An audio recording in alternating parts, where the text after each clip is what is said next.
Hello everyone and welcome back to another edition of Star Wars Toy Talk. We are back tonight to talk about all the reveals that we got shown at San Diego Comic-Con from both the Black Series and the Vintage Collection. I think it's safe to say that both lines were reasonably well served during Comic-Con, and so over the course of the next couple of hours we're going to break it all down and talk about it all.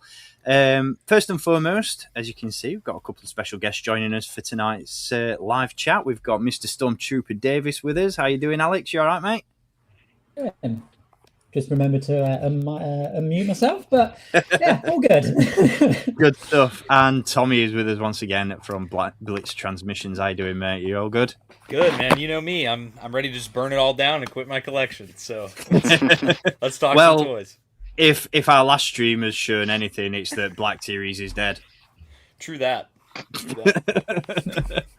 We're not going to spend any time talking about that one. I don't think. I think we put that one to bed enough. Talking about what? Just a little reveal that got shared last week. Yeah, nothing major. Right. There's another one that's popping off on Instagram at the minute, though, so you can check that one out. Yeah.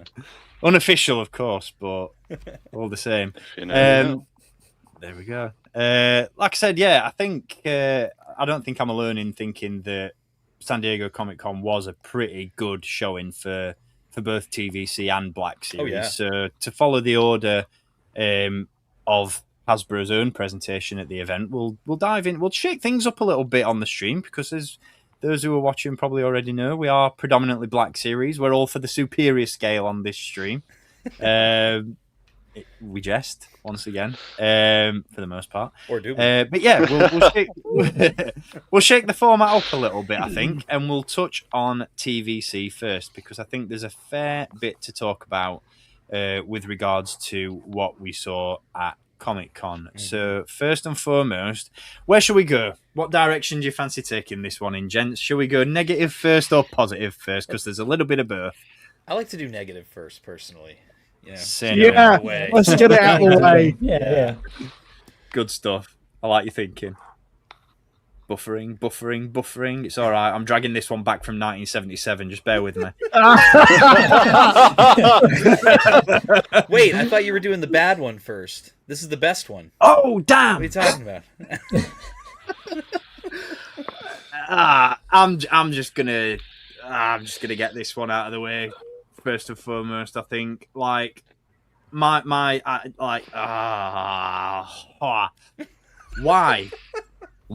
in 2026 do we have a vintage collection for? Because it reminds me of the past. I need it.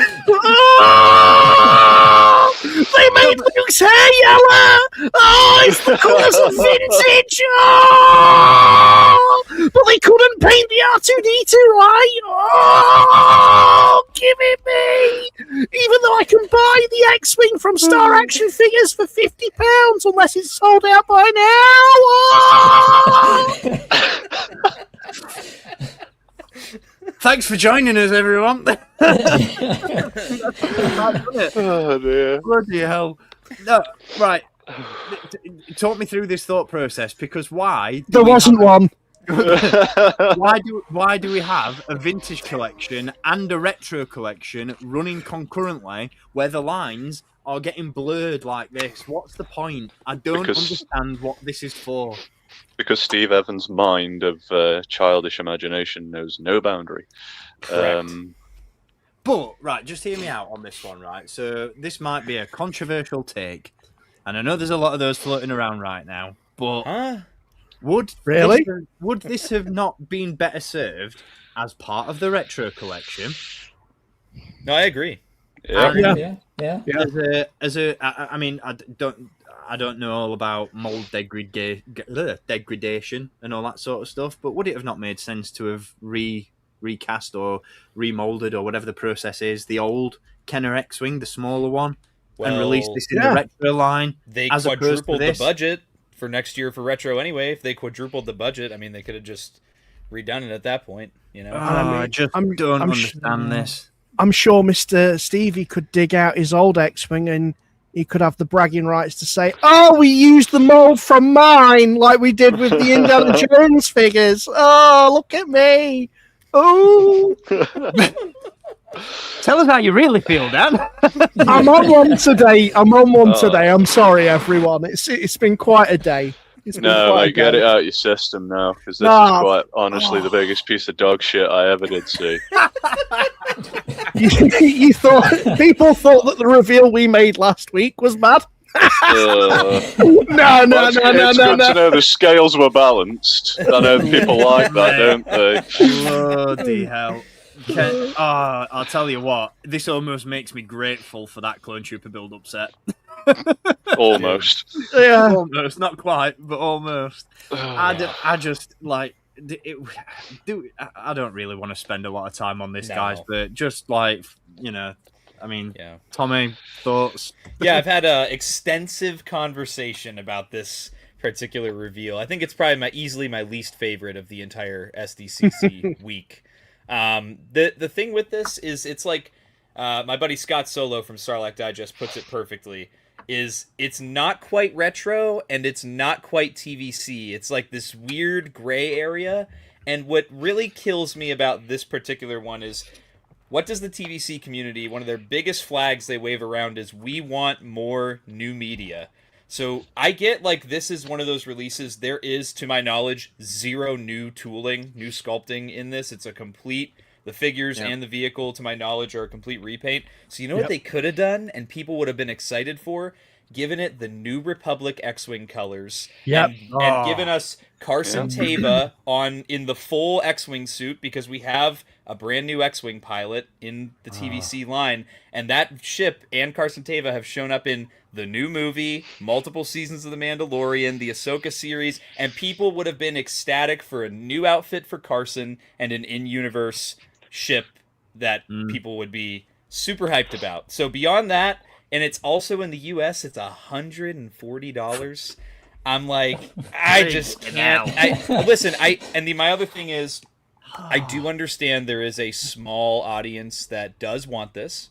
I know that there are people that love everything Kenner, and that was Steve's and Chris's mindset, because if you watch the interviews from the show, Chris Reif and Steve Evans literally said, we thought this would be cool because it's the 50th, and those guys love Kenner.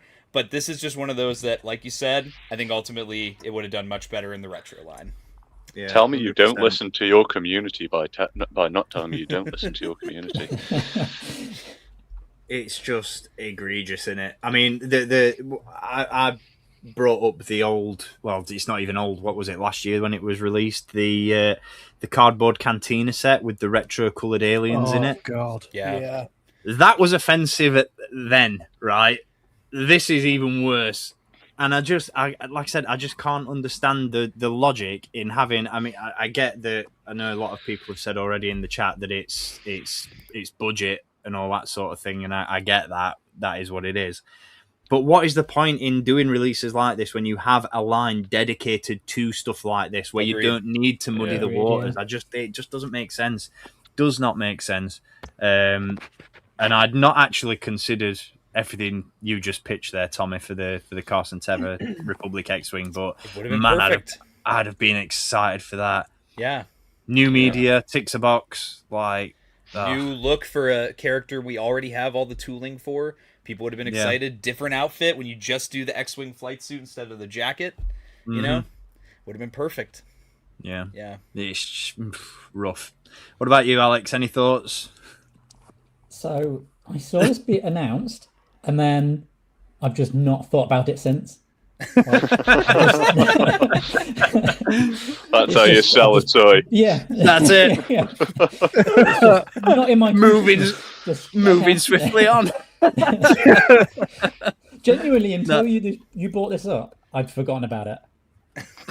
So... I'll be honest, Alex. I'll be honest. Like, even while I was putting the slide deck together, I completely forgot about it. I was like, "Oh crap!" There were a couple of Black Series reveals that I forgot to include, and I forgot to include this one. And I thought, there was that brief moment. I was like, "Do I even bother bringing this up on screen and talking about it?" Because I just don't see the point in. Because I hate to be that person that harps on and criticizes everything and has negative feedback about releases non-stop. But I think sometimes things just need to be said and things need to be shouted very loud. And that's where I will side with the TVC, with the very vocal minority of the TVC community that do tend to whinge and moan a lot.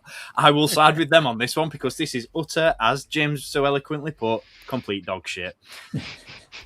A wet fart, if you will. A wet fart. Just rough. But this wasn't the only vehicle that we got revealed at Comic-Con. So moving from absolutely dire to absolutely fire, we have, and this is how you pay homage. This is how you pay homage to Kenner. Yeah, the INT4. I will be picking this up. Mm-hmm. Oh, definitely. This is absolutely amazing, and I was not expecting this in a million years. I never thought they'd do something like this. So this was a completely left field choice for me. I thought it was inspired in the right way. Definitely. This is how you do a Kenner tribute, and like you said, Tommy, tie in that new media as well. This is flawless, absolutely flawless. Yeah, price is great too. I don't know how it is for you guys, but in the US it's about $50. That's a great for how expensive everything is now. $50 is a great for all the features, and I love how detailed the sculpt is, especially when they showed the inside. I was like, wow, that is. Yeah. I also plan on pre-ordering this because this is a really, really cool compact vehicle. But this is where that disconnect comes in again that we've talked about on previous streams and while we had the X-Wing on screen. That disconnect in cost and price, this is completely new tooling from figure to vehicle. This is completely new. As far as I'm aware, at least. I may have missed if am I right in assuming that the Warlord is all new tooling? Yep, I think so. And this is, and I get that it's smaller, but how I can't get my head around it. How do you explain what did you say it was, Tommy? $140 for that X-Wing and $50 for this. What? I don't. That completely blows my mind and does not make any sense. But this is great value. I think the price isn't going to be a million miles off for us in the UK either. I think it's probably be around 60, I would imagine, for us. Maybe. Yeah, I think it'll be even cheaper than that. I want to say that if it's around the $50 mark, then is it not considered a similar class to the Speeders and the Blurgs? Potentially. I mean, either way, to be fair, like anything between 50 and 65, I'll happily put down for this because this is TVC done right. And I am, again, just absolutely floored by this one. I'm really pleased that they put what would be a peg warmer, because the figure is going to be a bit of a peg warmer in Black Series. Let's be honest. Yeah. Oh yeah. That they've packed that in with this, that makes so much sense, and I think that's great. That's great. Yeah, he's synonymous with the vehicle too. Like he's the only one you ever see in the vehicle. I think it's a perfect character for that. 100%. Yeah. I will say this as well. Thing to go with it. Oh. Yeah.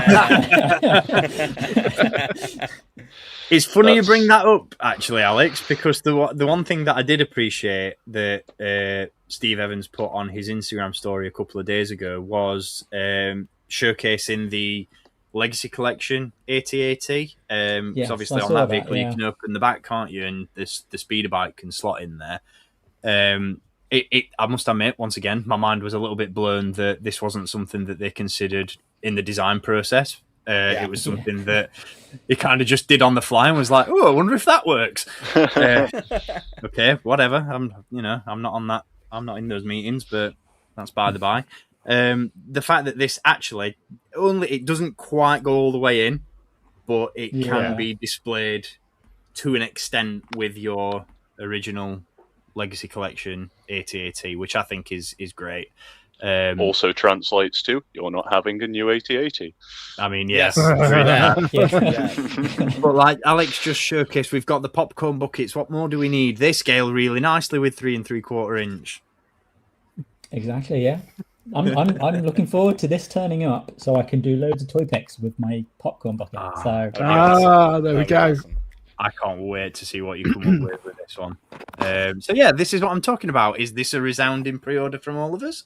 Oh yeah. Yes. Oh yeah. Well, maybe I'm guessing, Dan, you're probably not going to pre-order it, but oh no, I'm going to skip this one. But do you know what? I can appreciate it. I appreciate it for being a bit different. And you know what? I clapped. I don't usually do that for Vintage Collection. So do we think that this is now going to start a new subline and they will go and make modern iterations of other mini rigs that actually haven't appeared in live action? I hope not. I'm gonna hazard a guess and say no, just because this feels, to me at least, it feels like a one-off, purely to tie into the new media. I hope so. I'm fine with that. If it's now on the flip side of that, if it's the start of a new subline of smaller vehicles, because we don't really see those much these days. Yeah, I know a vehicle that would suit that really well, mate. Say more. Oh, I thought it would be apparent given my constant badgering for it. I want the Phantom one. Yes. First solution. Oh, dude. Yeah. Given next year's focus, if we're going to go back and support all the HasLab projects we've done, if we don't get a Phantom 1 for the Ghost, I will be livid. True that. Perfect opportunity to do it now, though, because, I mean, releasing it in this sort of scale, or this size, not scale, but, size-wise, in terms of it being a quite compact little vehicle, perfect opportunity to get the Phantom out there, I think. Yeah, I think that'd be a perfect tie-in for that HasLab. I mean, there's not other than finishing the crew. Is there like a whole else that's very central to the Ghost? You know what I mean? Like synonymous in the identity of it. Puffer Pig. How much time have you got, Tommy?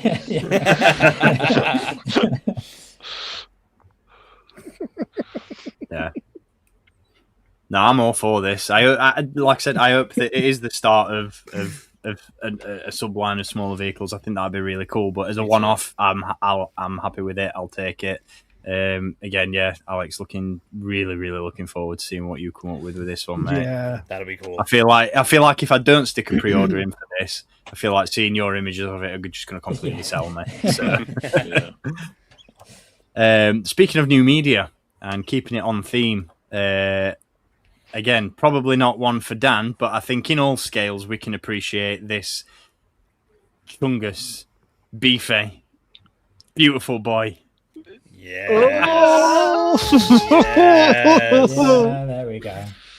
Do you know what? I might actually get this if just to compare the Black Series one, but we'll see. We'll see. Are you ready for my controversial opinion? Always, mate. Wouldn't be Toy Talk without them. I think I know what it might be. I think this looks better than the Black Series version because it's not as green and it's got that beige wash, which helps with the overall skin complexion. The joint at the bottom of his body also helps. Yes. Yeah. And I guess the face doesn't look as cartoony because it's not as rubbified to accommodate the eyes and the mouth feature. So I think they deserve the crown for this one. Yeah. Yeah. I can't disagree with you, mate. To be fair, I've pre-ordered the Black Series one out of habit, but yeah, I'm right there with you. To be fair, in terms of overall look, I think this takes the win. I think for me, the biggest takeaway about this one is just the fact that they've announced two of the same character, done in the same way for the most part. I mean, in terms of accessories and stuff like that, they've announced them both, to coincide with one another. That is something we very, very rarely see. Yeah. When it comes to reveals, we never get a TVC and a Black Series product bang at the same time. I think this is a great starting point to do that more often. I agree. Because then about all those arguments you're going to settle by just saying, well, yes, we're doing it in TVC. It's already in but we're doing it in Black Series or vice versa. It just it softens so many blows if they just did that more often. Here's the Bad Batch, but here's the Bad Batch in TVC as well. Just saying. Yeah. Particularly with a character like this, because that was on everyone's list, I think, after they saw the film. It's like, Rot of the Hut, need it. So yeah, I think it's fair that they did it for both scales as a reveal. So the nice thing, he's got that bendy wire tail, just like the Black Series one. The bendy wire. I have my friend Alexander Storm from Shadow Nose Network. He was there and got to handle both the TVC and the Black Series one, and he also said that he felt like for the Black Series specifically, the material was the same as the Maximum Hulk that came out earlier this year. So he said he was worried about how that's going to hold up over time, but he said that the TVC one felt a lot more durable, like the material felt a little bit thicker, and it also gets a little bit more range than the Black Series one too. So hopefully, I hope they both hold up, because I'll be really sad if they start tearing. But all said and done, I also love that extra, like James said, that midsection joint too. That really I love that. I'll get him to belly flop on people. Yeah. That's my first thing I thought of. I was going to bring this up because I too watched one of those interviews and saw, I forget who it was that was handling it, but they bent it to the point of it being upright. Yeah. He's excited. That's really, really cool. I don't know about you guys. Did any of you have issues with your Black Series Jabba the Hutt? I got the later one, so I don't know if they did any changes to it. See, mine's the original release, and it's up to... I mean, don't get me wrong, I don't handle it all that often, and I don't move the mouth around, so it's probably not going to be as prone to... I saw loads of people comment about that, and I've not seen a single picture of an issue with that Jabba. No. If anyone wants to correct me, go for it, but I haven't had any issues with it. Some time ago, I think I saw a picture where it had split in the corners of its mouth, but it's like with any synthetic or soft rubber material, it's going to be mainly climate control based. If you live in a humid environment, then it will deteriorate over time. Fair enough. Yeah, mine's all good there. To be honest, it might be because I've not really played with it either, like the mouth feature, so that could be a factor. I don't know. I was going to say, I think the UK is typically decent for the survival of figures on a shelf, for lack of a better term, because of all the Hot Toys I've got, I've never had any pleather degradation or anything like that. Unless they're hyper real figures, right? Ooh, the hyper real. Yeah. Why did you remind me about that? Go and check. But again, overall execution, top tier stuff. I'm all about this. Like I said, I just love the idea of larger pieces, because this for me is one of the reasons why I loved what we saw, and we'll get to it all in a little bit more depth in a bit. But the reveals for both scales, to be fair, were so varied in terms of, and because they throw this term down our throats consistently, and it's only up until probably this Comic-Con that I feel like it's really warranted. World building was rife at Comic-Con. I mean, between this, the INT, the Mandalorian and Grogu figures that we already have for Black Series, you know, Rotter, the ATRT, that I am so looking forward to just fleshing out a display with different things in it. Silhouette. Because I think it's all well and good having just individual figures and individual characters, but to have the larger pieces, like I said, when it comes to, I mean, TVC can account for this as well because they've already got it, but having the ATRT, having Rotter, the Razor Crest, now the INT, all that sort of stuff, it just puts such a varied display together, and that's what world building should all be about. I'm jazzed for this, and I'm really glad they've done it in the same way as Black Series as well. They haven't skimped on the accessories. They've given him the interchangeable hands. Complete win. Price as well. I mean, I in the US it's like $45, considering a regular figure is $20. I'd say, and this has like the new engineering with the tail. I think it's great. I'm another one just like the INT. Super happy, and definitely pre-ordered it on day one. Yeah, that's where I've got to give TVC the win on that front as well, because the Black Series one for us in the UK, I don't know about you guys in the US, but the Black Series one is $85, which 80 is for us. Yeah. I thought was wild. I was expecting maybe 60, 70 at a push, but 85 I thought was mental. I still pre-ordered it because I want it. I want it. Yeah. But yeah, I was like, wow, TVC taking the W across the board with some of their reveals. But yeah, love this one, absolutely love it. Alex, what about you, mate? Are you going to dabble in this one, or is it just Black Series only for you? I've only pre-ordered the Black Series one, but I'm not going to say I'm not going to get it. I'm just, if I happen to be in a shop and it sits there, it might be, oh dear, I've accidentally purchased that. So another one. This is where the lines, both TVC and Black Series, I think as well. This is where the lines at the minute feel so rich, in the sense that you've got the stuff that you're going to want. You're going to want to pre-order straight away on day one. But then that the other stuff, because there's I think it's safe to say, especially for us in the UK, the availability and the distribution has improved so much over recent years that you can afford, like, with the exception of certain stuff, because that certain characters and certain products are going to sell out faster than others. But for the most part, everything is readily available. Yeah. So even if you don't pre-order everything on day one, later on down the line, I mean, this is something that me and Dan, we both do it consistently, is we'll pre-order everything that we want, and then when it actually gets released, we'll nip down the local Forbidden Planet, and when we're out grabbing a coffee or whatever, we'll nip in and, that's a figure that I didn't pre-order on day one, but now I've seen it in person, impulse buy, and that's what I love about everything that we're getting offered up at the minute from both Black Series and TVC.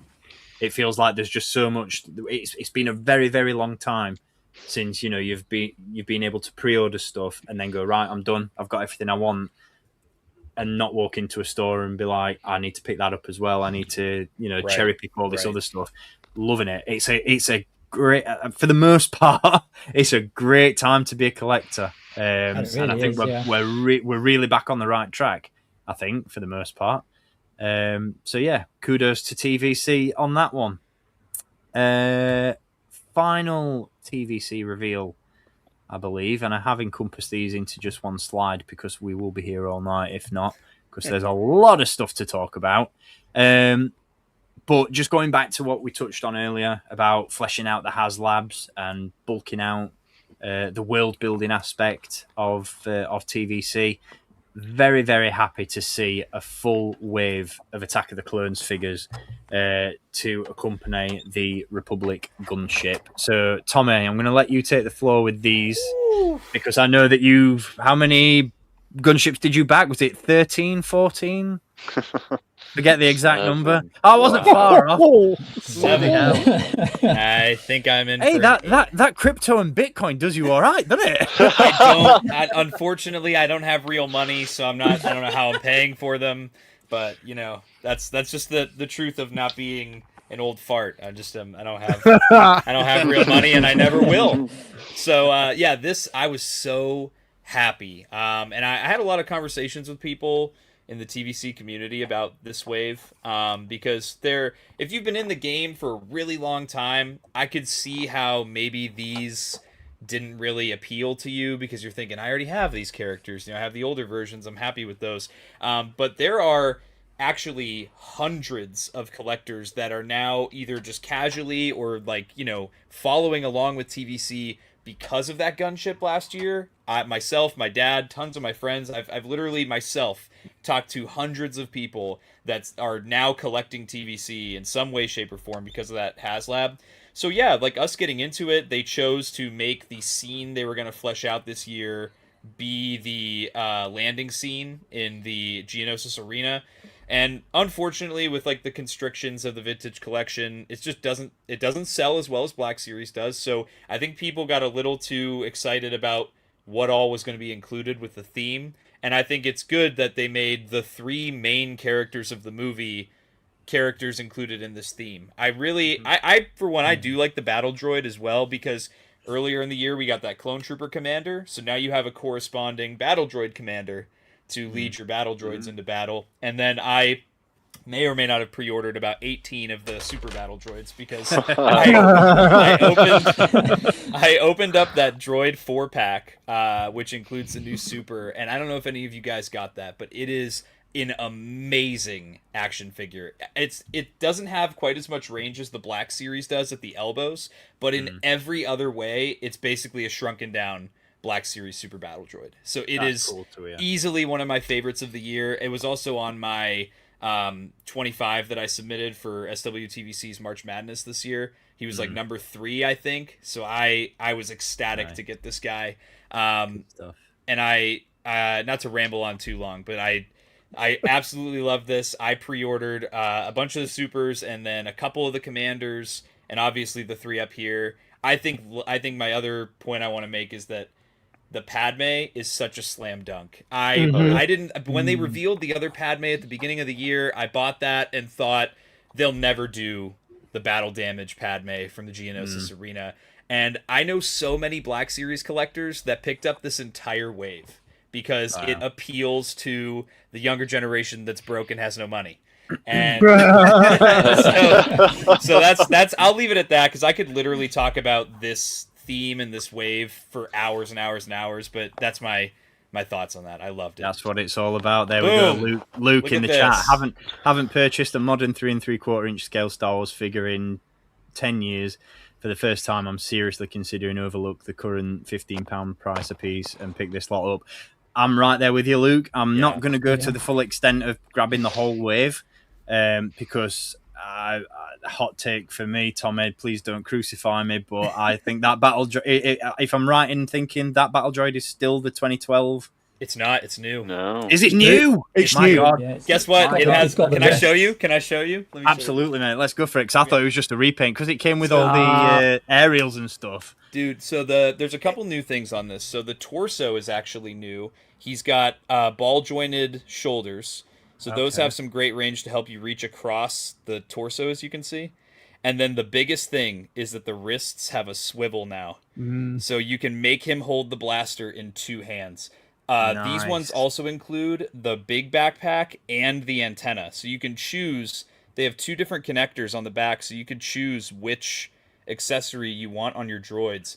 And I don't know if the old one had this, but the neck also extends, so you can push the neck down and pull it up, so that way you can have it in a more accurate folded up pose.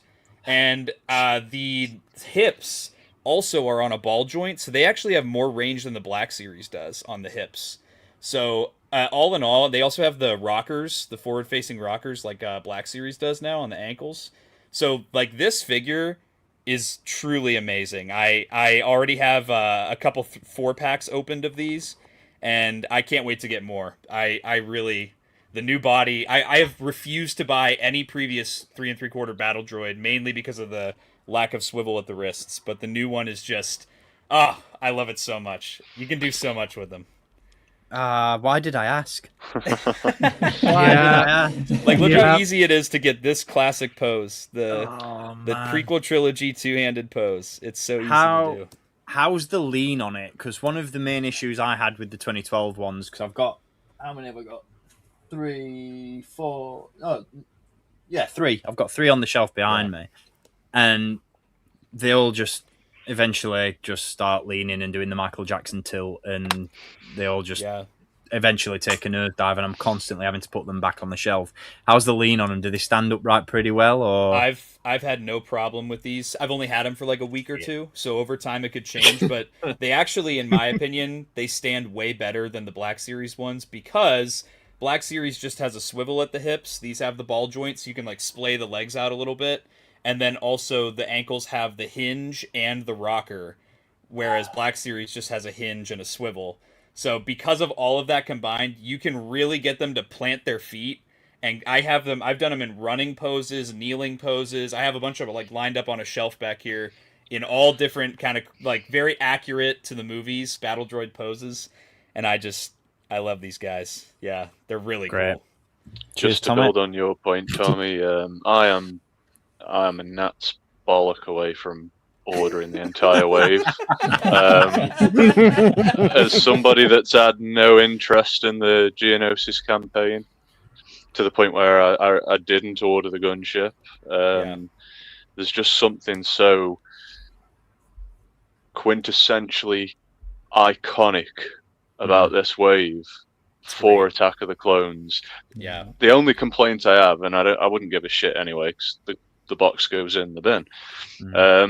But the card back for Anakin, why the hell does it not match Obi-Wan and Padme's? I agree. But other than that, slam dunk wave. And 100%. Earlier this week, I got the SDCC Anakin vs. Ventress set. Oh, I'm jealous. So the Anakin is just mega in regards to like any other sort of Padawan Anakin in that scale, I suppose.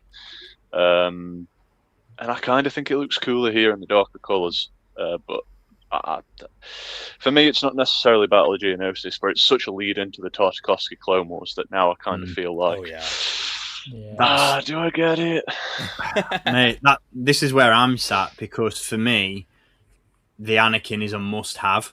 I am 100%. I haven't pre-ordered it, but as I was speaking about earlier, when it comes to walking into brick and mortar and grabbing something on impulse, this won't be an impulse purchase. This will be something that I specifically walk into store with the intention of buying, because I think that Anakin looks flawless.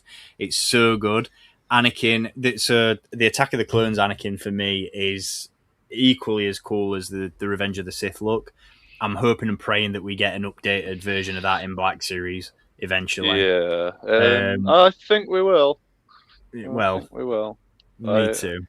But I just love this. I think the figure looks fantastic. I think to take, like you just said, James, to take that Tartakovsky Anakin and build on that, and just give us the definitive episode 2 Anakin is just absolutely fire. I love it.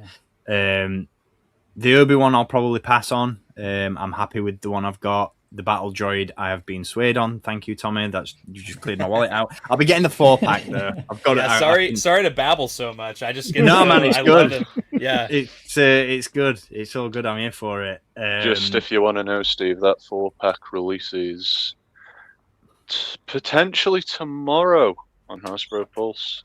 Ooh. It's a date of which happens this week, so it might have already happened. But I was looking at it last week, like, I need it. Do I? Don't I? I mean, this is the first time in forever that I think at least the three of us, myself, Dan, and James, have all sat here and said, "Yeah, this is a slam dunk." I am to even say that we're considering buying.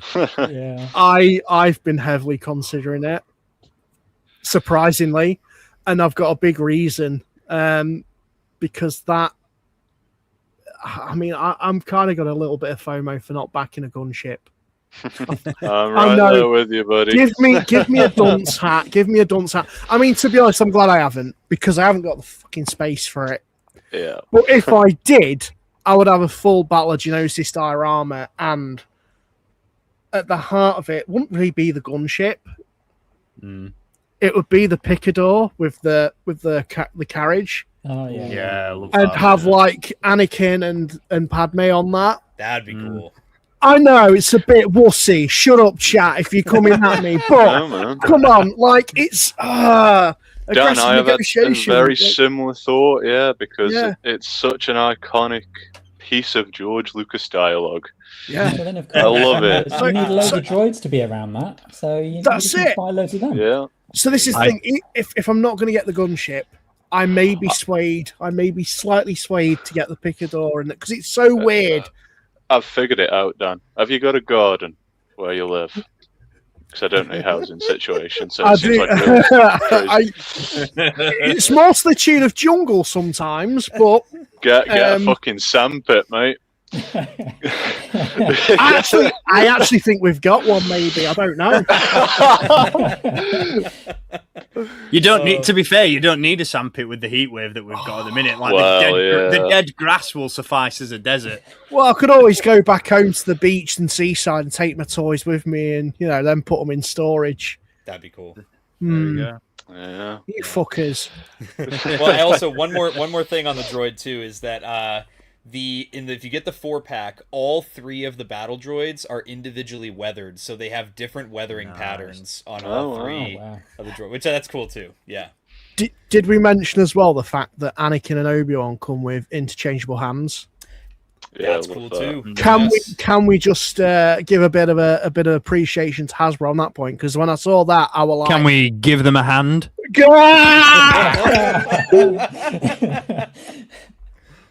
It comes with the finger hand too. Yeah. Yeah, why does he have a peace sign? I don't remember over. Oh dear. Alex, what about you, mate? Are you investing in these? Because I'm just picturing the shots already. Yeah, same. Well, I've backed the gunship, so I'm getting that. Awesome. Let's go. I've already pre-ordered 4 super battle droids. Yes. Wow. I've got 2 of the battle packs on the way. Sweet. I've got the commander, and I'm probably going to pick up the other 3 at some point because I just know it's going to happen. Nice. I've got the other version of Padme, so I'm going to have to get this one as well. Just Excellent. Good stuff. for the Force perspective, I've got to have loads. So Yeah, I almost I was kind of bummed when I got the original Padme at the beginning of the year because I really like the quilted like scarf piece that she has, but I ended up taking it off because I was like, I'll just make her like the arena version where she doesn't have it. Once I saw this revealed, I went, grabbed the little scarf, put it back on this Padme, and I was like, sweet, now I can have both the versions. Slam dunk like Tommy. yeah, Absolutely. they've done really well with Fire this wave. It's This is what I was saying at the start of the stream. I don't think, other than the X-Wing, I don't think there was a bad reveal for TVC. I am forgetting one, though. I hope I've prepped a slide for it. I think I have. Speaking of slam dunks. Oh, no, I didn't. I didn't prep a slide. Bugger. The bloody Armani. Yeah. Yes. Yeah. Yes. Let's It just talk costs about an that for a minute. Armani and a leg. It bloody does, I've but just remortgaged for it. So it's so good though. I mean, price aside, again, giving the win to TVC on that front because at the time, Tim over at Bosk's Bounty revealed that one while we were trying to sing the praises of a dud, but it is what it is. What a phenomenal release. I'm fuming that I didn't get a slide prepped for it, but Sorry, audience, you'll just have to imagine it. that's it. We've all seen it, though. I mean, what about you guys? Again, putting the price to one side for a minute, is it something that you guys are going to be picking up? I bought 2. Wow. I bought one, and my dad got one too. Well, my dad got it because he says it looks like my little brother, but but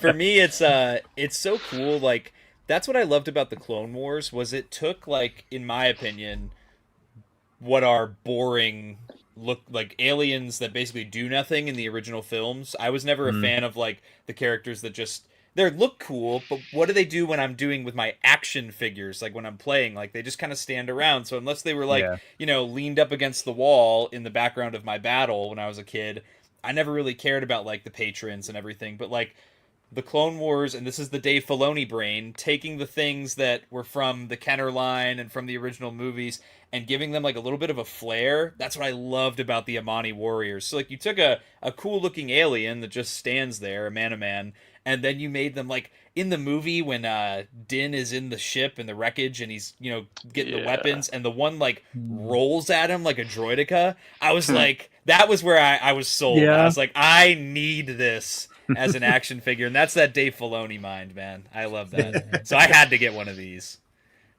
100%. I mean, I think I've not picked one up, but I'm surprised at that, Alex. I really am actually.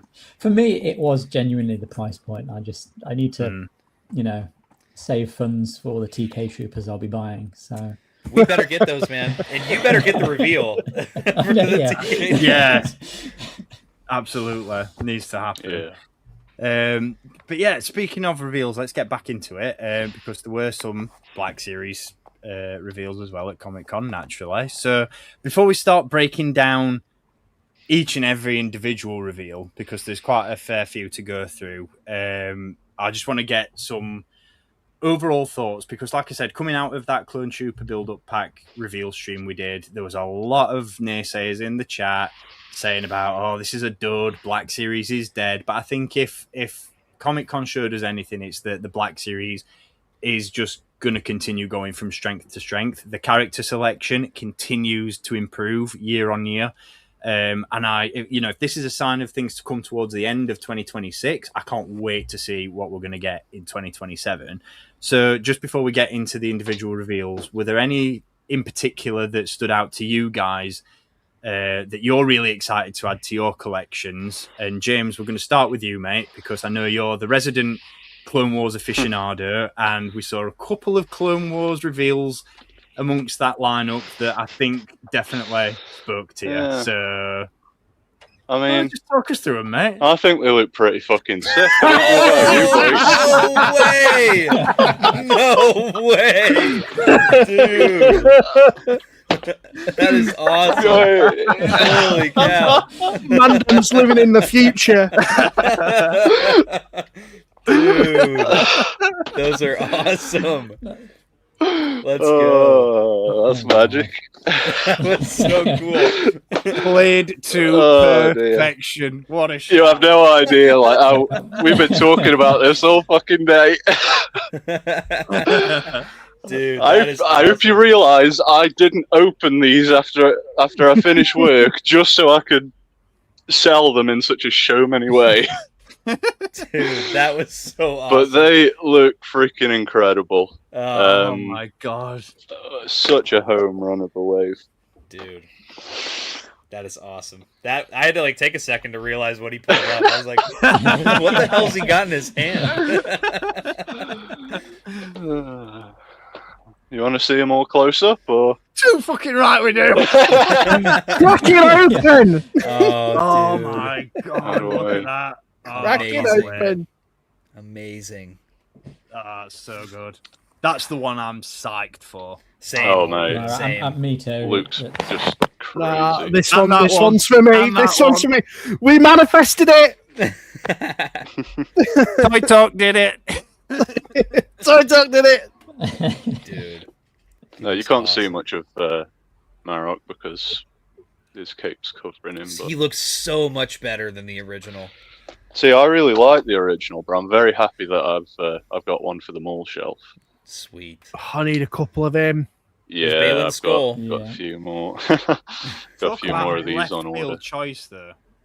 Like I'll be Well- honest, when this guy got shown, I was like, who?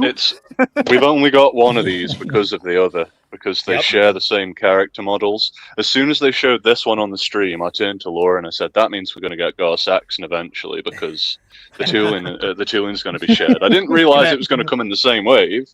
Eventually, meaning next week. Yeah. Yeah. 5 minutes from now. Oh my Dude, god, he that was my one other looks really favorite good. one. Yeah.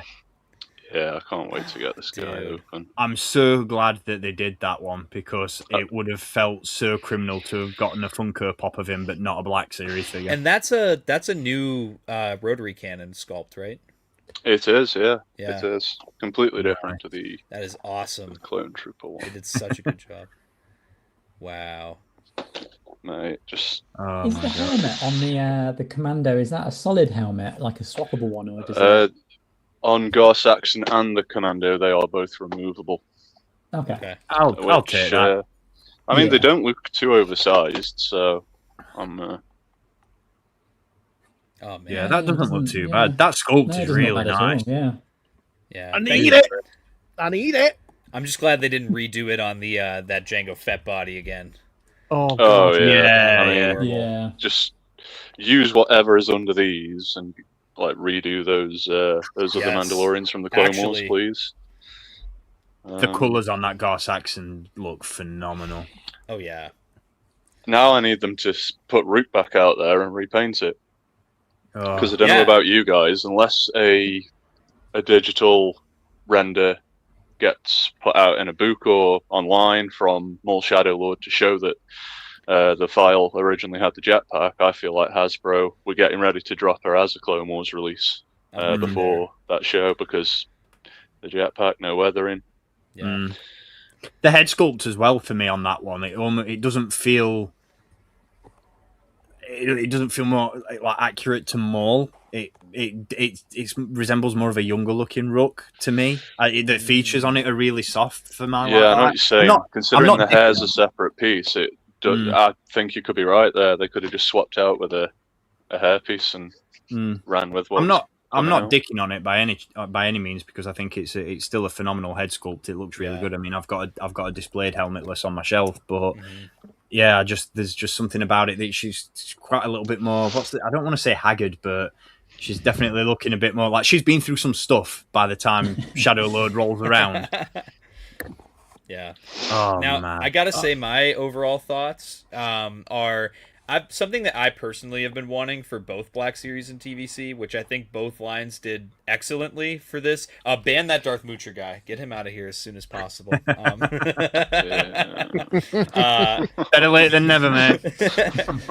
But I really have been asking for like themed waves for these lines, and when I say themed, I don't necessarily mean like they all have to come from the same media or from the same like show. More so like as long as they're loosely connected, I feel like that gives a little bit more cohesiveness and it makes you want to get the set. Like, and with Black Series, I thought they did it very cleverly, and I kind of feel like it was intentional.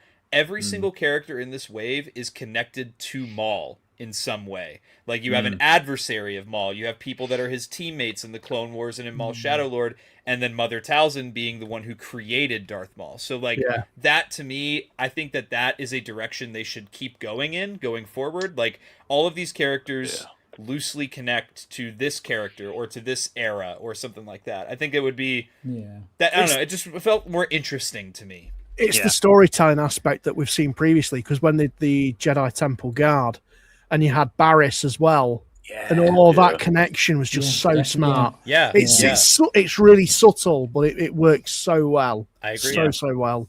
Yep, 100%.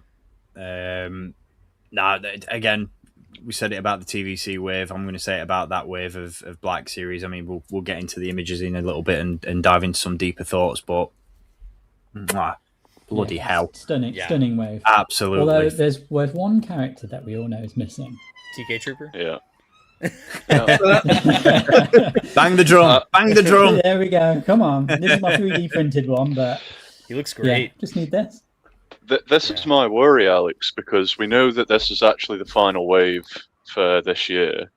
I know. So if the first wave for next year has got this whole packaging change and there's a big anniversary focus, when are we next going to see the likes of Scorn and the TK Trooper? Exactly, When's this going to continue? It Maybe is a little concerning. Yeah, maybe. Yeah. Well, maybe the TK Trooper will just become the bad.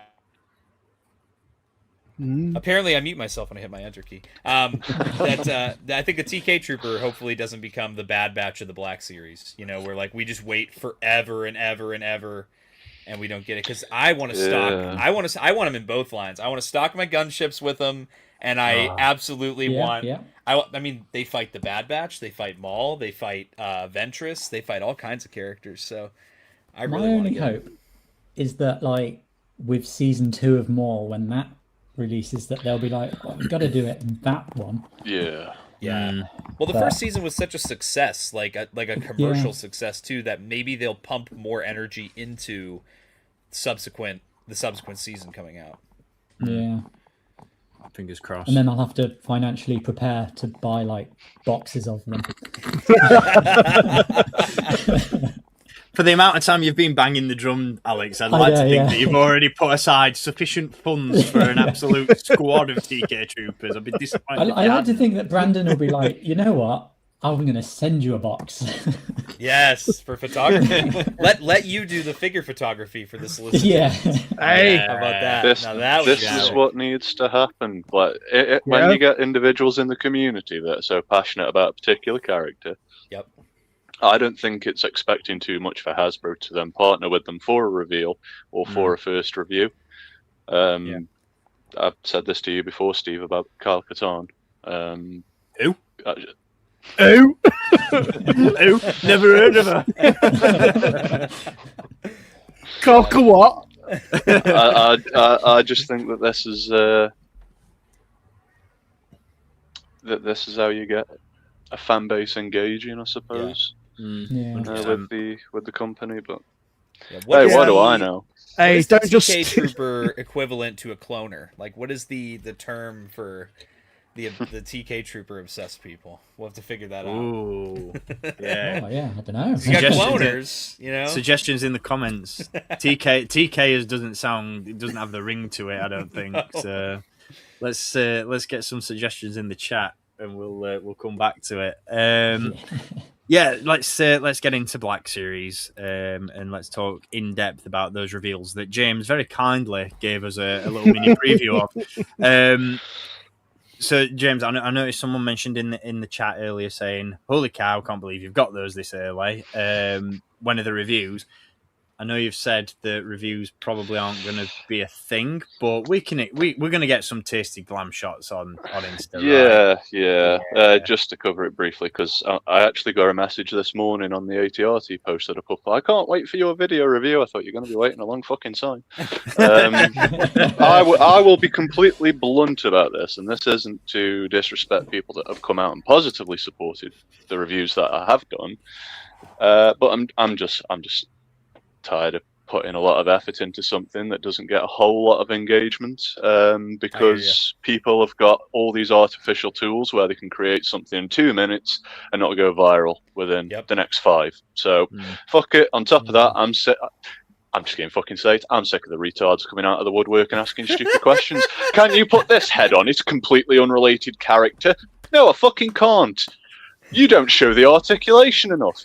Do I give a fuck? No, I don't. Because you know what? When you get the toy in your hands, you can play with it. I don't know if you know that, but you can move it about and discover it for yourself. Because when I watch a review, all I want to see is how the figure visually looks in person. I still want to experience that when I take it out of the packaging, right? That's fair. Just food for thought, right? Like nice comparison time. Everybody that's positively supported the videos that I have done over the last year or two know who they are. The positives far outweigh the negatives.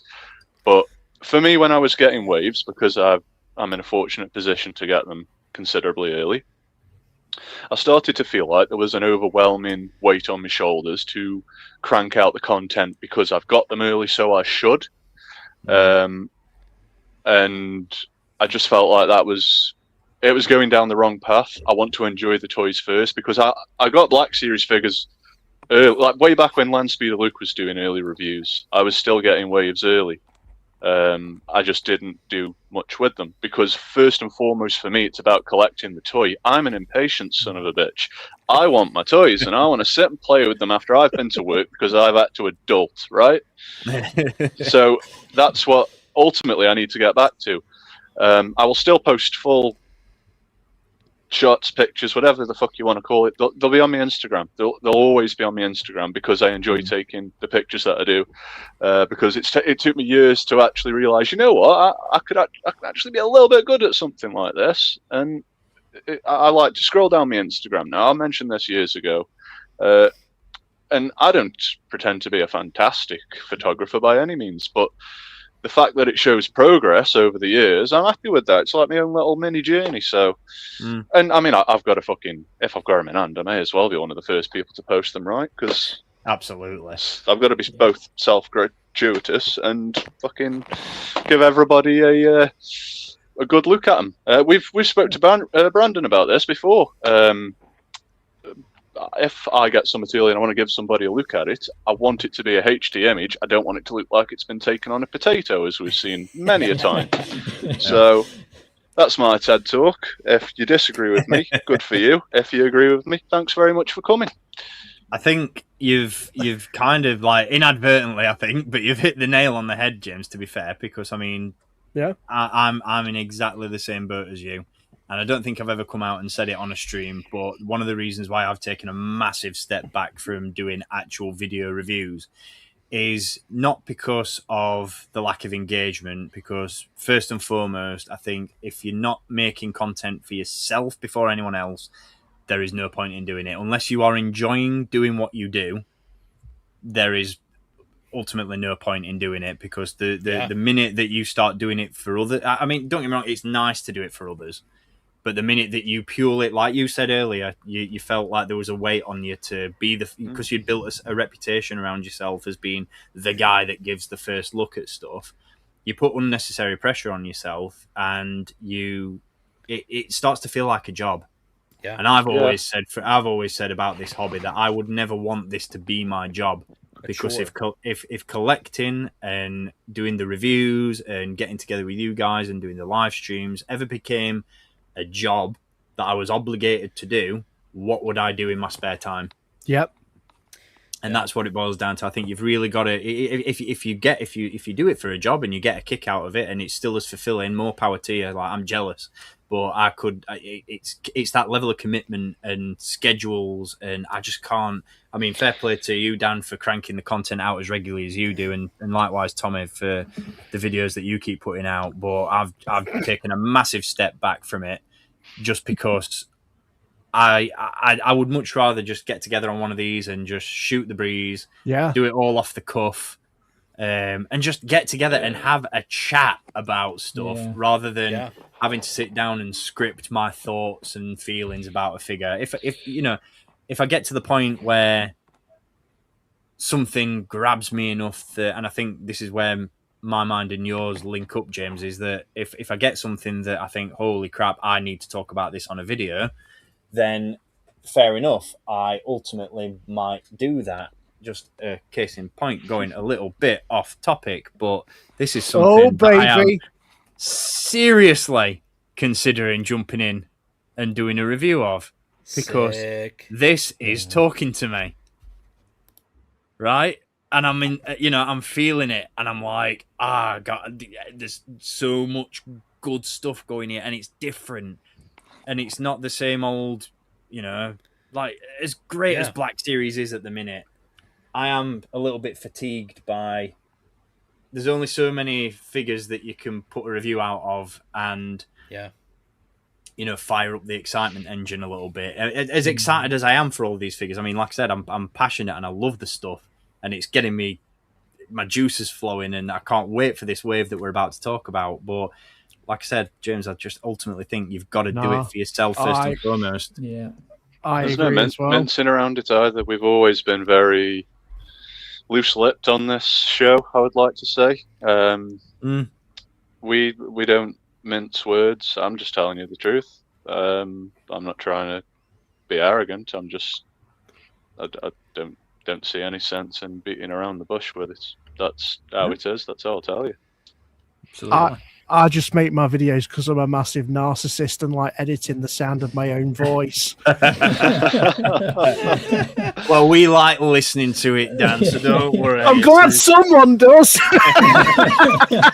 I gotta say, I really, that's a really cool point that you brought up, because I'm not gonna lie, I've been wrestling with putting out my reviews the last couple months, because like you said, it feels like a chore. Like, that's part of my channel, is I do reviews. So over the last year, I had this pile of stuff that I was picking up, and I had this like feeling that I had to review it before I could open it and enjoy it. And so this pile of figures just kept growing and growing and growing. And then the night before my wedding last month, I had some of my collector friends were in from out of town, and I was like, let's do a live stream late night on my channel, and let's just open up this giant pile of toys.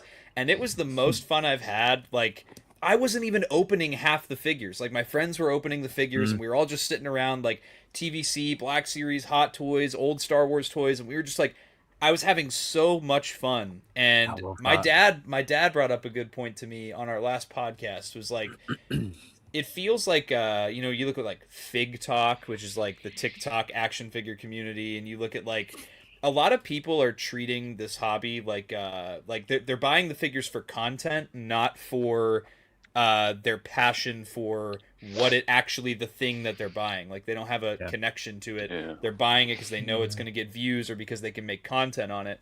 And I'm really grappling with, do I even want to continue to do reviews? Because again, like, I bought multiple of these guys because I was so excited about these guys. So I bought 2. And so the ones that I don't plan to review, I got to open, and I got to like mess with them, and I've had so much more fun just posing these around and having them as desk buddies than am I ever going to review them? I don't know. Yeah. So it's one of those where it's cool to hear other people are having the same thoughts and conversation, because on one hand, I do want to cover the news, and I do want to talk about the hobby and stay up to date and like give people my thoughts, because there are a lot of people who, again, like James said, they look to me as a voice of authority on what I think about the figures as they come out. And there are people like that watch my show that don't buy a figure until they hear what I have to say about it. So I don't know. Maybe there's a different format that we haven't figured out yet that works better for us. But I think just at the very least, like James making the Instagram post, you still get all of his thoughts on the figure. Yeah, James gets to enjoy the figure. So just actually read it, you know, rather than commenting first. You know, don't be a pudding. And also, on the back of that as well, because I got a comment recently. Actually, watch my review, because you'll find out where I got the backpack from for that Cad Bane figure. I mention it in the review. Yeah. That's it, isn't it? That's the most disenfranchising thing ever, when you like James has said, you put so much effort into something to get so little engagement, and then you see a comment that asks something that you cover in the video. It's like, why have I put this up if no one's actually someone's clicked on it but they haven't watched it? What's the point? It makes me check myself as well. Like, deep down, I think I would have shown that. I would have shown that. And then you go back and you watch yourself, and you're like, oh, for fuck's sake, I hate listening to myself. And then you're like, oh no, there, I say it. I don't directly say where you can get it from, but it's clear. And if all else fails, there's a video description for all that stuff. Yeah. I love ChatGPT. AI can break it down for you perfectly. Now, my stance at the point with my content is I make the reviews, but that's secondary. That's the reason to make me go downstairs and start taking pictures of my figures. And I owe that to Mr. Stormtrooper Davis down here. You fucker. You brought the creative juice out of me. You squeezed like a lemon. Love to hear it. But that also means, like, I also get burnout, and just the same as you guys are, you know, questioning whether to carry on with doing reviews and whatnot. You know, there are times I'm like, well, that shot, I put so much effort into that, like it didn't do as well as I thought it would, or that sort of thing. You go, okay then. It's very difficult not to allow it to depress you to a certain extent, because everybody's, don't worry about the numbers. 40 likes, 400 likes, who gives a shit? It's just a number. I get it. I get that concept. But we live in a world currently where everything's a fucking statistic. Yeah. So it's incredibly difficult not to take it to heart sometimes, especially when you feel so passionate about doing something. Exactly. Yeah. Speaking of statistics.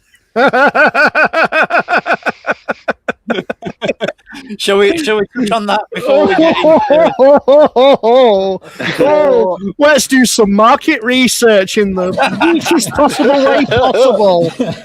Right. Okay.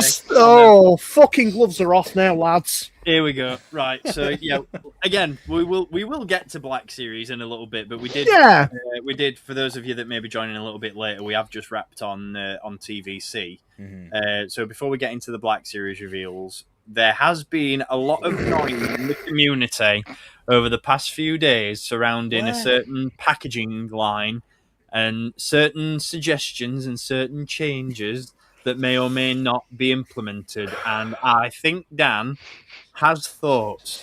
So I'm gonna take a step back from this one because I've engaged in this conversation too much, and I'm tired of flagging a dead horse. I don't blame you, mate. I don't blame you. So I'll take the reins on this one. Right, this is something you've advocated. This means something to me, man. This means something to me. I will bang this drum as loud as I can possibly can. First and foremost, Mr. Stevie, if you're gonna do surveys, if you're gonna do polls, don't just do it as a general sort of one post and done thing, because I can't pick 5 Black Series figures that I like, that are my favourite, because there's fucking too many of them. I fucking love the line, and there's too many that just narrow it down to. Anyway, so the real issue is a little post asking people what would happen if we got rid. What would happen if we got rid of your beloved? Oh dear, your lovely racetrack vintage 1977 packaging. And the whole room lost its mind somehow. And the very thought of a packaging refresh, reset. I saw comments of people saying, oh no, the 3 3/4 inch cannot survive without it. Can't survive without not being on this fucking card back. It needs to be on it. Are we forgetting that Star Wars is generational? It spans way beyond the boomers. I love my retro stuff. 5 points of articulation. Now they're super articulated. And they even put them in the card back like I remember. God forbid if they did a reset. But no, we had Power of the Force 2, rather.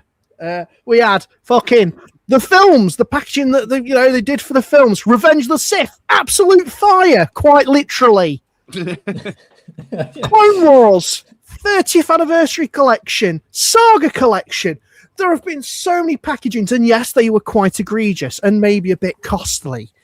But at the end of the day, at the time, I picked up the figures. I was more bothered about what was in the box than the actual box itself. Yes. Now I've grown up. I'm a 31-year-old man. A man-child, right? But I have memories too. I have memories of my childhood. I have memories of 2008 going into that Tesco's and finding my Honda Anaka on that S-style card back. That's my nostalgia. Why are you denying the nostalgia of someone new to the community? Because you crave to have them characters on that old card back. Oh. Now, I get it. It's become quite a staple when they try to do a reset. I think that's the main problem, that people are forgetting what happened at that time. So let's just reset that a little bit. Let's reset that. So we had the vintage collection. It's gone. And then they decided to do the Black Series kind of packaging. And loads of people are like, is that 4 3/4 inch or is that 6 inch? And it was a genuine thing. People were confused. It had lost its identity. And then they packed them exactly like Black Series. And again, people are, is it Black Series? Is it free quarters? What is it? And then finally, we got a bit of breath of fresh air, even though the figures were 5 POA. And we got the Force Awakens line of figures. Hallelujah! A new packaging refresh. Now, okay, a little bit gimmicky, a little bit more toyetic for the kiddos. But as someone who was buying those figures at the time, and again, I was more bothered about what was in the packaging, new characters, new toys. But looking back now, it's like, oh, fuck, that packaging was so refreshing, so different. And it gives, key point here, people, key point here, an identity to the point in time. It gives a time frame to which a figure existed. Mm-hmm. Look at my buff Obi-Wan Kenobi. Now, you know that's a Power of the Force 2 figure, not just because he's buff, but because he came in that red or green packaging. Why are we so worried about a packaging change? Why are we potentially... Now, you might have facts and figures. You might have facts and figures say, you know what, if they do a get rid of this and they do a change, oh, God, the figures are... You know, the numbers are going to drop. What if they didn't? What if Hasbro actually had the chance to do something more creative visually to appeal a new audience in? To appeal to a new sort of collector. Now, I know there's the whole argument of being, well, collecting is not really a kid-focused line anyway. You know, it's more of a adult collector thing market. Yeah? Okay. But why are we forcing that mindset? Why are we forcing that everything? It's same with Lego. Lego has to do, they started doing the boxes black and it looks fucking shit. It does me head in. It's boring. It doesn't mean high class. It doesn't mean high quality. It's a wolf in sheep's clothing. I think it is time for a reset. Is it a wolf in sheep's clothing, mate, or is it mutton dressed as lamb at this point? Mutton dressed as lamb. That's the one. I get my things mixed up. Thank you, Steve. But I like lamb as well. They both work. Oh, yeah. I mean, I like lamb as well. You've got me thinking about lamb now. But why are we shitting the bed at the thought of a packaging change? Yeah. Like... Could I just say something while it's fresh in my mind? Certainly, James. Take the floor. If your action figure line that you covet so highly is only as good as the card back it comes from, and that is what sustains it and gives it life, does it truly deserve to keep on living if that's all that it's dependent on? Because my opinion is it's fucking boring as hell. I cannot stand it. Now, this is coming from somebody who's got an extensive collection of Mandalorian figures carded, because that was the hype at the time, right? I was buying them to keep carded as well as loose, because that was how I displayed them. But guess what? My display changed, and away went my carded figures when I didn't feel the need for them, just as the packaging might need to go away when the world doesn't have a need for it. Keep it for if you really want it. If your sole existence relies upon that card back still being on shelves, keep it for original trilogy. Keep it for original trilogy. Anything else, do something new and imaginative. Throw it back to some of the old stuff, like Dan said. Or, hear me out, or create a new design. Yeah.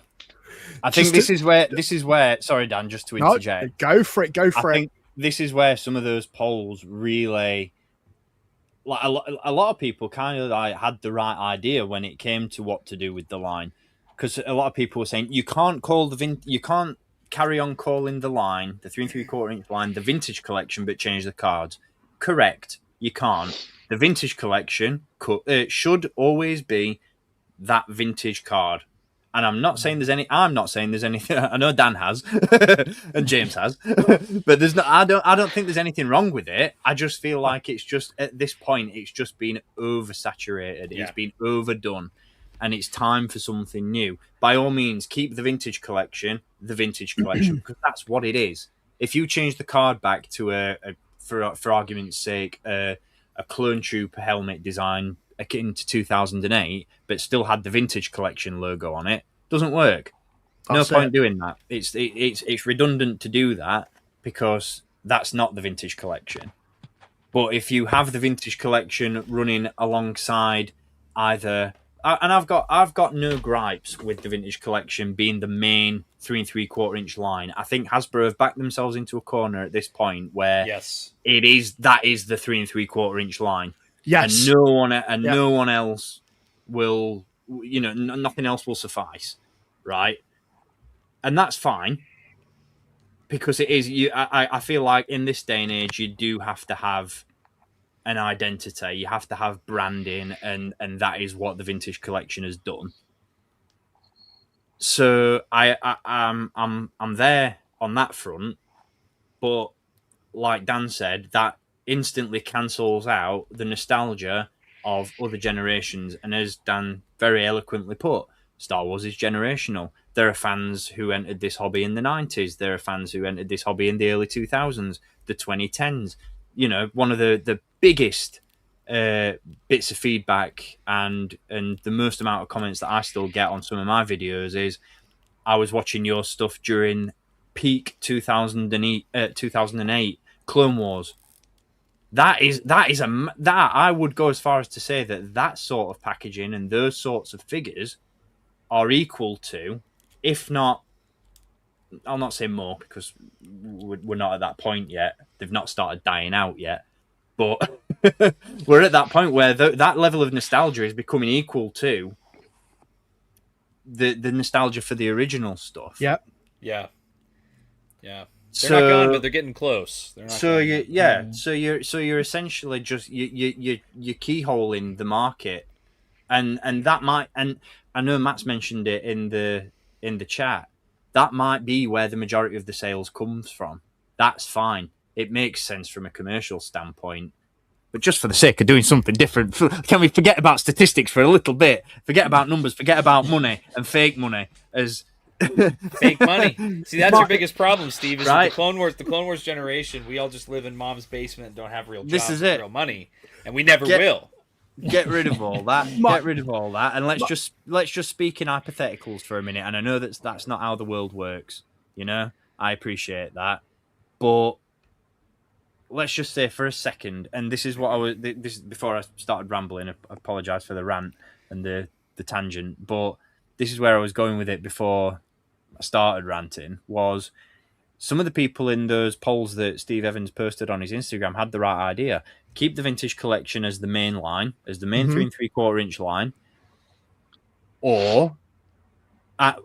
and release, as they've been doing with the SDCC Tartakovsky set that James alluded to earlier.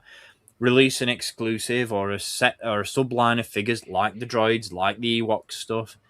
Release it as, little off-shot sublines. That works too, but do it a little bit more frequently. Just to shake things up a little bit, just to spice the line up. Black Series is doing it. I know that Black Series packaging doesn't have the level of nostalgia that the vintage collection stuff does, and I totally appreciate that. I'm not trying to compare the two. But Black Series has tapped into tribute packaging so much over the last few years. They've done Revenge of the Sith stuff. They've done vintage cards. They've done the Tartakovsky series stuff. They've done Power of the Force 2. Droids, they've done their own types as well with that Ronin set as well. So Individuality is rife in the Black Series, but then you've got your core mainline figures that are released in consistent packaging. That's all well and good. That's fine. And I think it was maybe even Victoria's Cantina that mentioned this in her interview with Hasbro at SDCC, where she said, change the line up so that the packaging is fresh and new. Yeah. But then release, and I forget the exact wording, so apologies, but I can't remember whether she said have it as, or whether it was suggested to her that the vintage collection stuff then becomes either exclusive or, like I said, alternatively, you've got your mainline TVC stuff with a variation to it, an added accessory or something like that, just to make it different enough that you keep that core demographic of TVC collectors, but then you've also got the people who are cooks. I think at this point, and I didn't dive into the statistics and the numbers enough to state this as fact, so shoot me down, feel free. But I would say that there is, if not equal, very, very close to equal calls for the packaging to be fresh and new and to go in a different direction. Like I said, keep the vintage collection. That's fine. Vintage collection is, should, and always will be the vintage collection on vintage cards. That's not to say that you can't just start a new 3 3/4 inch line. I just feel like this conversation wasn't a thing in between, Power of the Force 86 or whenever it was, 84, whenever it was that final wave of vintage figures was released. This conversation about bringing vintage cards back was never a thing until they actually started to do it again in 2004. No one batted an eyelid whenever there was a packaging change back then. And I don't get why there is such a big... And this is what I'm getting to. This is what I feel like Hasbro have they've dug themselves so deep into the weeds now that it's just become, an impossible ask to change the packaging or change the line, because I feel like they've committed too hard to TVC. But just to add to that, it's the fact as well that you've got two vintage collections, because you have the retro collection and the vintage. You've got double the same packaging. Yeah. So where's the identity there other than the frigging sticker that says retro? That's the funny part, Dan. They tried their hardest to differentiate those card backs from vintage by weathering them and putting a sticker on, and they all went, "No, we don't want it. Take the weathering off. The sticker won't peel off either." Some people are brainwashed with it beyond fucking belief, and I get that the line might die overnight, but whatever. But this is what I'm saying about it. This wouldn't have been a conversation, and that wouldn't have been a risk for them if they'd never committed to it. I feel like they just went really like it was welcome to bring it back, but I think at the underlying root of it all, I don't think, based on my own experience, like I said, I'm not trying to say that I'm a voice of authority or that I speak for other people on this front, because I don't. I'm too far out of the 3 3/4 inch game now to be any sort of voice of authority on it. I feel like, so back in 2015, when we'd had 5 POA for the last 2-3 years prior, we'd had the Force Awakens stuff, we'd had the Rebels stuff, 3 3/4 inch Black Series, where the quality did take a significant dive, right? We got to that era, and that's when the call started for bring TVC back. Right, and I was fully in support of it as well. I was like, do you know what? Yeah, because I'm sick of these jank-ass figures that come with bloody giant missiles and giant rockets and this, that, and the other. I'm done with that too. So yeah, bring TVC back. But I think at the underlying root of that conversation it wasn't bring TVC back. It was bring back super articulation, premium deco and detail. Yes. Screen accuracy, accessories. I think it was the overall quality of the figures that spawned that conversation, rather than the fucking packaging that they came in. And then it just got to a point where they brought that stuff back. They started going back to super articulated figures. They started going all out in terms of deco and detail. And then it was just unfortunate that they coupled that with TVC cards. And then, like I said, it just got too far in. The mere thought of changing the line now just seems criminal. And I get that. I do. I really understand why that would be like, oh, no, don't change it. Don't change it. I get both sides of the coin. But not to interrupt you, Steve, Tom is ready to join. And yes, I did just... Sorry, mate, I didn't know if you saw it. I thought it looks like it's been waiting a while. I've only just managed to bring the messages up. Let's get a sixth talking head to offer up some thoughts. Here he is. Weigh in with your thoughts, buddy. I don't know how much of that you heard, but where do you stand on it? But the new packaging, give it a bit of a freshen up. But, like people said in the comments, stick with like the Lucasfilm ones, keep it with the original ones. Let's get a bit of freshness in the line. I mean, I mean, you know, Black Series, we've had what? 3, 4? Yeah, 3 or 4. 4 now. You know, and like James said earlier, the difference between retro and vintage was a bit of shit weather and a fake sticker. It's like let's just get a bit of freshness in, but obviously at the same time, for like certain anniversaries, I can't remember whose post I saw earlier about like they did the Phantom Menace. That was Sarlacc Digest, wasn't That's it? it. It Yes. was. That out, Like, yeah. that Mando and Grogu film packaging. It looked great. That looked,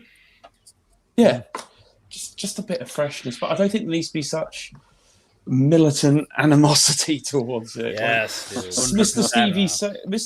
dude. Steve Evans's comment section literally made Mimban look like a picnic field. You know, like, you've got people like tossing. There's just people like chipping, like sticking a head up, just a little comment, just to be absolutely battered.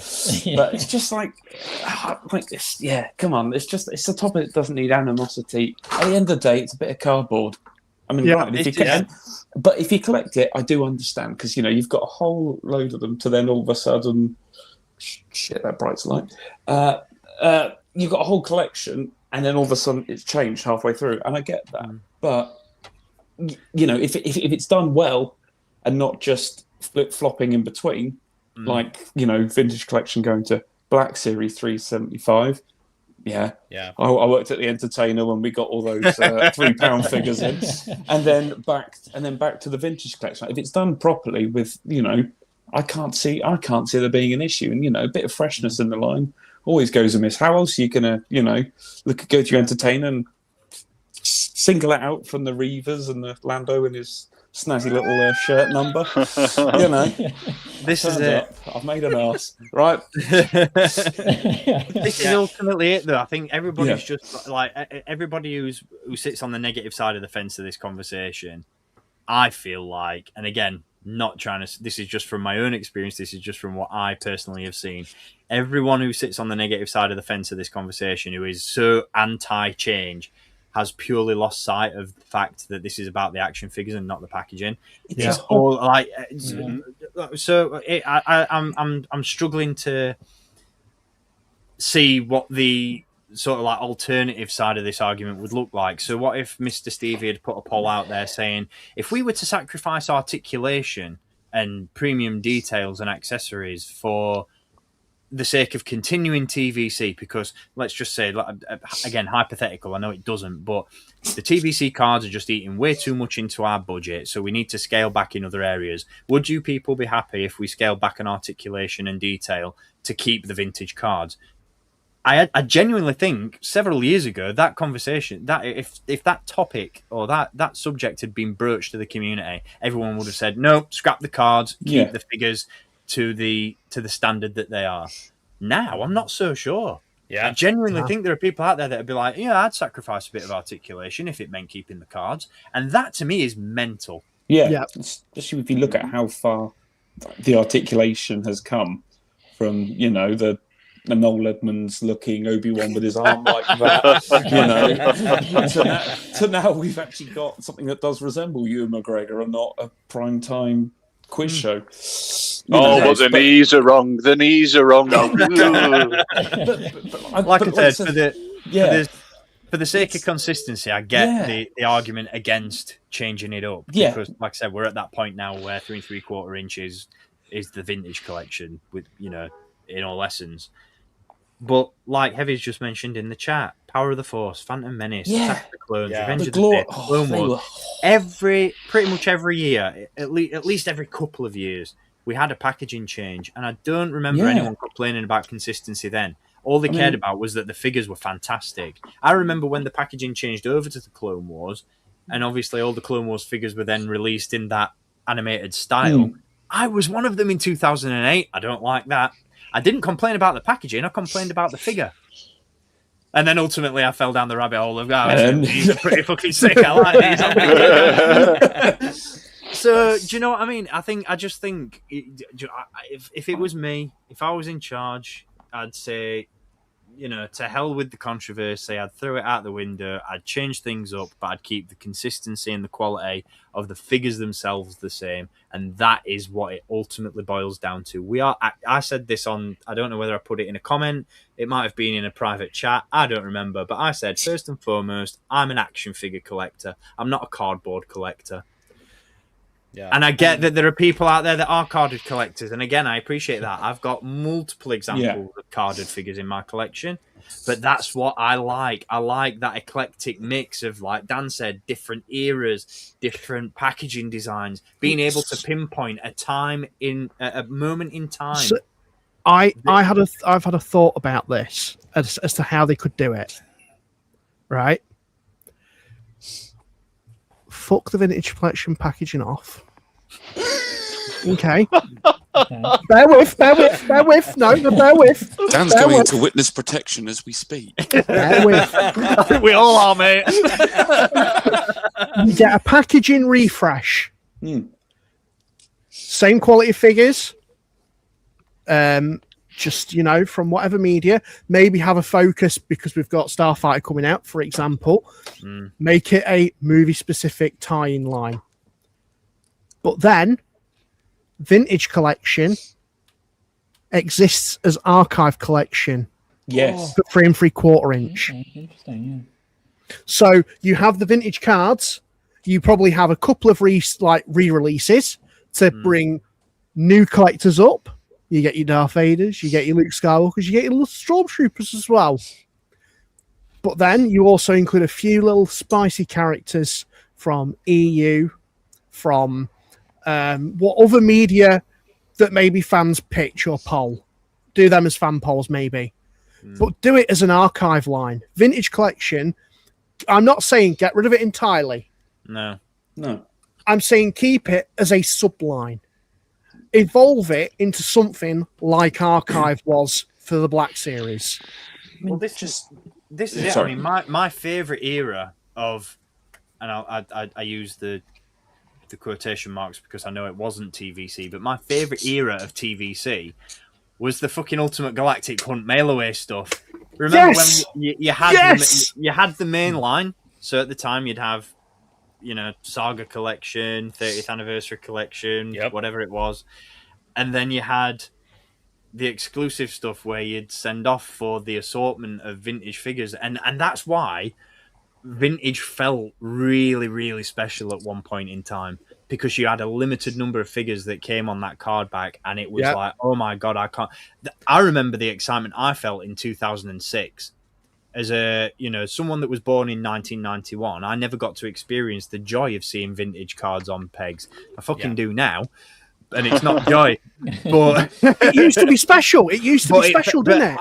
I couldn't believe it when Vintage Saga Collection, Vintage Original Trilogy Collection in 2004. Before it, I remember, seeing those cards in. I think it was Forbidden Planet that carried the mail away stuff, the Bosk, the Snowtrooper, the IG-88, the Endor Leia. I remember walking into Forbidden Planet and seeing those, and they came in those lovely protective clamshells, and I was like, "Oh my God, this is premium. This is really nice stuff." And I've never been able to experience vintage collection, like vintage packaging in my own collection. This is really special. And now it's just another vintage. Like every character from every new media, it always felt like an event when you had new media launch and new packaging to coincide with it, and then you had the special stuff that paid homage to the past.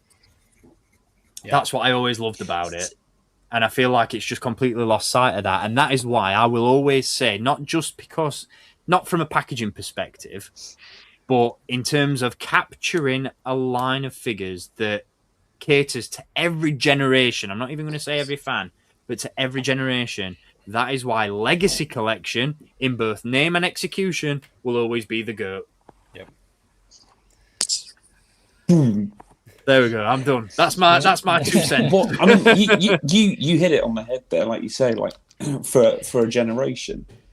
I think, like I mentioned, I think earlier, was it Matt mentioned it in terms of like the Lucas era.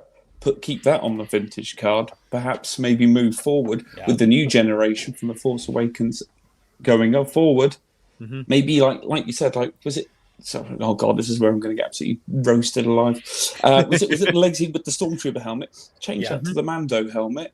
Bring that some freshness into line and define that era. Oh man. Because because at the minute, again, nothing wrong with it. It helps all continuity, but imagine just how good, like would have you could then tell the era with just looking at Stormtrooper, Clone Trooper, Mando, or First Order, even. Nothing. I think this is the thing. I think everybody's got this definition. Fear. Everybody's got this fear that if TVC changes the packaging, the next card back design is going to be a fucking Mickey Mouse shaped card back, and that's not. And that's not what we're going to get. Yeah. Like Steve. I'm just looking back at to go back to the Tartakovsky Comic Con exclusive set that James touched on earlier. Look how well received that was, because it was released in packaging that was reminiscent of an era, right?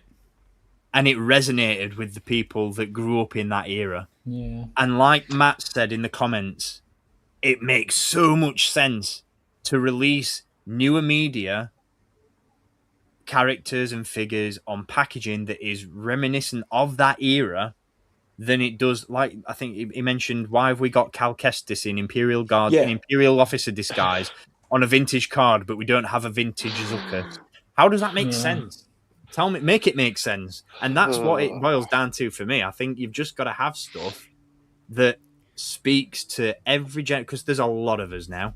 There's a lot of us from different walks of life, from different generations, from different backgrounds and upbringings, and there's so much of Star Wars that resonates individually. And I don't think if you want to hit on that storytelling aspect that Steve Evans harps on about so much, I don't think there's a better story to tell than the generational impact of Star Wars. And how do you do that? Some of them aren't even old enough yet to post a comment on your feeds, Mr. Steve Evans. So just bear that in mind as a toy designer and lead. This is it. Yeah.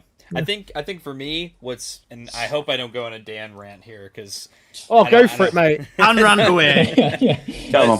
I think for me, I've been saying it on my channel the last couple of days. Like, what's blown me away is the mask off gatekeeping with the dusty crusty unks, as my dad calls them.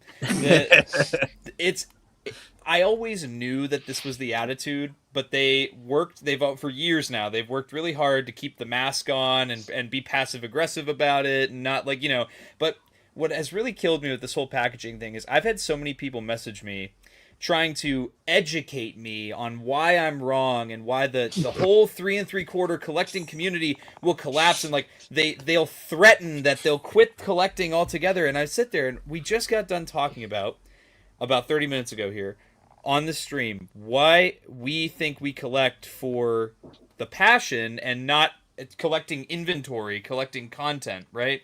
Whereas this is so you're saying that if the quality of the figures stays completely the same and they change the stupid little piece of cardboard that they show up in, that you will quit the hobby entirely, then you're not collecting for the figures. You're not collecting for the world building. Everything that you've ever said is false. Yes, I like to put in my little blue book. There are over just the numbered carded figures are over 400 now in TVC. You can't look at me with a straight face and say that you have on display over 400 carded figures. And you're not including the Canadian variants either. And I'm not including the sticker variants and the foil variants and what kills me is the Canada. It's the stupid. It's just stupid. I'll be honest. It's so dumb to me that the gatekeeping is so strong. There's such a resistance to change, and that's honestly indicative of the generation that is being loud about it. That generation is so resistant to any kind of change, except for Darth Moocher. We can maybe not think about banning him now, but I hate that we are just stuck. We're just stuck here and it's the same kind of conversation. Like I'll bring up, oh hey, I would like to see maybe the packaging change. Oh, we can never do that, because if we do that, then everyone will quit the line and everyone will... Oh, well, maybe I would like to see a little bit better character selection from the vintage collection. Oh, no, we can never do that. No, because if we do that, then I'll quit the line and I'll quit the... I don't watch cartoons. I'm like, get out of here. I'm so tired of it. The cartoons are some of the best. They're not cartoons. The only one that's cartoon is 03 Clone Wars. But all of these animated shows are so good and have such good storytelling. And I hate this gatekeeping. And honestly, what I've been seeing the last couple weeks reminds me so much of, this is what it would have been like if I was old enough to be on the internet when the prequel trilogy was coming out. Because this, what I'm seeing now shows that mindset never went away. And it shows that mentality never went away. They just found a way to push it down for a while. But now we're all getting older and we're having... And that's exactly what it is. JCC is exactly on the point. Hasbro has put themselves in a hole because for the last decade, they've been only catering to the whining, crying babies, man babies of the community who were lucky enough to get a platform and get a voice on a forum or a website, or these days on YouTube, on Instagram, you name it. That's exactly it. We're not passing the torch. They would rather extinguish the torch, throw it in the freezing water, and cross their arms and cry until they get their way. And that's it's honestly made me want to dig my heels in, because what I've loved about the vintage collection over the last year, beyond Clone Troopers, I never cared about the vintage collection. I started collecting as an adult in 2019, and I never gave a damn about anything that wasn't a Clone Trooper with TVC. Then the Republic gunship came out, and that is the most excited I have ever been for a single reveal ever since 2019 when I started collecting. And that thrust me into a trajectory, and hundreds of other collectors, and then you get to the gate, and there's the gatekeepers, the little troglodytes on top of the gate, and they want to sit there and they want to say, you can't come in, you have to appreciate the legacy of this line, and you have to like the racetrack. Ready.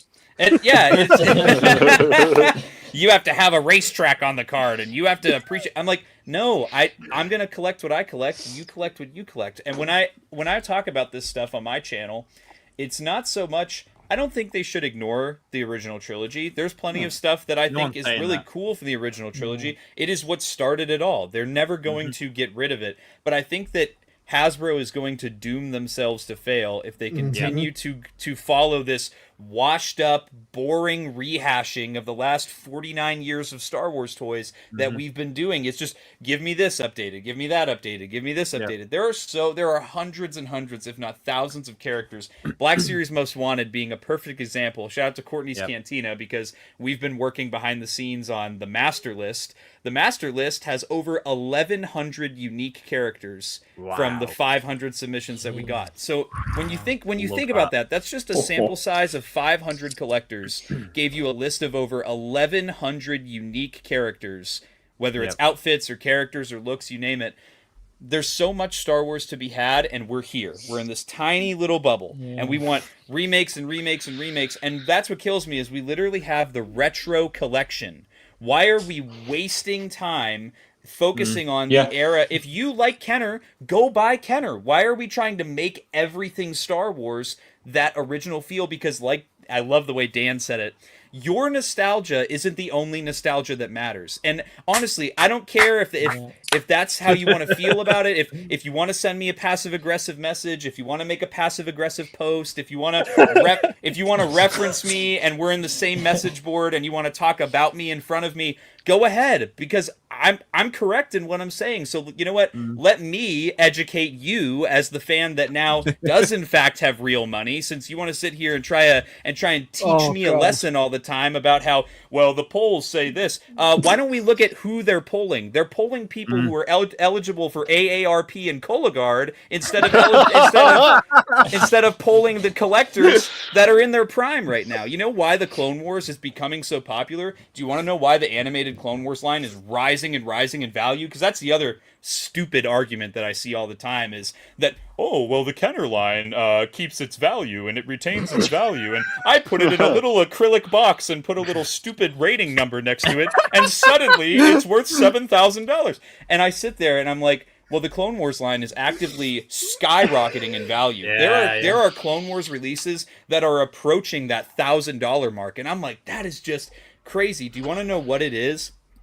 And it is just it's as simple as the nostalgia. Darryl DePriest, the father of Hasbro Star Wars, in my opinion. He's I agree. A friend of mine. He's a mentor. Yeah. He was in charge of Hasbro Star Wars. His first line was the Revenge of the Sith toy line, and his last line was the releases for The Force Awakens. That was his tenure at Hasbro Star Wars. And he's the one who created the Black Series. He's the one who created the Vintage Collection. He's done it all. And he always had this finger on the pulse. And he has this, it's called the 20-year rule theory. And the theory is that when you're a young adult, when you're in your mid-20s ideally, you start to gain a deep nostalgia for the stuff that you grew up with. And then you start to very heavily financially invest the money that you make from a real job, mind you, into the hobby and into the things you grew up with. So when I saw this gatekeeping, I completely changed my whole backdrop. I've been spending the last week, now it's all Clone Wars, prequels, Mando, because that's what I like. And I'm done trying to have a nice blend of everything so that everyone can look at my display and say, wow, what a nice display.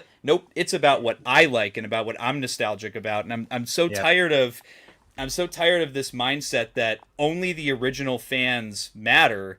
And they're like, well, the younger fans, they're just not into the toys as much. You're not making what interests us. Up until the Republic Gunship, you weren't making something that deeply interested me and made me want to seriously invest into this toy line. So I think I'll wrap up my rant there. But I'm growing very tired very quickly of this know-it-all, passive-aggressive mentality from these, I call them veteran collectors, but my dad will call them the dusty, crusty unks, that think that they're allowed to. And Collector Cove, I love when you're like, you try and peek your head up and give a different opinion, and they just punch you down with this militant aggressiveness. You're like the playground bully. It's just, I'm so tired of that energy, and I'm not going to sit here as a fan of this hobby and someone that I want 3 3/4 to thrive. I want 6-inch to thrive. I want Hot Toys to thrive. I am a Star Wars collector, and I want this hobby to continue just as long. I want another 50 years of the hobby. So it's just, and again, JCC, younger fans go to Lego Star Wars. What is Lego doing? Yep. Clone Wars, prequel. That's what they're making, and that's why people buy it. Blocky seems to know what's going on because they did a Mando wave, and guess what? They got my ass because I just pre-ordered the Clone Trooper Champion class Steve's got a yesterday. little itch. There he is. Yep, and those are cool, and they're doing things that people want. You know what doesn't bring people in? Original 96 Anakin.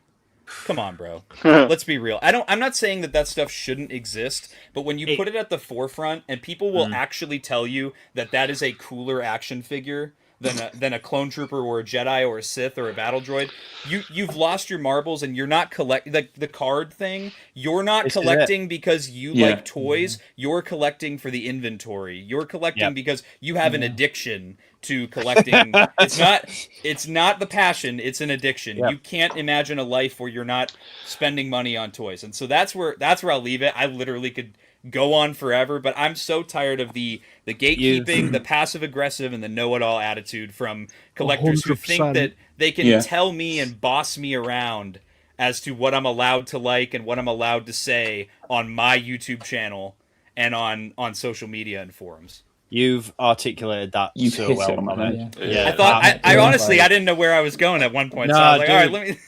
Honestly, that is, you've put that into words far better than I could have ever tried to. I appreciate that, because I always this is why I try not to get too invested in these conversations. And I know Mooch has mentioned it in the chat that this is all coming from a vocal minority. Don't get caught in that space. Yeah. And I appreciate that, but unfortunately, like you just said, Tommy, the minority is that's the audience that is being catered to, and that's the audience that's being listened to at the minute, and that's unfortunate.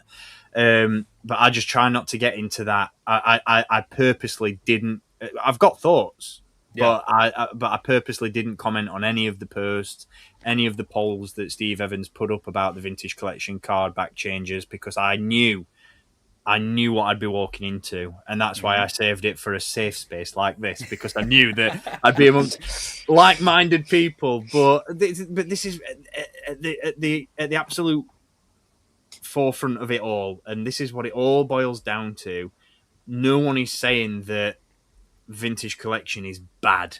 It's not bad. It just has a purpose, and I feel like that purpose has been, I'll not say surpassed, I'm trying to think of the right word for it. It's been overstayed its welcome. It's overlooked. And I think this is where you hit the nail on the head, Tommy, is when you said that if you're collecting and you're that like, fair play to you for being passionate about the cards. But if you're collecting to the point now where the card and that number on the card is more important to you than the figure in the bubble, like you said, Tommy, you're collecting for the inventory and you're not collecting for what it all is about, and that's the product in the box. Yes. And that's and if really you've got 400 of them on your wall, buy a tin of paint. Nobody has 400 TVC figures. I don't care what anybody says. People are like, I only collect carded. I'm like, no one has the wall space for 400 numbered figures and counting.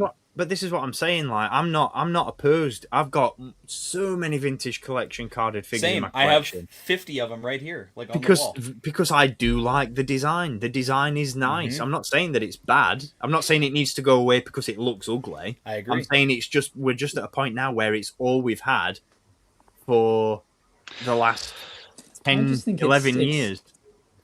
It's just not. It's become so common. It's just there in the background all the time now. It's just there's TVC. Yeah. It's not exciting now. Yep. It doesn't nothing, sort of go, nothing stands out about look at it. That. No, nothing at all. Like sorry, I was just saying, go on. When you go into like when you see like a wall, like if you go like Forbidden Planet or other shops are available, and you see them, like other than like if the images are good on the card, okay, that stands out a bit. But chances are if you got a grainy image of Shito 57, you're like, it's like some of the images. It doesn't boost. It needs a bit of color. Yellow Spaceman #2 isn't your most wanted? Stop me at that, boys. That's a real character name, by the way. Yellow Spaceman #2. Wow. Just get out of here, bro. I want Light Man. Yeah, I'd be all about Yellow Spaceman. Give me Yellow Spaceman #2, but give me on a 30th anniversary collection card. So to Folder's point, and this I definitely want to reiterate that I don't want to gatekeep the way that people gatekeep me. So if you're an original trilogy fan, and I do a Monday show with Darth Moocher on Sarlacc Digest, and he's OT above all, I'm prequel Clone Wars above all. And we can balance that out. And I think the fan polls reflect that there is definitely a want for original trilogy just as much as there is prequel Clone Wars. My thing is, I think that this year's character selection for TVC has been the best it's ever been, because they had a great mix of new media. They had Maul Shadow Lord. They had a ton of Mando Grogu. They had some original trilogy beats. They had, and people go, oh, it's not enough.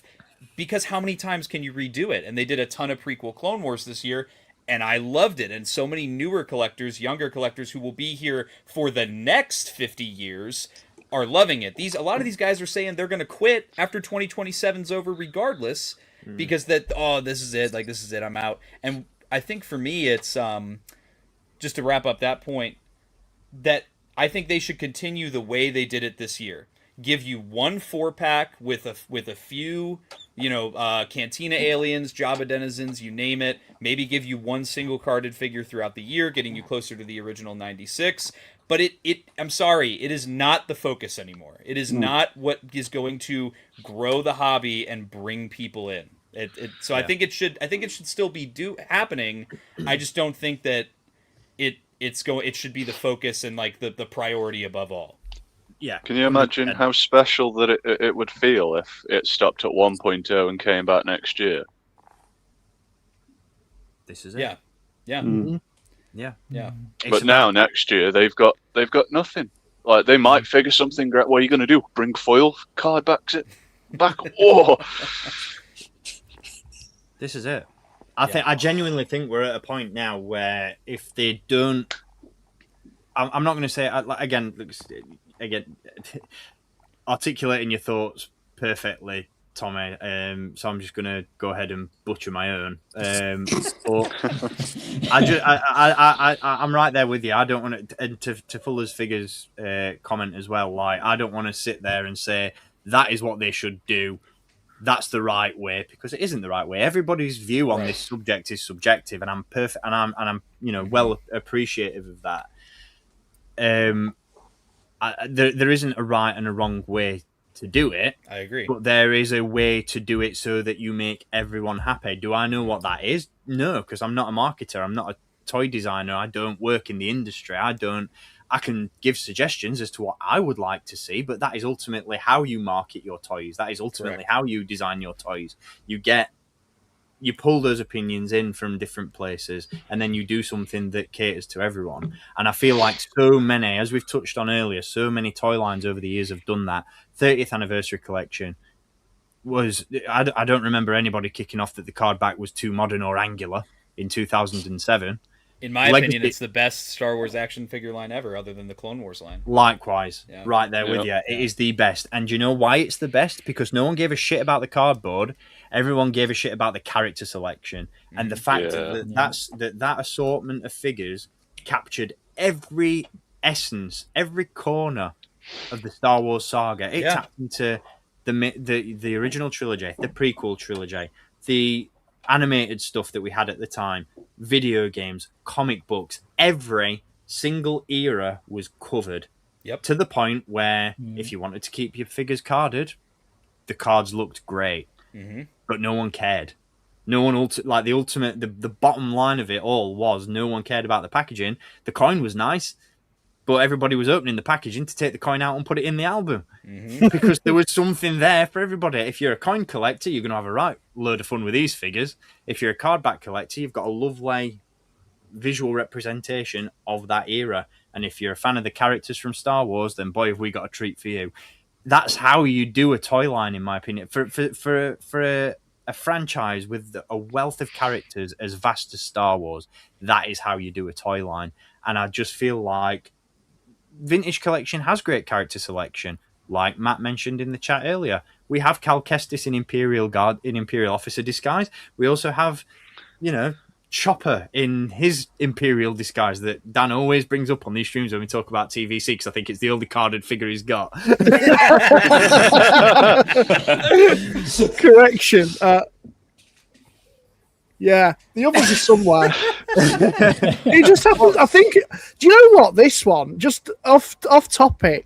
I feel like this is just sat there wanting me to open it because I don't give a shit about the card. I think you should open it now. So, do you know what? Oh This is the perfect opportunity. Oh my God! At least use a razor blade. Use a box cutter. No! Oh dear! Think of the value. Oh, the value! Oh dear me! Think of the number.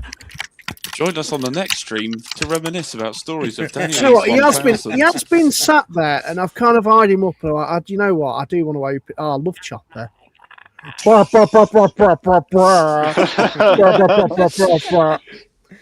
Yeah, that's much better than having that shite. There he is. You sit there, mate. Look how happy he is to be playing with his toys. Give him a little kiss. Oh no! And there's Django Fett, and he's gonna beep beep beep. I like to think that upon seeing that, there's a whole host of people out there that have gone, "You can do that? That's what they do." Cue montage of just packaging being ripped and destroyed. Absolute chaos. Dan, surely the reason that you opened it was to put it in an acrylic case and have it graded by CTC and PSA, right? Yes, so I'm going to get someone to grade it and give me an arbitrary number that they've made up, comparing it to something else that they've also got.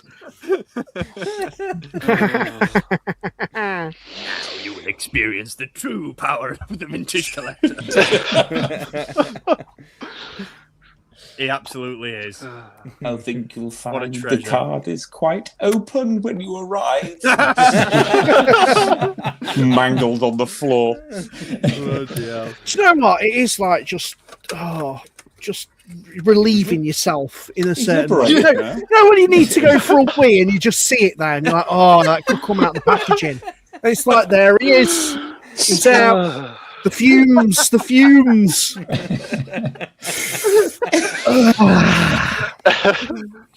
Oh, dude. I think we've exhausted. Can we talk about something fun? Yeah, let's do it. end the therapy session on Sith Yeah. Lord 229 and Let's go. Let's go. So yeah, into Black Series. Even though we've seen half of it already, but let's start with something that James hasn't got yet. Although, when's this one due, mate? Next week? Tomorrow? Well, I got offered the TVC one today, so I'm just crossing my fingers at this point. Oh no, Oh, I thought you were going to baby. show Rotter. Now I thought you were this. going to show Rotter. Nah. now Nah. this has me excited. Oh, you and me Oh both. boy, You it know would have been nice to Yeah, reveal this I- the other week. Oh, what, wouldn't it? Bloody hell. So...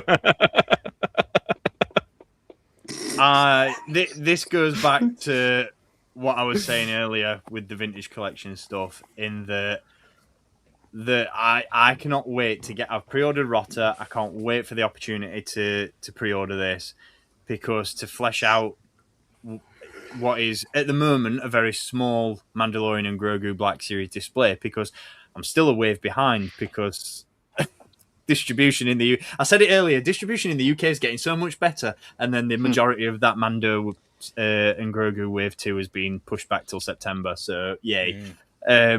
I'm so excited to just get that display fleshed out with the ATRT, with Rotter, with all the characters that we've had from that movie, the mercenary droid, Zeb. This is what I'm talking about when I talk about world building and variety and character selection.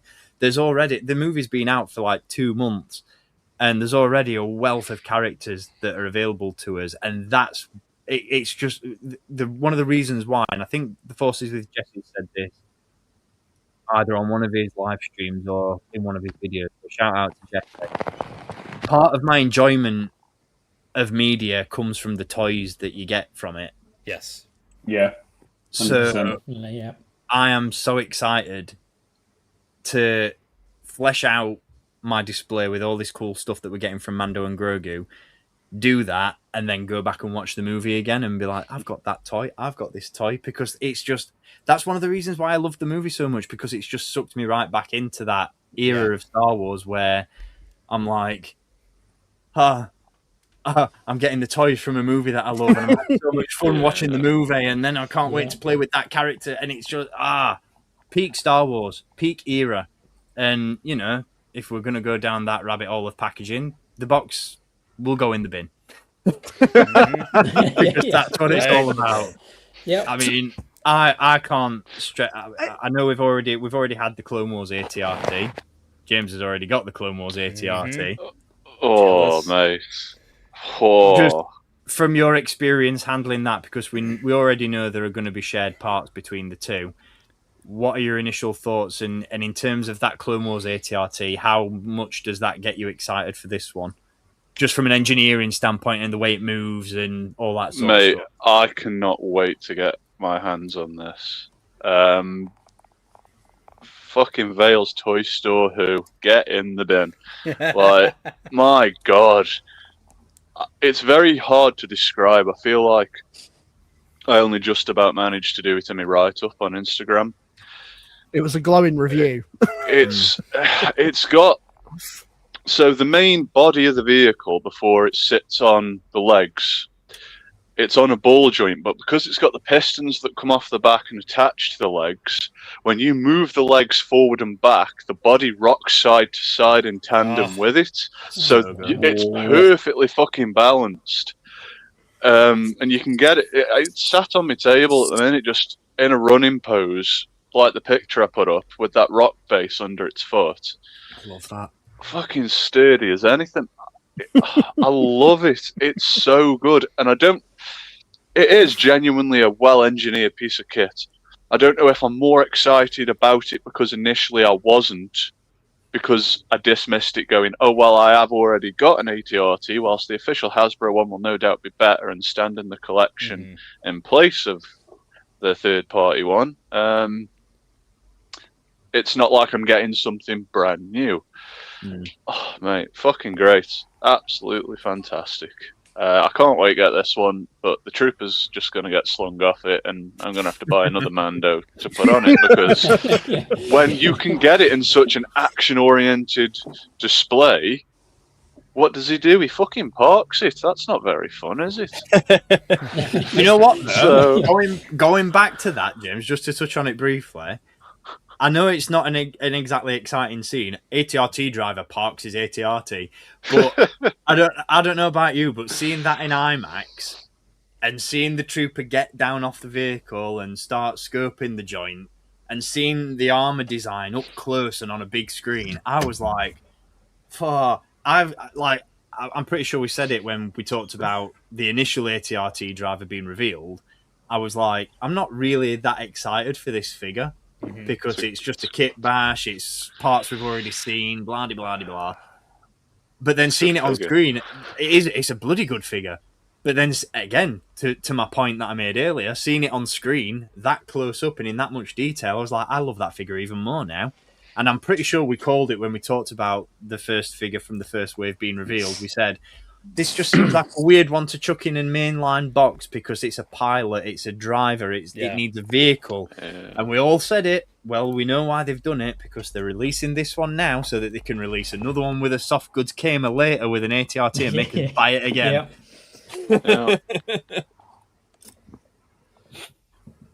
Yeah, dude, this one, I think what gets me the most on this one is the price. I was not expecting this to be so much cheaper than the Clone Wars ATRT. That has me super excited. And I like that we could flesh out the silhouette, like you said earlier, Steve, about like just different than just. I wish I could for the life of me remember who said it, but it's one of my favorite quotes right now. The class photo style shelf. I've been wanting so badly to diversify my shelves beyond just the class photo, where like everybody's standing there. I like it for some shelves, like some displays it looks great, but others I'm like, do I want every shelf to look like that? And so I really like with something like this, it's a great way to diversify the look of the shelf, and I'm really excited to get this and the Clone Wars one in. Tommy, at this point, do you just want to start hosting this show because you put your thoughts and feelings into words so much better than I ever could, mate? I don't know about being a chat moderator, dude. I think you just need to take on full hosting duties, and I'll just take a complete. Well, here's the secret. So I type in my prompt to Chat GPT on the side here, and I just read off what it spits back out. I love ChatGPT. I like toys. Good point. That's a good point. To inventory. Yeah, they are. That's like, I mean, most of my shelves back here, Black Series and TVC, are all class photo style shelves. But then I have other ones now where it's like a box set, and I have some sealed stuff on there with it, and yeah. But just trying to do things like this. Little vehicle sets and world building pieces are great ways. Like James' display.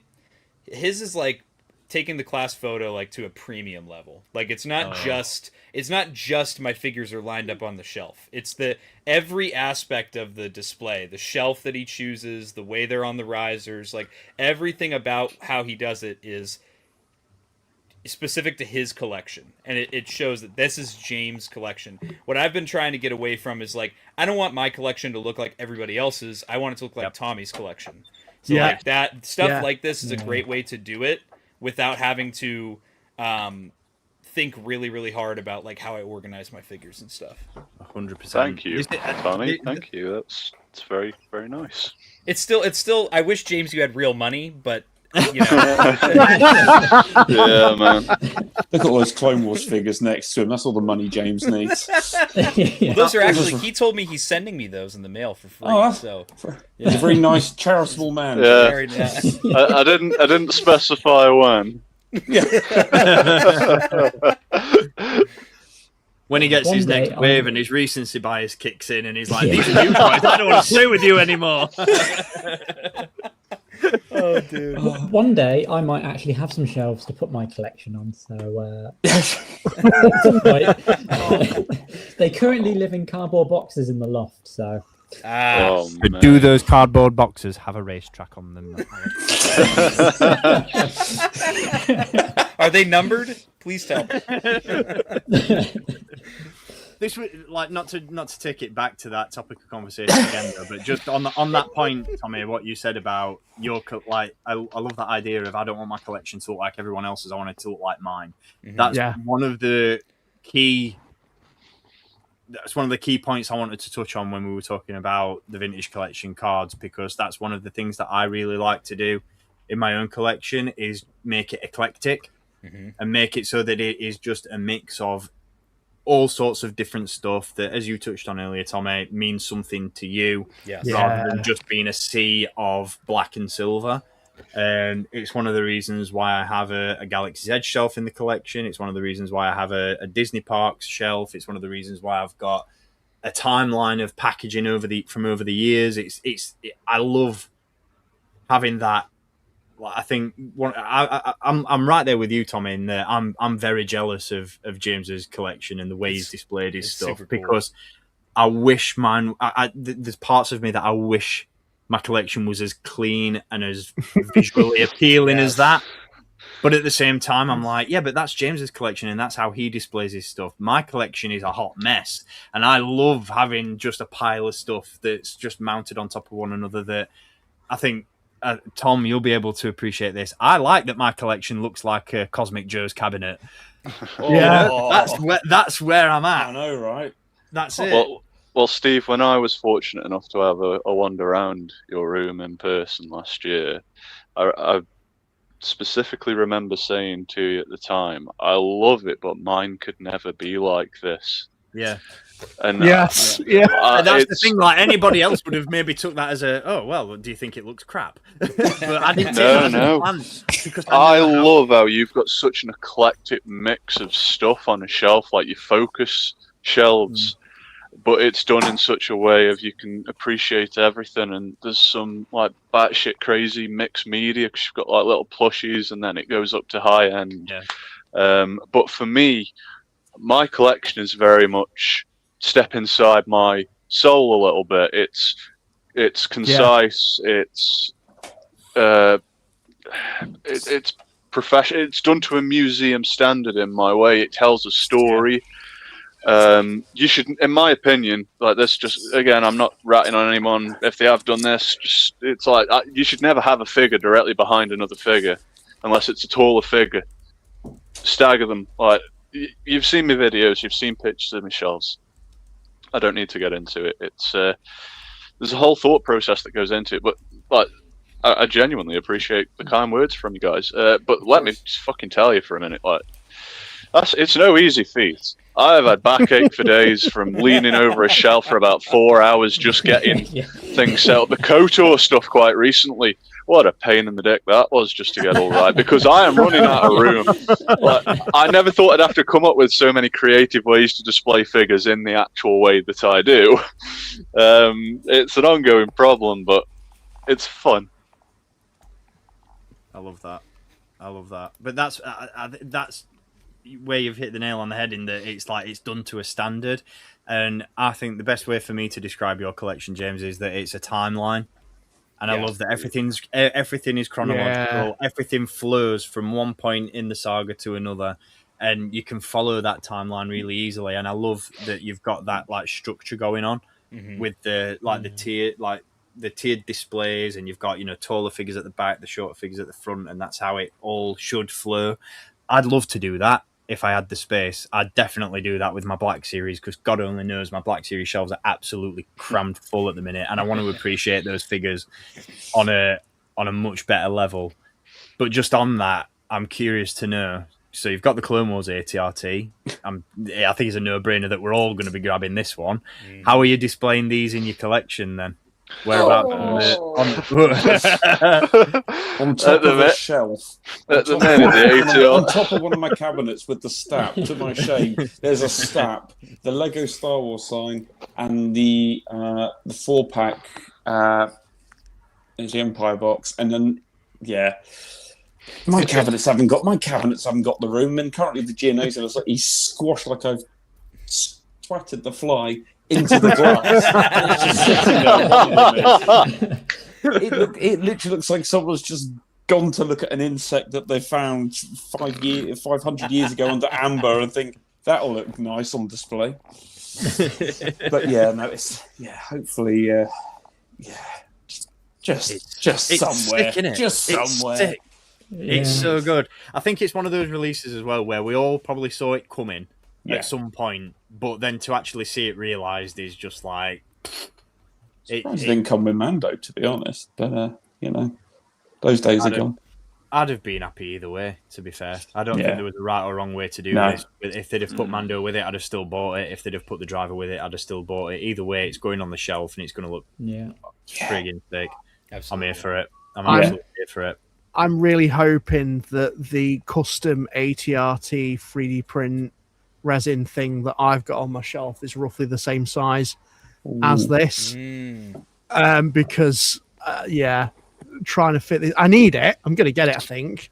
But where is it going to go? And I'm just hoping it's going to fit on my Mandalorian and Grogu display. One thing I will do, though, I think, is I'm going to have the driver unmounted from it and have it in a static kind of pose. Ooh, I know it's a bit boring, but the one thing I'm tiny bit disappointed about, it's not disappointment, it's a minor thing. It's a minor thing. Because obviously, I know what you're going to say.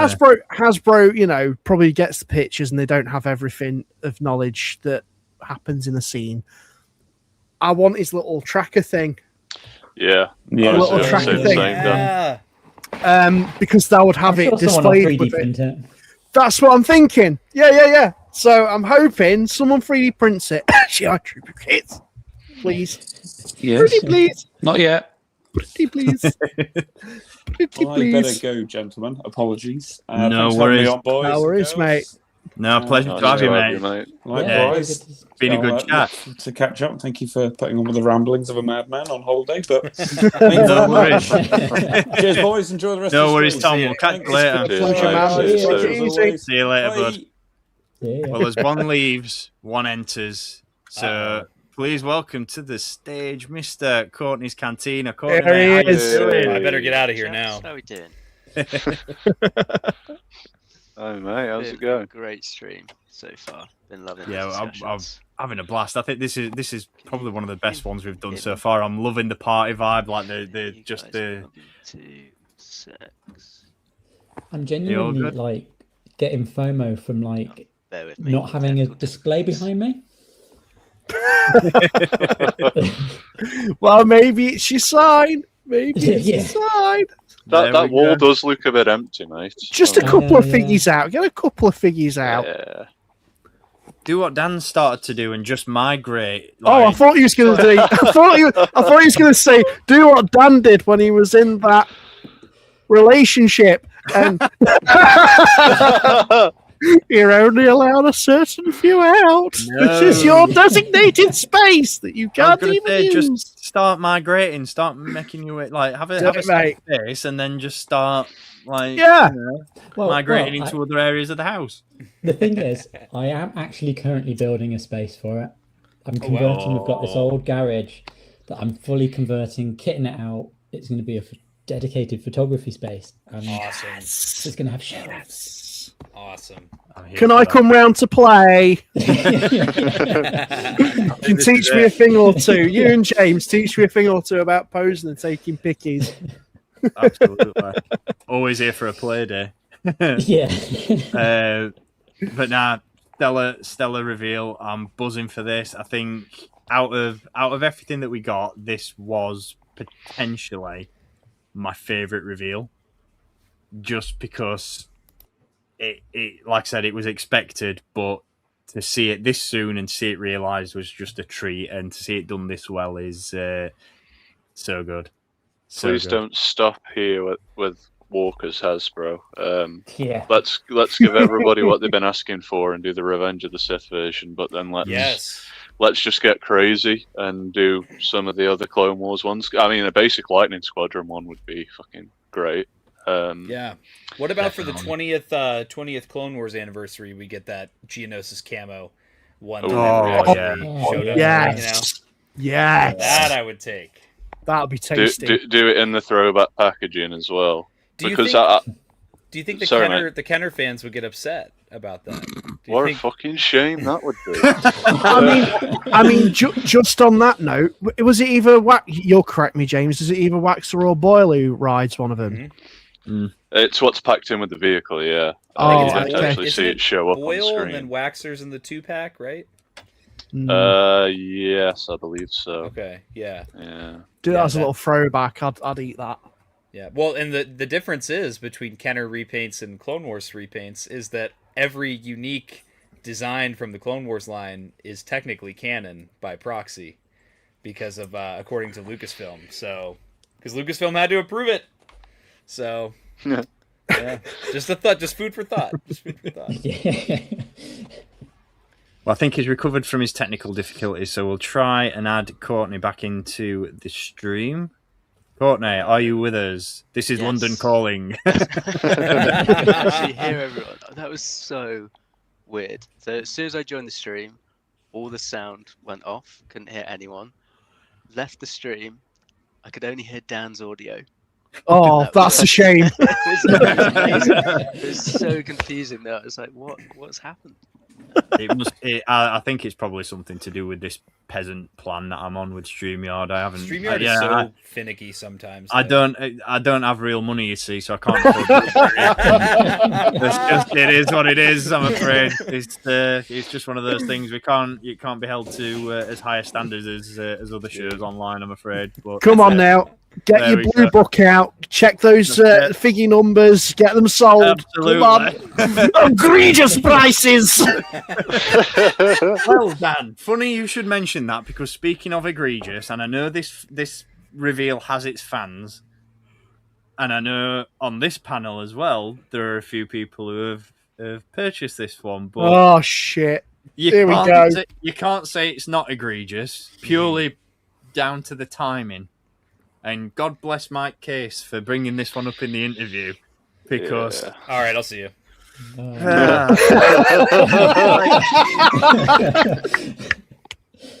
I don't have thoughts on this, because man, I expected it, because this has been on that rumor list for the longest time, so I knew it was coming at some point. I didn't expect it this soon. I'm a little bit pissed off that it came soon. But at the same time, it's like, do you know what? I've pre-ordered the main line. I'm happy to sit this one out. This is fine. But the timing is piss poor. Stronger willed than me, mate. Yeah. Stronger willed than me. Mate. There was a part of me that was like, do I just cancel my pre-order and get the Wave Again minus Embo and then grab this? But then I just thought, no, do you know what? It is what it is. Embo's the bread and butter for me out of this set. I love Kaibu. I think, Dan, I love the fact what you put it down to as the reason as to why you bought this one. Like, I haven't got all the shots on the deck, but man. It's for me because I pre-ordered this with 2 snowtroopers, and I'm so happy that order didn't go out, because obviously snowtrooper's been delayed until the end of the month, or next to the next.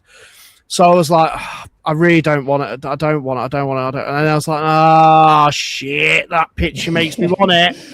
And it's just the shot of Kibu with the little Anzellan in his mouth. And I need to recreate that. So and it's also the packaging design as well. I'm a sucker for it, because I know it's just going to end up in the bin potentially. But it's the fact that they've designed the inside packaging like his ship. I think that's such a cool detail. Yeah, that is good.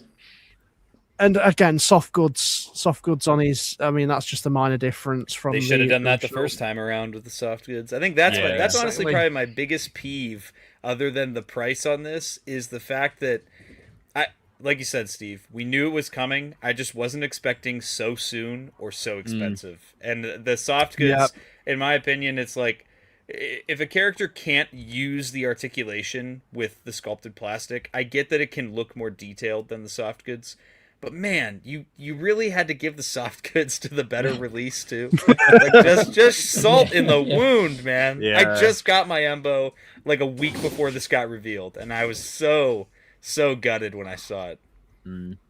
The great irony of it all is that I actually don't care about the soft goods on this. I just want the fucking dog. Same. Couldn't they have just released it with like some Anzellans and maybe their little truck or something like that? Yes. Yeah. Could there have been a way where Embo was Clone Wars deco and then you ran with the base body of Kibu and did 2 heads, so you'd also got Marok? Yes. Like, would that have been feasible enough to cover both versions of his dog? So I guess we'll never know. I actually kind of don't want a Clone Wars decoed version because it wouldn't be true. I would like it to be an artist interpreted version, similar to how they did Cad Bane. You know, it's too live action for me to go. Yeah, that's going on the Clone Wars shelf. Yeah. I think one of the reasons why I didn't have stronger thoughts about this one was because as soon as I saw the images, I wasn't like, "Oh, you motherfuckers!" I was more along the lines of, "Well, they did this with Cad Bane, and I didn't get pissed off about that." You know, when they did Cad Bane and Turdo. They did that the proper way round, though, didn't they? They did. So the single release came afterwards. Yes, and that's the way that, like, 'cause I know Sergeant Bolts has put in the chat that deluxe and regular stuff should release simultaneously. I don't necessarily agree with that. In terms of allowing people to pick one or the other, 100%, absolutely. But I definitely think there needs to be the exclusive. Always needs to come first if it's offering the better option. Yeah. Yep. Because then if anybody looks at that, like if this had have come out first and somebody would have looked at it and gone, you know what, I don't have real money, $65 is too much. I'm gonna wait until the regular release comes about. That's, you know, you're guaranteed a sale one way or the other. And that's the way I think it should have been done. For my mileage, just on touching on James's point about, Alex's point about releasing it with releasing Kaibu with Anzellans and the little the little speeder. Would this stuff like this? I feel like is a really good. Just going back to the clone build-up set and the idea of accessory packs and all that sort of stuff. Creatures, I think, are a really, really good way of starting off accessory. I think so. If I think back to the mainline release of Grogu, where you just got Grogu and you just got the hover pram and you just got a couple of accessories to go with Grogu, and you still charged the same as a mainline Black Series figure, and it felt, again, egregious for the cost. I genuinely don't think I'd have any issue with standard Black Series packaging. So same format, same mural artwork, same consistency with all the other boxes that you've got in your collection, blah, blah, blah. Kaibu, Anzellans, the little speeder, charge the same as a full scale 6-inch figure, and I would be all over that because it's that to me is the idea of that's a build up pack, because then you've got your mainline release in Ember, but then you've got this other box that has all this other stuff that accompanies him, and that allows you to flesh out a display a different way rather than that could open up. Exactly. Like, I just think this is that old age thing of this is a hostage set, because we all know that Kaibu's not going to come again. No. Yeah. I would go as far. I hope he does, but I don't think he will. In the same way that we've never seen a re-release of Turdo.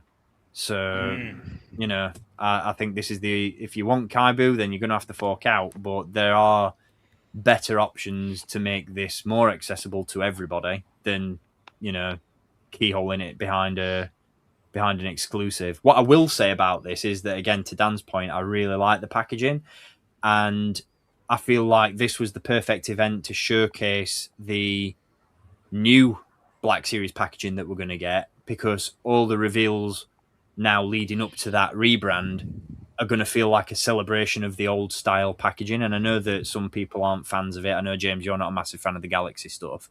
Oh, I loathe it. But like releasing stuff like this, like I really like this box as an inbox piece. I would love this in the collection. Yeah. And like I said, in the run up to 2027 and the packaging rebrand, everything that comes now is going to be like, you know what, we're saying goodbye to that old style packaging, and love it or hate it, it's nice to have that build up that you know that everything that's going to come in this packaging is the only time you're going to see it in that packaging. Right. And yeah, I really like the presentation on this one. I love the sleeve. I love the window box. I just think this is, you know, aside from the timing, this is the perfect exclusive. And I think this is great. I really, really like it. But the price is off and the timing is so bad. Dude. Yeah. Yeah. I think my closing thoughts on this one would be just what bugs me too is with how much Hasbro is open about listening to the community, watching what people say, looking at comment sections. When the single pack figure got revealed, everybody said the same thing. Where's the dog? We want the dog. Where's the dog? And the fact that they kept quiet and didn't say any... I get it. It's business. And you wanted to get us to double dip. Yeah. But it's just... You wouldn't have heard as half as much complaining if you would have said, and if you guys want the dog, hold out a little bit. That might be coming later. And then there's a lot of people who don't care about the dog. They just want Embo. So they'll just buy Embo, and they can get it that way by spending less money. It just felt dirty to me, the whole thing, you know? Yeah. Yeah. It was a cocktail of misfortune, this one, I think. Between this and the X-Wing, it was quite the press breakfast.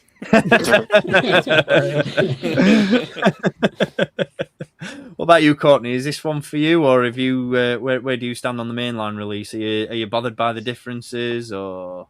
I don't have Embo on pre-order currently. I want to pick him up, and when they revealed this, I was like, okay, this is a great chance for me to get kind of what the full release should have been. But then when I saw the price point, I can't justify the price right now. Yeah, I'm kind of taking a bit of a break in terms of what I'm picking up. I want to pick up stuff. Like, it's not because of what the figures they're putting out. It's just I need to be sensible with money. Got a new baby. Did you just had a kid or something? Is that what happened? Absolutely. Just Congratulations, by the way, Courtney. Cheers, guys. No worries. But yeah, as soon as they revealed the price, I was like, that Kaibu and soft goods do not equate an extra like £30. Like, exactly. By no means. As pretty as the box is, and I love the packaging. Like, again, it goes in the bin, but I love it. I can appreciate a good package. Terrible phrasing, Jesus. It's all right. We're nearly at watershed. It's fine. Yeah, I can't justify it, so I think I'll grab it. If it goes on discount, maybe. Like, Star Action figures have had some really good stuff. But considering it's still in stock, I think it's likely. Yeah. If not, this is one of the things Dan and James you joked about with me, wasn't it? Because I've just had insane luck with some of these exclusives that I've just kind of like, in the same vein as you, Courtney, like, I've just sat them out and thought, do you know what? I like them, but I can't justify what they're asking for them at full RRP. And so, I mean, I've never skipped an exclusive with the intent of getting it cheaper down the line, because I just go in with the assumption that if I miss it, I miss it. And then if it turns up cheaper, bonus. But pretty much everything that I've said to you guys, I'm going to skip that because the price is a little bit too rich for my blood. It's then ended up in clearance, be it Star Action Figures or any other retailer, and that's when I've jumped on it and I've gone, well, it pays to wait. And I get, like, there's no fun in waiting. There's no fun in being patient in this game. But, you know, I think when it boils down to something that you can... If you can ask yourself the question, can I live without this? And the answer is yes.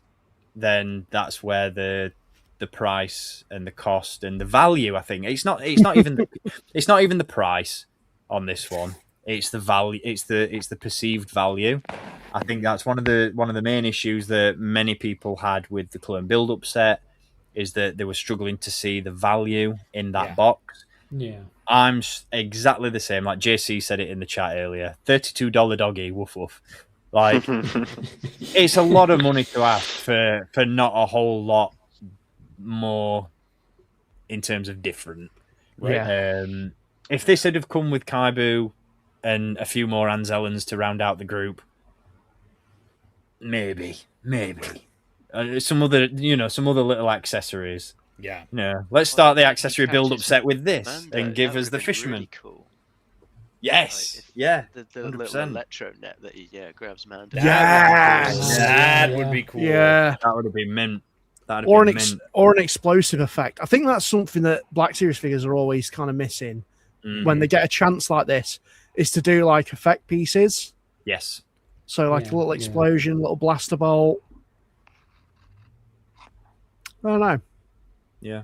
I think that is, again, just going back to it, it's something that a lot of people mentioned in the build-up set mock-up that I did. Somebody mentioned, this is the perfect way to do the clone build-up set, but it also needs blast effects. And I'm like, just do that more.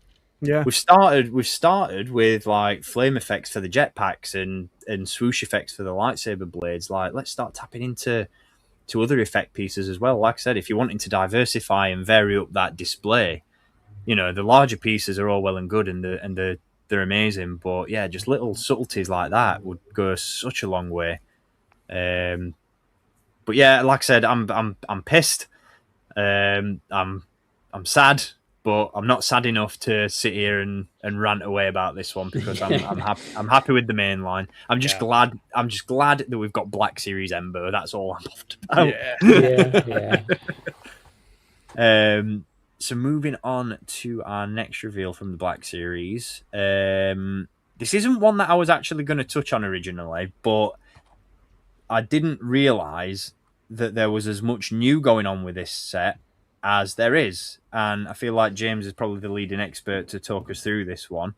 James and Tommy, to be fair, being of the era. So we are getting a Clones of the Republic 2-pack featuring Jesse and an updated, which blew my fucking mind, because I did not realise that it was an update, because I was on holiday at the time when the panel was going on and the presentation and stuff, so I was like seeing little images on my phone, and I saw this and I was like, oh, bloody hell, another repack. And then seeing it bigger, I was like, wait a minute. And now I'm like, that's how you do an update, because I will be grabbing this. I was so excited. Look at you, because long time coming. That Ahsoka's just crap. It's just so inaccurate. It's disgusting. This is amazing. Everything is brand new on this figure. Besides the head sculpt, it's just had updated deco, but that is night and day anyway. Yeah. And finally, Jesse has got the proper helmet. It only took 3 fucking years after I had a little rant at Eric at Celebration about it. I guess yay, but boo, because I've still got to suffer that shitty ARC Trooper fucking mold. I get it. I wouldn't have wanted a new body mold just for Jesse to get a redo, but you know. Do you know what? I'm going to say it, and I'm probably going to get some flack. I can already feel that in the chat, Kirby's probably going to rinse me. But I don't actually mind the ARC Trooper sculpt. It's not that it's bad. Same. It's not that it's terrible. It's just a product of its time, and we've moved past it. Right. I know, but I still like it. I'm with you, Steve. Double trigger fingers. Just give it the other trigger finger, I'd have been a bit more happy about it. Yeah. I'll get your scalpel blade out and come on now. I fucking hate that I have to do that. You have no idea how much that shit kills me to do that. Because if I do it wrong, even just a slight, that's it. Got to get another one. It pisses me off. I've done that, by the way, with Hunter from the Bad Batch, because he can't hold the. I'm going off topic now. He can't hold his knife on the same fucking arm where the sheath is, so he has to cross-draw the knife, but you see him use the pistol in the other hand, and it's fucking Seagrip. Anyway, this set, mint. Can't wait to pre-order this. I've actually got it saved in my calendar for when the pre-order supposedly goes up, according to some people online. When is it? What a way for my calendar to fucking fail me and get all compressed and not share its information with me. It's the 20th of August, apparently. Not Yeah. long. There we go. Well, you know what? The first hour, only premium members can buy this. Fuck off. I'm gonna like on topic to a degree, but slightly off topic. So the Jedi Temple Guard set, I'm not having a stroke, am I? At some point, Brandon said that set was going to be available via Pulse and Disney Store, right? Yeah. Correct. It is now in distribution. It is now available at the parks. It is I now have available on. It is now available, Yeah. right? Yeah. Why is it like at least for us in the UK? Why is it not on the Disney Store? And there is a reason for me bringing that up, and that's because Disney Store started with these Clones of the Republic sets in the UK. Am I completely wrong? And I probably am, because as I'm saying it, the cogs are turning in my brain, and actually I'm thinking, well, actually, Stephen, there hasn't been one since the one you're about to mention. The last Clones of the Republic set was Anakin and Rex, correct? Plo Koon and Wolf. and Yeah, Wolf. that's it. Yeah. Why did we get... We got Gree and Yoda, albeit briefly, on Disney. Yeah. So, Anakin and Rex, I'm pretty sure, are still up there, but they've missed. Yeah. They've skipped Plo and Wolf, and I'm worried because I would much rather buy this from the Disney Store than Hasbro Pulse. understand. You sure about that? Yes. Well,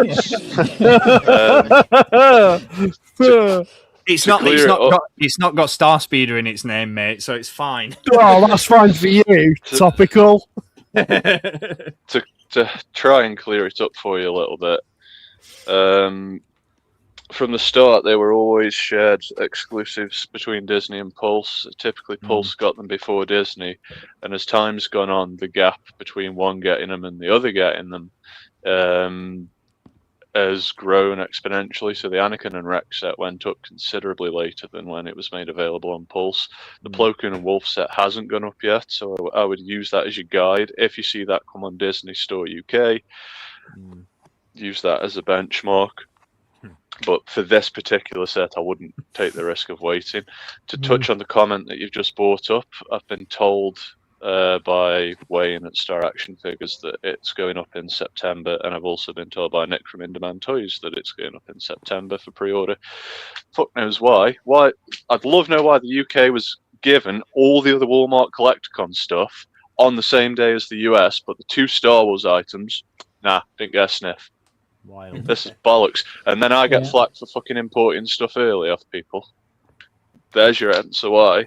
Fucking sort your pissing dates out and I wouldn't have to bother. As the cool kids say, James is spitting. Is that comment in relation to the Best Bin Duel, James? Just to clarify, because yeah, that's a good point to bring up. It went on pre-order a fucking year ago, and it's still not even released in the UK. Yeah. I have had mine I since didn't know November that. last year. So you were talking about Hardcase and Dogma, right? Prior. Yes. Yes. Yeah. Wow. Cool. I just wanted to clear that up. That Best Bin Duel set is a joke. An absolute joke. Oh, yeah. This happened with the Shadows of the Empire 2-pack, though, if you remember. The US got that about 4 months before the UK, and we kept having the date pushed.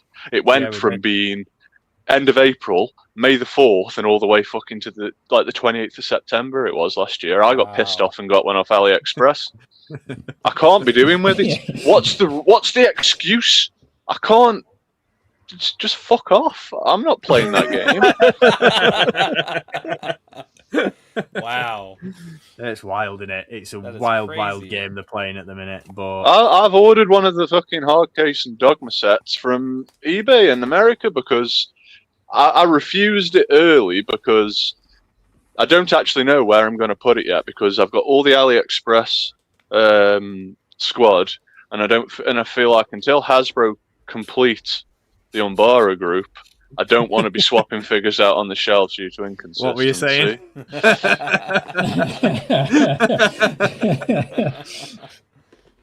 I mean, I'm not necessarily arcing on that, but you know, if I were getting things on time, certain avenues wouldn't have appeared to me. Is all I'm saying. That's great. Impatience wasn't born overnight. I mean, people who ordered that Bespin dual set, it's been all fucking year. It's not just the UK, from what I understand. It's the majority of Europe. Really? I'll occasionally browse the Out of the Basement Discord and see it come up every few months that people are saying, "Oh, they've pushed the date back again."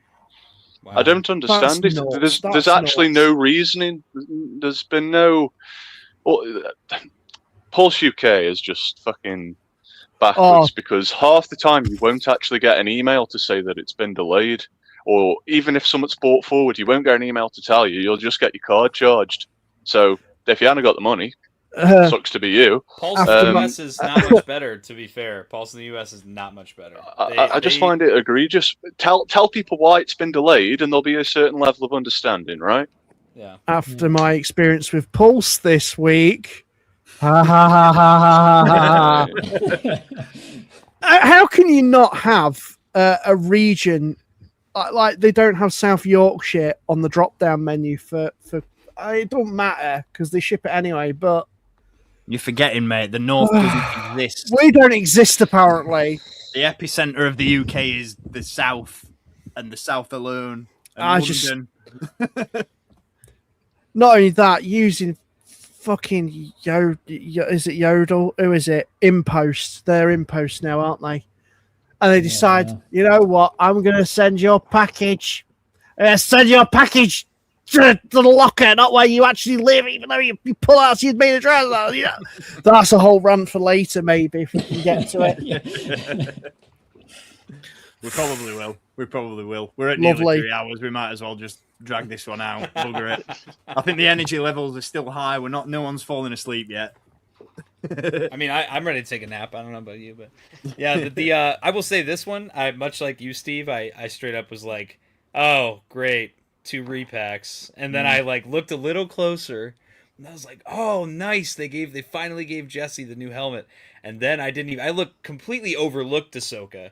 And then when they mentioned that Ahsoka has the new stuff, I was like, oh, finally I can pose that figure without her taking a shelf dive. I'm so excited, dude. I'm so excited.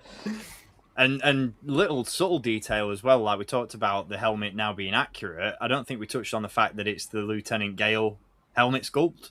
It is. Yep. That's really cool. Yep. Absolute cinema. That's good. The one redeeming feature of the Clone Trooper build-up pack. I like it a lot. I do. I love this one. I'm really. I think out of all of them, with the exception of Yoda and Grey, which I missed, and I'm still gutted. This is the one Clones of the Republic set that I am super, super excited for. I cannot wait to get this. And you know what's crazy is to say that this was my least excitable reveal for Black Series. That I think speaks to how that speaks to how good the reveals were. If this was my least, not even saying like I wasn't excited about it. That's that. I think they did a great job at SDCC. We're just keeping it on theme. I know that some of us don't tend to dabble in this particular area of the Black Series, some more than others, but just because it's on theme, because we've touched on Disney Store as well, and I'm keen to get some thoughts surrounding this one. In addition to the Jesse and Ahsoka 2-pack, we're also getting an ARC Trooper Jesse helmet. Look it! Yeah. Neat. Yeah, right. Okay. Yeah, it's nice. Yeah. Yeah, cool, I guess. Fair enough. Okay. Book it! I'll probably pick it up. The only reason that I've brought this up, because I don't want to spend too long on it, because like I said, I know that we're predominantly action figure focused and we don't really tend to dabble in the role play stuff. I've got a couple of helmets, but not too many. How does this one compare? And I'm hoping there's at least a couple of experts on this on the panel. But how does this one compare to because we've not long since had the Disney Store exclusive Jesse helmet. Yeah. And I'm super, super keen to get some thoughts on this one because, again, timing is odd given how close together they've been released. But for my mileage, I've always felt the same about the Clone Trooper helmets that I have about the actual action figure helmets, in the sense that, at least when it comes to the ARC Troopers, the Phase 2 design has... It looks great, don't get me wrong, it looks fantastic, love it, it's stunning. But it's always felt to me like it's had that hybrid animated / live action look to it. And just based on the images that I've seen of the Jesse helmet from the Disney store, that one looks a lot more accurate to the theatrical Phase 2 helmets that we've become used to. So I'm curious, like, I don't know whether any of you guys have picked up the Disney store helmet, or whether you're planning to pick up this one, or whether there's any correlation between the two. Are there differences that make one more accurate than the other, like one better than the other? Like, does anybody have any thoughts on that? And then we'll move on from this one, because like I said, I don't want to spend too long on it. But yeah, generally, because I have a couple friends that buy both. They buy like their helmet collectors. So like, what I've been told is that the Disney Parks helmets are better because they're a little bit smaller, and they have this feature where like you can actually, it's on an elastic strap, like pull the back half of the helmet and fit it over your head, so it like has a better fit, it looks better. People say that it's, like you said, the proportions of the helmet are more accurate than what you get with the Hasbro ones, and I think they're around the same price too, so it's pretty similar in that way. However, I know that those Disney Parks helmets tend to get really pricey really quickly because they sell out quick. So this is a good alternative for that. And like, I've always passed on the Disney Parks helmets, but I'll probably end up picking this one up just because it's a nice display piece. It sits nice on like the top of a bookshelf or something. So I'll probably pick this up. But yeah, that's generally what I hear, is people tend to like the Disney Park ones a little bit more than the Black Series ones. Okay, cool.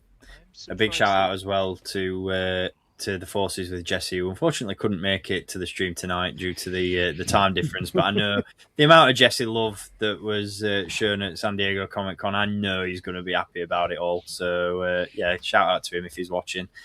Courtney, sorry I just interrupted you very rudely. I was going to say, I was surprised they have done this, because I'm sure when they started the Clones of the Republic line, the deal with the Disney store was they would do the helmet of the clone in their scale, and you get the Hasbro pack. So it seems strange that the Jesse helmet was released like prior, and then Hasbro have come up with this, which I don't know if they maybe ended that side of the arrangement or the deal. I don't know. I have altered the deal. Pray I do not alter it any further.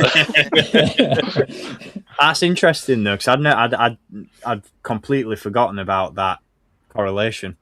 To be honest, I completely forgot that was a thing. For Gree and Yoda, I'm pretty sure.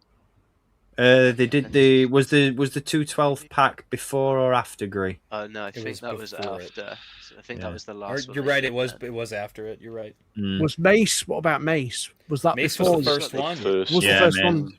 Jesus! Wow. I know. Yeah, very Time weird that they chose to do the purple clone trooper was the first one. I always thought that was weird. Yeah, that was because they did the figure as well, didn't they? The 12-inch jobby. Yeah. I was like, what a weird one to go with first. I was all about it at the time though, because it was such a nice like 2007 throwback. I was all for it. It must have been popular at the time, because didn't Lego bring out the purple clone trooper minifigure at the same time? Yeah, super weird. A Hasbro original design too. Yes. Yeah. The OGs remember that Clone Trooper battle pack. Never forget, cloners. Never forget. Purple Airborne Trooper when? That would be sick. It got me right back in. Yeah, the 212 one first, don't we? Yes. Nah, we don't need that. No, we don't need that. It's not the most demanded one, but yeah, we need it. I'm liking this comment from JC in the chat. Jesse and I are plotting an OG Star Wars YouTuber reunion stream. We need to get that ball rolling. Bro. Consider us in. Absolutely. Day oneers represent. Next reveal. Oh. He wants to be his own man. He thinks he's cute. He knows he's sexy. He's got the look that drive the girls wild. He's got the moves. They really move him. He sends chills up and down my spine. He's just a sexy boy. Sexy boy. He's his own man. Own man. You can tell it's getting late, can't you, lads? Jesus Christ. It's so good. I mean, He even comes with his chef knives as well, because it's Jeremy Allen White from the band. One of them's even broken because he's that pissed off and sad. He got the big sads and it's broken. oh.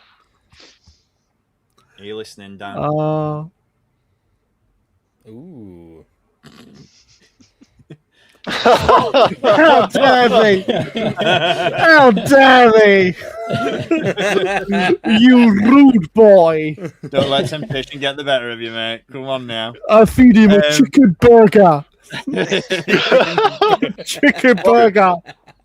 I don't think there's anything that we can really say about this release that we haven't already covered with regards to the TVC version.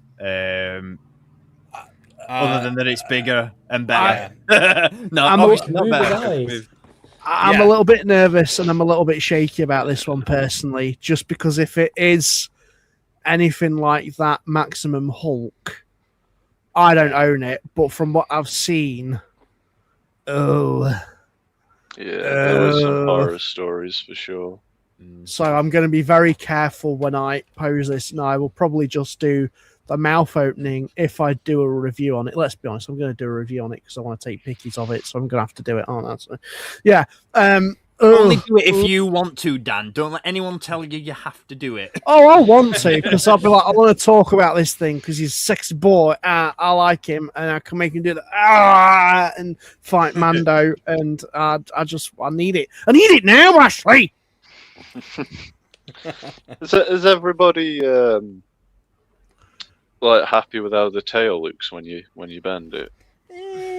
I will commend them on the new engineering. I really have to commend them. Yeah. The opening mouth, the rolling eyeballs, really cool. But I don't know. I'll have to pose it because I always say like, yeah, these guys that are at these booths and these guys that do these official solicitations, they don't know how to pose a figure. Only I know how to pose a figure. So maybe if I can, well, and to be fair, like a lot of what we saw at the show, they were like cranking it, like they're like showing you how far you can. Well, they were. I'll leave that as it is, but they were really showing you. Luke, it's worth the money. giving it a good old tug. They were really putting the Lenny strength into it, weren't they? Yeah. So like maybe like with a little bit of finesse, like maybe with seeing like how it looks in a more subtle movement, maybe it'll look better. But yeah, I do see what you're saying. Yeah. I did appreciate the comments from Eric in Mike Case's interview when they were talking about this one, because they touched on the very gimmick heavy release of Jabba back in 2013-14, whenever that was, in the sense that you had the arm that connected to the mechanism in the mouth, and moving the arm helped the mouth to open and all that sort of stuff. I'm really glad that that's not being carried over into Rotter. The fact that his eyes are posable blew my mind. Yeah. I was quite shocked by that myself. I'm a little apprehensive, shall we say, just because you have to get your finger in there and move the eye itself. Yeah. That's the thing, isn't it? Because if there's no guarantee how this one's going to look, sample to sample.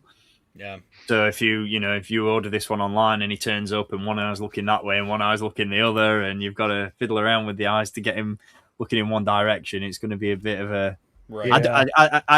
It blew my mind when they said it, but I was like, I appreciate the added effort, but no one expected or asked for it, so we wouldn't have been mad if you'd not done it. Yeah. Right.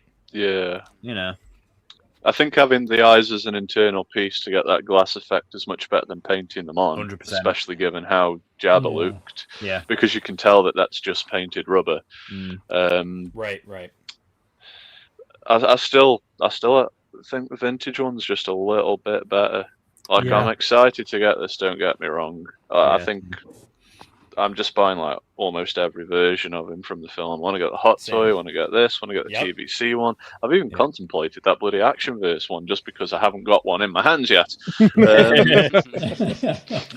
Dude, as soon as they announced the first of the chess piece monsters, I was like, oh god, Action versus a line I'm gonna have to start collecting as well. I really hope that we get something like that in TVC or Black Series. I don't do too. necessarily know how they would do it, but I would collect it if it was maybe This like is- a Pulse exclusive where you got a slice Yeah. of the arena with each one. Oh man, yes. That Um, would be so good. Yeah. And then it would cater to different generations of collectors, which we spoke about a lot tonight, because Yep. you could almost set it up like it were a life size or a 6-inch scale Dejari, let's say, just Oh my considering God. one the Point of Black series.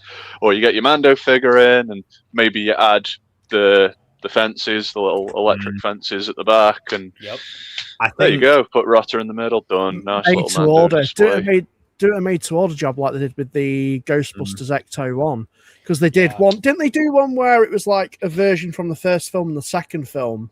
Yeah, Yeah. the deluxe came with Yeah. parts to change between the two models. So why not have like you said, James, half the stadium with all the monsters, Mm. and then That'd be sick. a full Dejaric table for those who want to just have it as a Dejaric table. I don't know. Yeah. That'd be pretty cool. Yeah, I love that. There's a idea. way. I dig that. There's a way to do it. Yeah. I would I just. love- I hope we see something, but I love the idea of doing the individual monsters as well with a piece of the table to do the build up of the Yes. the floor. Yeah. Yeah. Because I think because I'm speaking for myself when I say this, but I've definitely got more preferred alien designs from that chessboard. Some Yeah. of them are good, some Yeah. of them are not so good. And I think for me, if they went down that route, this is completely off topic. Rotter's amazing. If if they did something like that, the completionist in me would be like, well, I need to get every release because I need to build up the table. Yeah. But at the same time, that also allows the people who prefer certain designs over others to just say, well, I'm just going to get this one or that one, or I'm not Pick going and to complete the choose. full set because I don't like the other creature designs. But again, like you've just said, multi-purpose that as both a play set for your actual figures and as a display piece for a Dejaric board. Oh, Yeah. what a winner! And I'm going to go out on a limb and say that I feel that would be better suited for the vintage collection. Yeah. Mhm. Yeah. I yeah, agree. Of it.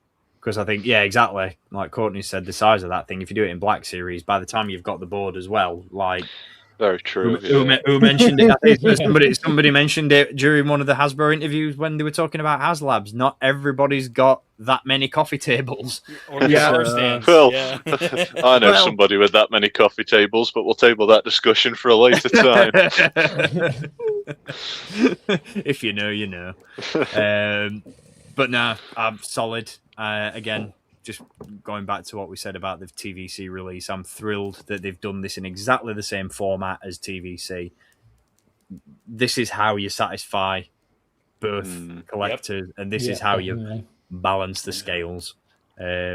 Two stellar, absolutely stellar reveals. It makes me wonder, considering we've got Rotter and was it really the first point we learned of his involvement in the Mando movie was when he was on that leak list that supposedly came from a Hasbro employee? Because Embo and Kaibu was on that list, and who else was on that list? Yeah. The twins. We just put a whole lot of engineering into this guy, so he's just got one. They can get one use out of it. Well, there's a much more important character than the twins that they need to do. There is Tommy. He's Oh! purple. Oh, Yeah. oh man. Mama, I give you Black Series figure, Oh, yeah. Mama, I want to be made into an action figure. Get it made. Oh, someone click that, please. Black Someone Series click that. most wanted, Mama, get it made. Fantastic. My favorite is I love that's one of my favorite episodes in all the Clone Wars. Where I going, Michael? Saying it. Mom, I need to borrow a speeder. When my knocks fly out of my flea hole. Like what? Shout out to my buddy 212 Hunter, one of my best friends. He got me this custom Lego Zero that he found online, and he's like, I found this on an ad. He's like, and I immediately had to buy it for you and mail it to you. So That's incredible. I need one of those. That Dude, it is. unreal. I got it from. I have their business card right here. They're called American Brick Store. Oh, This nice. is their link on Instagram. That works for me. Tommy, you need to stop this. You're costing me a lot of money this stream. Between the Droid 4-pack and now a Lego Zero, I'm done, man. I'm spent. Need to order Zero. All my real money is gone. Fuming. Yeah, dude. Fuming. Moving on throughout our reveals, what have we got next? I'm just going through the deck. Let me throw it to you guys. Is there any figure in particular that you? Well, that's a stupid question. That's a really stupid question. Why did I open my mouth? Let's just How about put it all out of there. I was gonna ask for a suggestion on who to pull up next, but I think there's only one answer. To be fair. Yeah. Yeah. God. Yeah. Fantastic. Yes. This out of everything, this is the one for me. Yeah. She Absolutely. was the biggest missing character from the Clone Wars, in my opinion, from like for Black Series right now, with how integral she is to the whole second half of that show. Yeah. With Ventress, Savage, Maul, she duels Mace Windu, and I love they included the sword. I love it. Yeah. This is the thing that really sold me on this one. I mean, it was Mother Talzin. She could have come in the box without anything. I'd have still bought it. Yep. They could have Morgan Elsbeth this, and I'd have still been all over it, right? But the inclusion of the sword and the magic effects, this is everything I've been wanting from Black Series. You know, we saw the start of it with like figures like Merrin, where she comes with the magic effects and stuff. This is what I want from my figures. Sensical accessories that interact with not just the figure they come with, but like you just said, Tommy, the sword, the magic effect. Yeah. You've already got the Mace Windu on your shelf. Symmetry. Yeah. It's also the fact that this isn't a deluxe figure as well. This is know. Yeah. That surprised me. Isn't it? That really surprised me. It's mental. And With them that's shoulders. Yeah, that's where the disconnect always comes in for me when it comes to the pricing on this stuff. I there's so many mainline figures that I look at and think that could have quite easily been a deluxe. Why wasn't it? Not that I'm complaining that I'm getting a deluxe quality figure at mainline price. Geonosian Warrior, for example, quite easily could have been a deluxe. Yeah. In all essence, is a deluxe with the amount of stuff that comes with it. Seriously. Like, I'd love to be a fly on the wall, or I'd love to at least get some like honest industry insight into how decisions are made about what warrants a deluxe and what doesn't. That's not me dicking on deluxe and saying that it's bad value. Some are better than others, but that's genuinely I'm curious, because for a figure like the Geonosian Warrior, like this, quite easily could have been released at an inflated price, but they opted not to, and I'm so keen to find out why. That's not me just, being a peasant who doesn't have real money. That's just genuine interest as to the thought process and the design process of this stuff. Yeah. I got to farm some more Bitcoin to get this one, man. That's a really good point that Luke's brought up as well, is the fact that actually, technically speaking, this is our very first Mother Talzin figure. Yeah. It certainly is. And long overdue. So, I think it's a resounding. Oh yeah. Big pre-order. This entire wave, man. Oh, everything about it. 100%. I have to figure out how to actually amazing. display it now. Sorry, James. Oh, sorry, mate. It's thrown me off, because if we ever got one before it was shown, I was like, I'd never thought they'd do the sword, so now I'm like, well, it's very scene specific. But if it's like, I've got 2 Clone Wars shelves, if it's on the very end of it, which is where Ventress and Quinlan Voss are, I could use the sword. If she's next to Maul, the magic makes sense. Why are these fucking decisions so damn difficult? You just have to buy 2. Yeah, That's not a bad shout. That's again. They're such close proximity, though. I mean, if they were on different shelves, yeah. But true that. Yeah, the soft. It blows my mind how amazing these soft goods look. But what they did for Palp in that set that had like a higher price, they just did no deco on them, and they always talk about deco and accessories, napkin Palp contributing. Yeah, literally, to deluxe price. This has both of those, but it doesn't get. I'm with you, Steve. I'd be genuinely interested to understand what takes it to that next level. Is it more the size of the figure?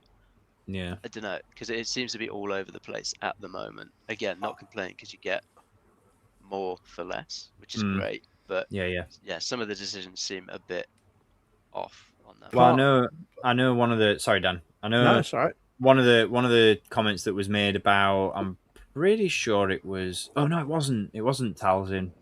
I'm getting them mixed up. There was a comment made, I think, by Eric about Darth Treya and about how much reuse she actually uses. Like, to look at her on face value, you'd look at that figure and you'd think that it was brand new from the ground up.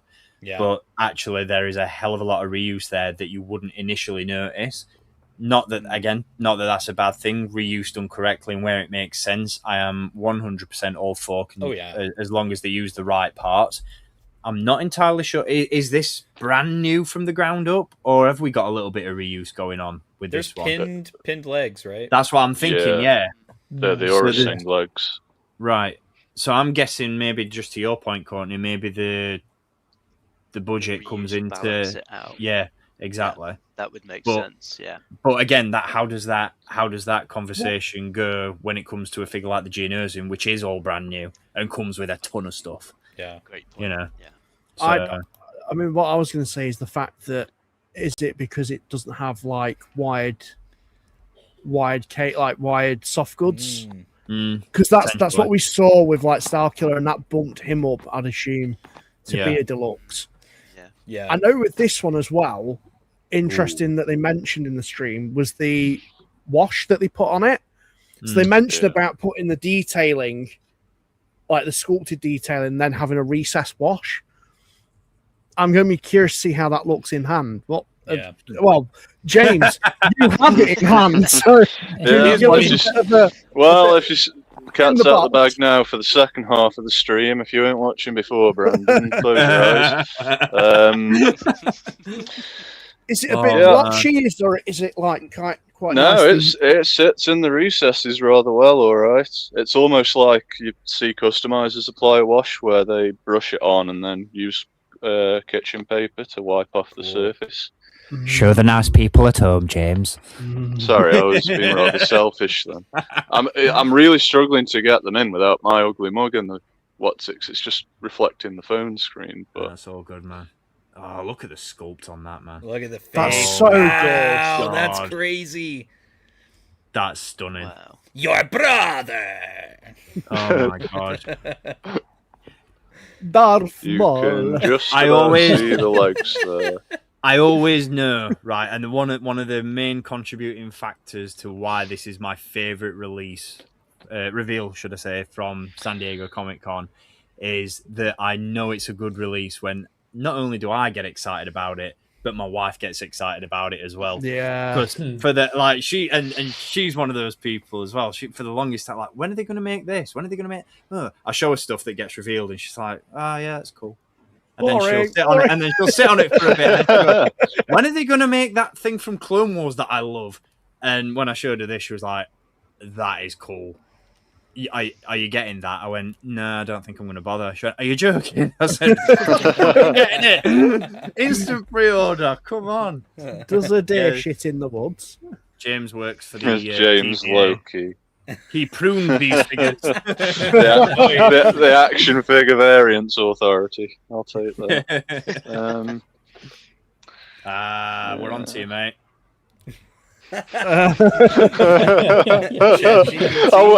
You have no idea how much I wish I had a square piece of green cardboard right now just to fuck with everybody. Dude, that would be so fun. Oh, dude. On that note, Jacob, Gar Saxon looks pretty good. Yeah. He does, doesn't he, James? Let's have a look. I'm a barking seal, aren't I, Brian?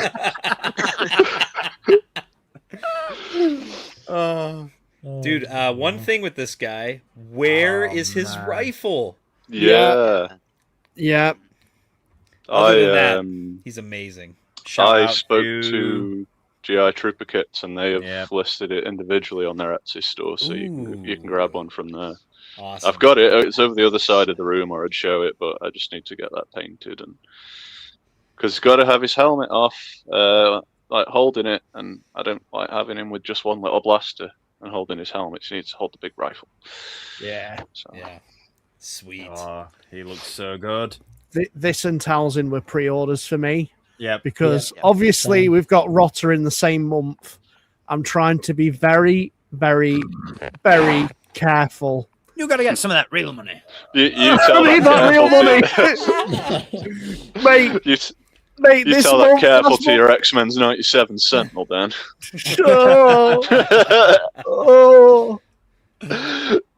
Impulse buys. I mean, like, not that I've got the same level of connection to the character as I have other figures that we've seen released in the Black Series, but when you talk about dreams coming true, yeah, like this is for me, like between this and Talzin, this is what I envision stuff looking like when we make our pictures on the wish list. When, you know, like we talk about these characters that, you know, would look so good as action figures, and we get into the weeds about the engineering and the accessories and what you do to execute this part of the design and this, that, and the other. You know, I mean, thinking back to the Rebels wish list, for example, we did with Alex, and I'm almost certain one of us picked Fen Rao. I'm pretty sure it was you, James. Like, you know, just imagining figures like that. Yeah. And like Gar Saxon, and then seeing them realised. Like the ATRT I touched on earlier, like seeing it brought to life in plastic when you've envisioned and imagined what it had looked like for the longest time. That is just peak prime Black Series for me. Mother Talzin is great. This is just, next level We're all stuff. going to have to pick a new Mandalorian figure to ask for now. I already have one, and it's a redo, and I would be more than happy for them to go back and do it. Yeah, give us the Season 1 version this time. Season 2 version this time. You're talking about Pre-Vizsla? Yeah. Hell yeah. Yeah. On the money. Sick. Yeah. Oh, there we go. MJ in the chat already working on getting his rifle resin printed. Good stuff. It is a shame it didn't come with it originally, but whatever keeps people like GI Trooper Kits and their creative juices flowing, I'm here for it as well. Yeah, I'd love to see Prime Minister Almac in his ceremonial armor. I know it's a missing scene, but I think that one is just going to be the colours. Regal. That's the thing I really love about this figure, though, is that I don't know what it is. Like, I just feel like this figure, as much as I love, it's probably because it's on that jank-ass Django body, but everything that I love about the Mandalorian Super Commando is just amplified with this release. Yeah. Even down to like the colours and stuff, like everything just feels so, and it's probably helped by the yellow visor and the fact that there is so much bright red going on. But everything just feels like super saturated, but not to a point where it's being overdone. Like, the helmet looks amazing. I love that, and just that little touch of yellow on the chest. That although it's small, it really pops. And that's it. The paint apps on this are great. Like the jetpack, like everything about the deco on this. I think that they couldn't have really done any better for mainline in terms of that.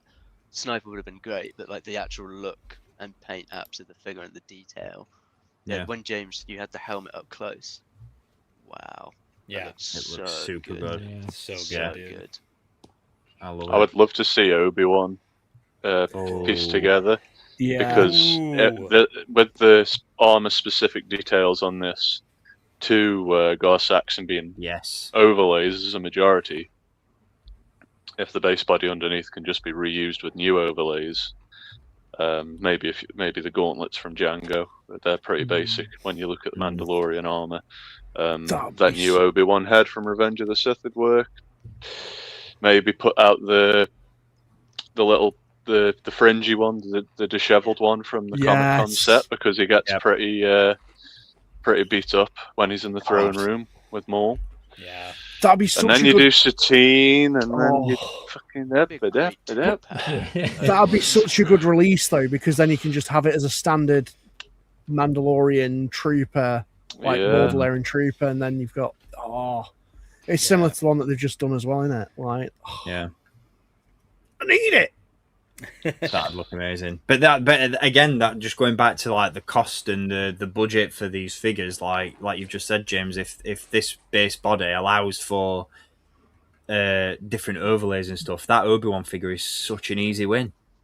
Oh yeah. Oh yeah. The I'm just having a look at it now, and I feel like it's very versatile. We Show know the nice now, people at home, James. Well, I'll dance, monkey, dance. Right. I was looking at this one as well, but obviously I'll show this when you put the pictures up. But you can fucking phone. Even with so you can see that it's the belt and the holsters are an overlay, the chest is an overlay, the shoulder pads are obviously going to be on the O-ring system. The gauntlets are a separate piece because they're different on Kebris. And then it's just down to the shin guards and the knee pads. Just having a look at the other one, the shin guards are pretty standard, I would say. So it's doable. I don't have Amidala because that's the first wave of next year. Maybe come in tomorrow. Well, I mean, not. It'll probably displease some people, but for the last 2 years, I have had the first January. I've had the first wave of the following year before Christmas for the last 2 years. So we'll see how that goes this time around. I would just like to say on that, I know we'll touch on it later, but just in case things get brief because time is getting on, that Great White North Empire on Instagram, that mock-up of what the wave may look like, I think that's pretty fucking spot on, if I say so myself. I don't know anything, but when you do the mental math and look at what leak lists have come out, and the credibility towards those based upon what releases we're seeing now. Yeah, you got me, man. You fucking got me. It's Wolverine. I mean,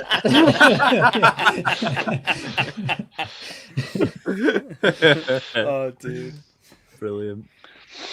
No, that I mean, like you said, James, we'll touch on that towards the end of the stream. I think that's as we plow through these reveals, that's the perfect way to end this one. I think. With a bit of speculation on that first 2027 wave, but just on that note, with Kebris, another banger figure, but one I wasn't expecting in a million years. And I'll be honest, fake fan alert, when they showed this one, I was like, who? I have no right. Like I obviously. You put that in the group chat too. As you're like, like, am I mad? Like, who the fuck is that? And I was like, actually, this is the dickhead that's the money grabbing Mandalorian at the end of Shadow Lord that tries to do a runner and then gets fucked. Yeah.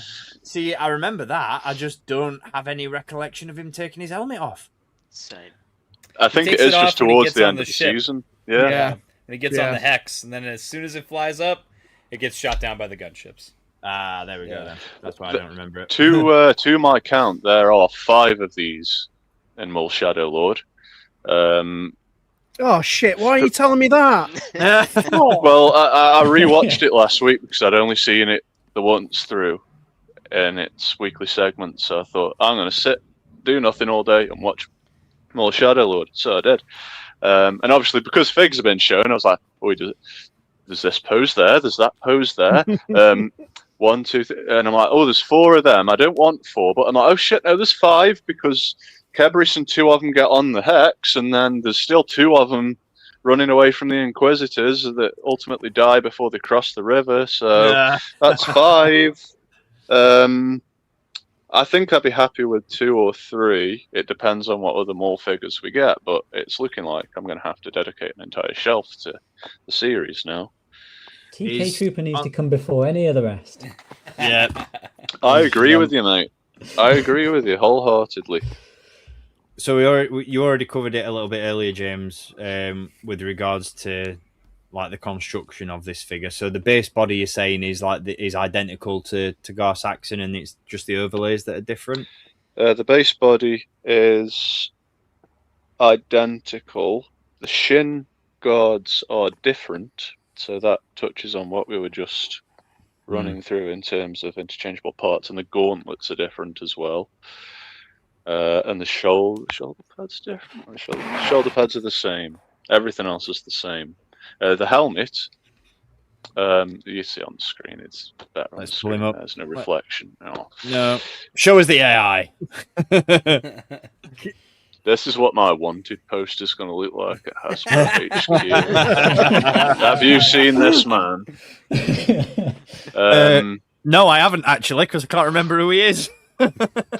So this helmet here is very generic, and that it's almost got a touch of an animated flair to it in regards to the Super Commandos. So you could repaint that for the Obi-Wan if that's something they decide to do. Sick. It seems a very easy figure to put together. Can we just appreciate something else as well? It's a Mandalorian with a different color scheme other than blue. Yes. Yes, it's all black, but nice. Hasbro must have been like pigs in shit when they saw the material to make a figure out of this. I mean, come on. They probably looked at that character design and thought, "Oh, look at that! A comic book Boba Fett that people will actually buy." I like it. I'm very pleased with it. Do you know what? Like we were saying earlier on during the stream, this is one of those impulse buys for me at Brick and Mortar. Because I don't have enough connection to the character or enough desire to add it to the collection to warrant an immediate pre-order and start thinking about where the space is going to go for it. But I know for a fact when I see it in person, I'm going to be like, this is too cool to pass up. And seeing it in your hands, James, is selling me more and more on this one. It's all AI, mate. I don't know what you're talking about. It's fake. Toy Snowman sent me a link.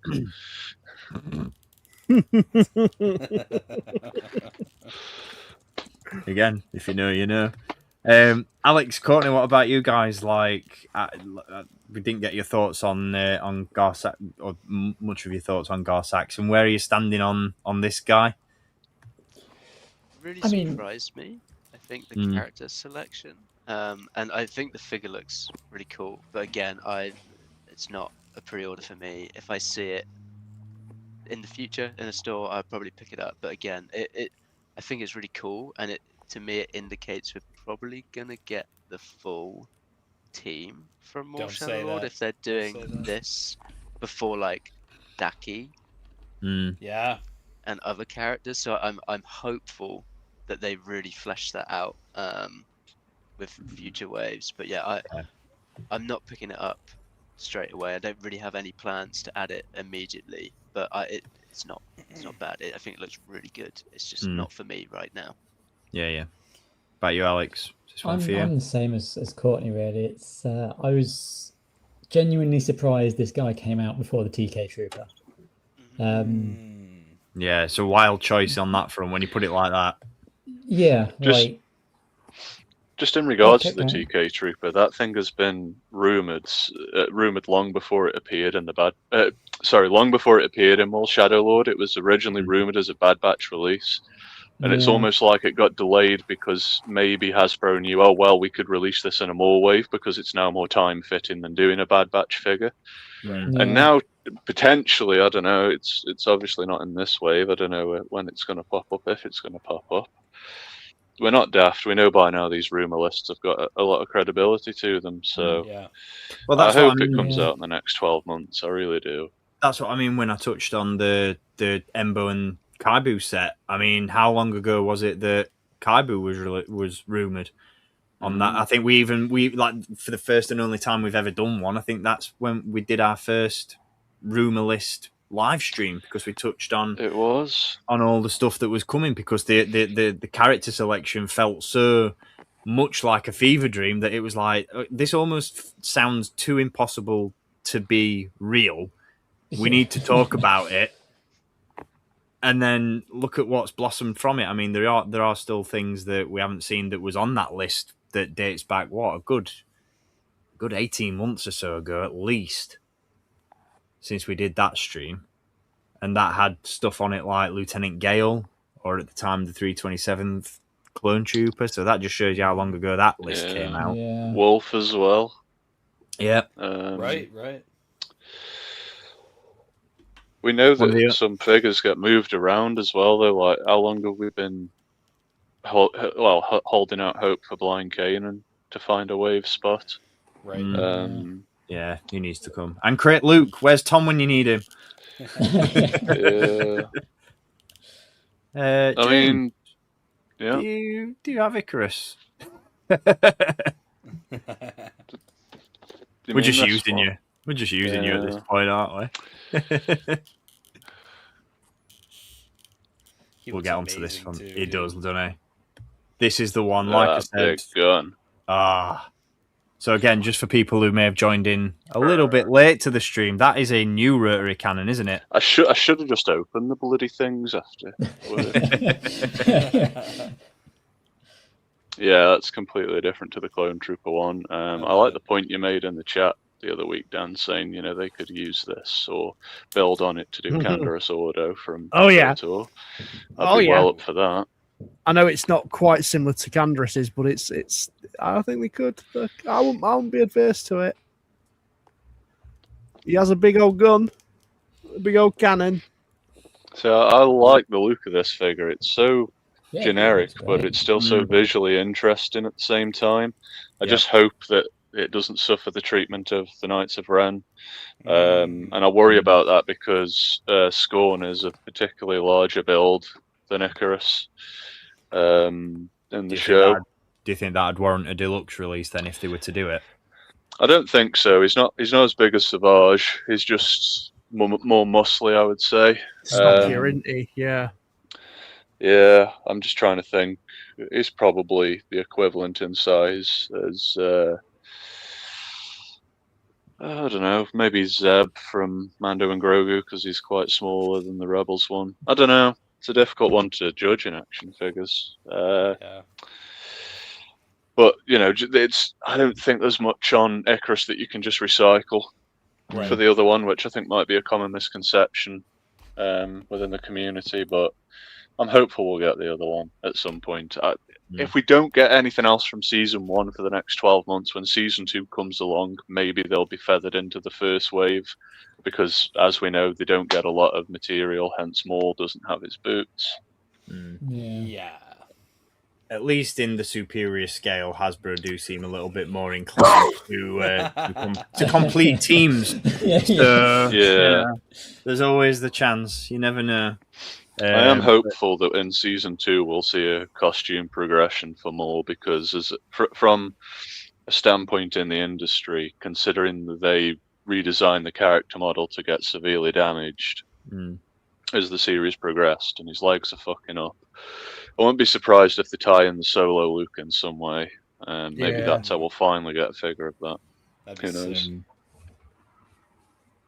Just going back to, while we're talking about Maul, just to nip back to Mother Talzin, do we think that fuels the fire of the rumour that we're going to get Spider Leg Maul at some point. Do you think there's any? I hope. Oh yeah. I hope and I pray. Do you think there's actual credibility to that rumor? Because it just for me, just based on budget and tooling and what that figure would cost to make and what it'd look like there's no world that I can see that becoming a thing. I think this is what they're building to. I don't know what kind of a release it's going to be, but all the Maul relative figures, I think, have become this sub collection towards it. I mean, the video that Eric did with that kid, was it? Is he? Oh yeah. Yes. Phil the Forces kid. That video went around. I mean, if that isn't strongly hinting towards it, I don't know what is. But we know from some of the leak lists of which other figures have appeared from that there's another Savage planned with the cybernetic arm. I'm here for it. Yeah. So if they do that, my only hope is, can you backtrack a little bit and include the pendant for the other Savage to wear? Yes. Do the snake with Maul. Put the snake in there.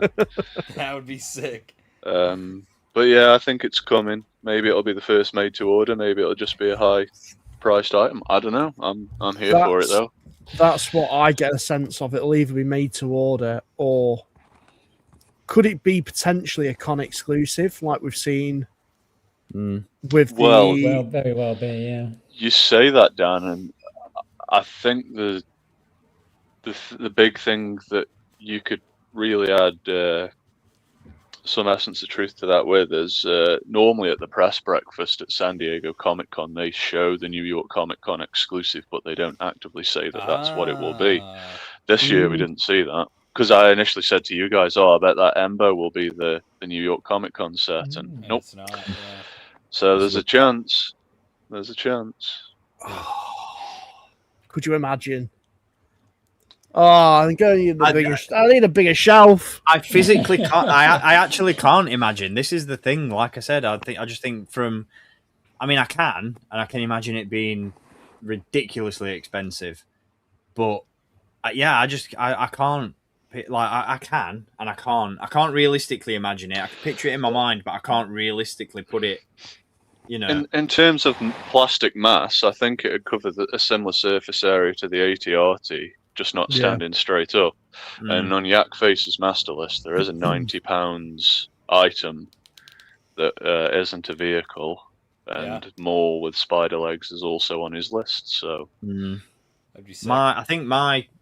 not say concern, because they're not concerns, but where I struggle to picture that one coming together is the real intricacies in the detail on the legs.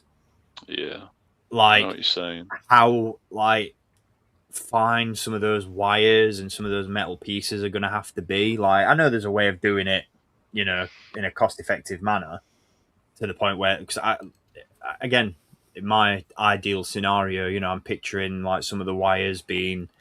It's where I don't know. It's a weird one to picture in my mind, because it's like, where do you put the articulation points? Where do you put the flexible wires so that they're not at risk of snapping and all that sort of thing? Like, how do you, unless you do the legs in sculpted solid pieces, like how does that realistically come together? I don't know. I would expect a mixture of the both, so solid plastic sculpt and then little rubbery pieces attached here and there. Maybe even a little bit of translucent plastic to make some of the bits look like they're floating, because he's he's holding himself together with the force. Oh man. Manifest. We've done it before, we can do it again. Sorry guys, I'm just going to have to head off. So no worries, Alex, mate. No worries, Not mate. a problem. No, Thank you for joining us. Great to have you, mate. Yeah, absolutely. I think if ever there was a time to get the group together, it was following Comic-Con, because like I said, the reveals we got were absolute bangers. So we'll catch up post stream, and I'm looking forward to catching up and hearing what you all think about the Amidala. So likewise, mate. We'll catch up soon. See you later, buddy. Take it easy, man. Bye. Yeah. So where were we? Icarus. Yeah, the one thing we'll wrap it up on Icarus, and then we'll get to the final Black Series reveal, and then we'll touch on that Amidala figure that Alex just mentioned. But the one thing I'm buzzing about with this one is even like the subtle inclusion of the mask. Yes, I really like that. I love that. I love that that's not a sculpted piece as well. Like you've actually got the option there to display it one way or the other. I know it's a minor detail, and it wouldn't have mattered which way they did it, but it does. It's just those little bits, those little options, those little tiny intricate details just make such a massive impact. 100%. I did wonder. I mean, shoot me down for a stupid suggestion, but we mentioned obviously the blaster being like Candra's Ordos. Wasn't there in the Old Republic, one of the Old Republic trailers, a similar sort of looking Jedi? Oh shit! Yes, there was. Yeah. I don't know if they could maybe do some reuse with this for that. Possibly, because it's a very basic body, and is that reuse from anything, or it's all brand new, mate? I think because I thought the body was from new. I thought the body was from the Maul. Which one was it? The Gaming Greats one. But I think I'm wrong. The arms look like they've actually got new sculpted, like whatever his guards are on the forearms. I'm not too sure about the upper arms, but the body itself, I don't know if it's an existing tool underneath, but the outfit itself is new, and then the legs look new as well. I'm actually wondering like where this guy's going to pop up in the tooling library, because it feels like there's definitely some reuse to be done. It's a good underbody, Yeah, I was just about to say, I love that. Like you touched on it with the rotary cannon, but even more so with the body as well. Like I'm loving these future-proof releases, right? Where they're releasing stuff that you can then look at and go. Like imagine having this conversation several years ago. Like the idea of like you would never have been given a brand new figure and looked at it and gone, well, you could reuse those parts for this figure, or you could reuse that part for this character.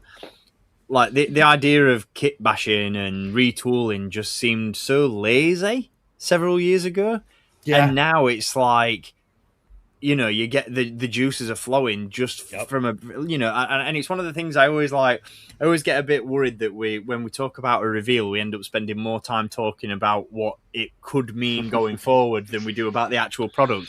That's not to say we're not excited about the figure, but just in 2026, the possibilities that stuff like this opens up for new figures down the line is just so exciting. This is one of the reasons why I'm so excited for reveals like this, because it's just like, this is sick, and not from an ungrateful perspective of this is great, but what are we getting next? This is great, so what are we getting next? Right. If this is what we're getting now, like what the hell? Like what's coming up soon? And like I said, if you're getting to that point where you're looking at brand new figures and you're thinking, well, those parts would come in useful for characters down the line, I think that's a really, really great spot to be in. Because like we've said, like with characters like Kyle Katarn and like some of the others that have, like some of the KOTOR stuff, I think to be able to use that genius retooling to get characters that we otherwise wouldn't have gotten because the budget wouldn't allow, count me in for it. All day long, and when they're and if they're gonna use brand new tooling to create all new characters, full stop, like this, like who can sit there and say the Black Series is dead? Yeah, it's never been more alive. I'm so excited for everything that's coming from this line, and this is just like such a great visual representation of that. Oh, that's it. I now realise what it's giving me a taste to. Go on. Bayodur. Fuck yeah. A little bit, Yeah. I don't know who that is. I haven't played KOTOR. He's my favourite Orty. If you're ever struggling to sleep at night, Just Google some fucking scenes with him. Yeah, he's a lovely boy. I'm going to play the game one day. One day I'm going to play the game. But I'm too busy gushing about toys. So that's fair, mate. On a final note for the reveals that we got. Well, not on a final note, but on a final to put a nice little bow on this assortment of figures. We did get, speaking of reuse, funnily enough, it's a shame we didn't save the best till last, but I think this still needs talking about. Marek. Yeah. And I know there was some chatter at the start of the stream. Yeah. About preferences and certain figures not being as good as or not looking great. Like, I'm going to go out on a limb and say it. I know James has said it. I like that first release, man. It's fine. I don't have issues with it. Like, it's fine. Does this look better? That's subjective, I think, because I'm going to go out on a limb and say that I've pre-ordered everything from the reveals that we got from San Diego Comic-Con, but I haven't pre-ordered this. Ooh. And that, again, boils down to that. I have no issues with this figure. I think the base figure of Marok is great. It's a phenomenal figure. It's a great sculpt. It's really nicely articulated. But going back to what I said at the start of the stream, do I have enough real estate in my collection to dedicate a space to a variant of a figure that I have no issues with as it stands? Probably not. Will I pick it up as an impulse buy? Probably, maybe at some point, but it's not an immediate purchase because I need to concentrate on that space for the new characters and the ones that I desperately want. Right. So I can tell you something about this because I did actually open it because his shoulder pad was moved all the way forward and I wanted to make sure it wasn't stuck. So it was all fine. But the cape itself is different to the first version. Oh, it's a little bigger, I think, and I don't know how to describe it. It was almost like a strap of material that went over the head around the neck on the first version. yes. This is more of a string, and it's actually longer, so it doesn't sit as natural as that original cape, I have to say. I'm going to swap, just based upon holding it for 5 minutes, I'm going to swap out the cape with the previous version. Yeah. I didn't use the cape on the Ahsoka one, but I want to use it on this because he's very ominous in Shadow Lord, and dare I say the best he's been portrayed. Oh, 100%. Sure. Yeah. And that's the thing. Like, don't get me wrong, I love the black finish on this one. Like the armor pieces have never looked better. I love the initial release. Don't get me wrong. I love the weathering that they applied to it. I know it's got its detractors, but I don't have anything against it. Cheeto Dust Marek. Yeah, I like him. I do. But I do agree with what Kirby says. If you've got the 11th brother, you need this one. I feel like they are gonna, it's. I'm happy to sit it out for the time being, but they are gonna pair so nicely on a shelf together. That you talk about shelf presence, man. Fucking hell. Those guys are such a cool tag team. Yeah. The TVC versions of them look amazing. I I have that them. they They're released amazing. them at the same time because it got me really excited. It made me contemplate doing more Shadow Lord in TVC rather than Black Series for space, but I don't think we're going to get as many in TVC as we will in Black Series in terms of the different characters. And I never practice. had. I think it's done in TVC now, to be honest. Probably, yeah. That said, and then New York Comic Con rolls around and they do a TVC Master Daki. And we're left out in the dust. I'm It'd looking. be so good as a figure. So he good. does. I haven't added this as a pre-order yet, but I'm looking forward to picking this up as an impulse buy, hopefully, because I've got all my Inquisitors set up together, and Marek's the only one that's not there because he's on my Ahsoka shelf because I can't. It's like the original release also doesn't really line up with an Inquisitor. Yeah. Setup because obviously he used the Inquisitor lightsaber in Ahsoka, but he wasn't really an Inquisitor, if that makes any sense. He was a Spooky fart. boy. Yeah, it was just a fucking like a Just a dark side. A lightsaber for hire, I guess. Yeah, A slave, really. Yeah, pretty much. But so and obviously coupled with the rather unique choices for Deco on that first release, like it doesn't quite line up with all the other Inquisitors that we've got. In terms of like so paint job wise, this is the perfect thing for that lineup and creating, like you said, Tommy, earlier, that silhouette. Like I said, engineering and construction wise, absolutely zero gripes with the original figure. So I'm happy to see it simply repainted. Yeah. There's no, like, you know, even a simple repaint like this still isn't the weakest reveal from Comic-Con, which is wild.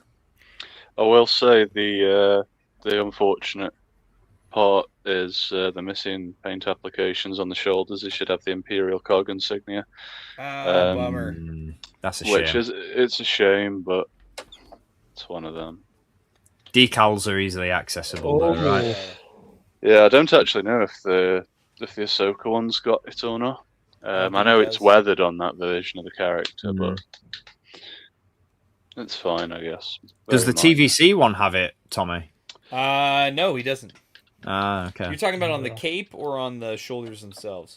The shoulders themselves. No, he doesn't on the figure either. Okay. Missed opportunity there. But minor gripe, it's still a stellar edition. Seriously. I think it's hard to see as well, but it does have... It's more noticeable on the TVC version because I do have that one. But it does have areas where it's almost like, you know, silver weathering around the edges of the armor. Sick. It's very subtle in shade, but there's definitely a variance to the edge of the armor. Nice. No, I think that's the general consensus there surrounding this assortment of reveals, is that not a dud in sight. Oh, most definitely. Stellar lineup across the board.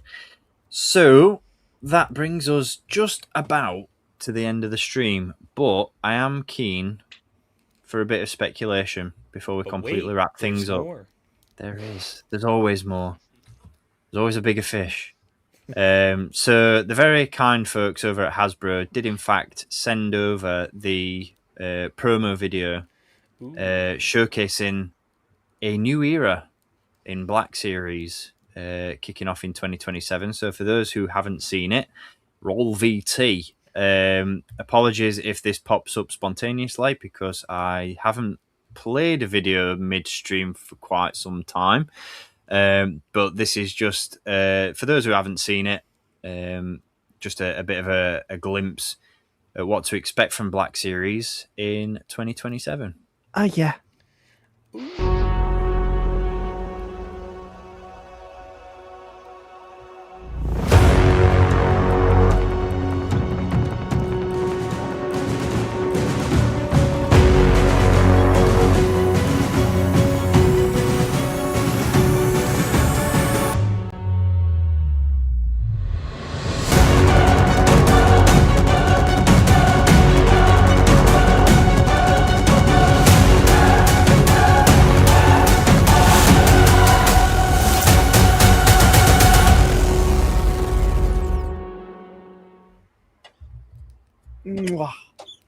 Mwah. Oh, look, a packaging refresh. The line's dead. Oh, no. I quit. Sold the whole collection already. Quit. It's on consignment. I'm done. It's over. So, right. I don't even know where to start with this because, one, I didn't expect I kind of did at some point. Maybe not. Again, running theme throughout Comic-Con. I expected it, just not this soon. Right. So I firmly expected at some point we'd get Queen Amidala because it's arguably one of the most iconic looking characters from the prequels. All day. At some point they had to do it. I wasn't expecting it this soon, and I wasn't expecting it to debut in brand new Black Series packaging. I wasn't expecting the Galaxy stuff to be put aside so quickly. I know we've had it for a couple of years now, but yeah, I wasn't expecting a refresh this soon. Yeah. So yeah, I really don't know where to start with this because this was newsworthy in more ways than one. Like, do we talk about the packaging first, or do we talk about the figure? Like, packaging, it's sexy, done. It's good, yeah. So Yeah. for like the biggest takeaways for me, and I'll get your guys' thoughts as well. But the biggest takeaway for me is the media logo at the top of the box, as opposed to the color banding. I love that. That is perfect, absolutely perfect. It looks great. It gives the line identity. Yeah. I also love that they're allowing the figure to speak for itself on the box as well as in it. Yes. So we've got.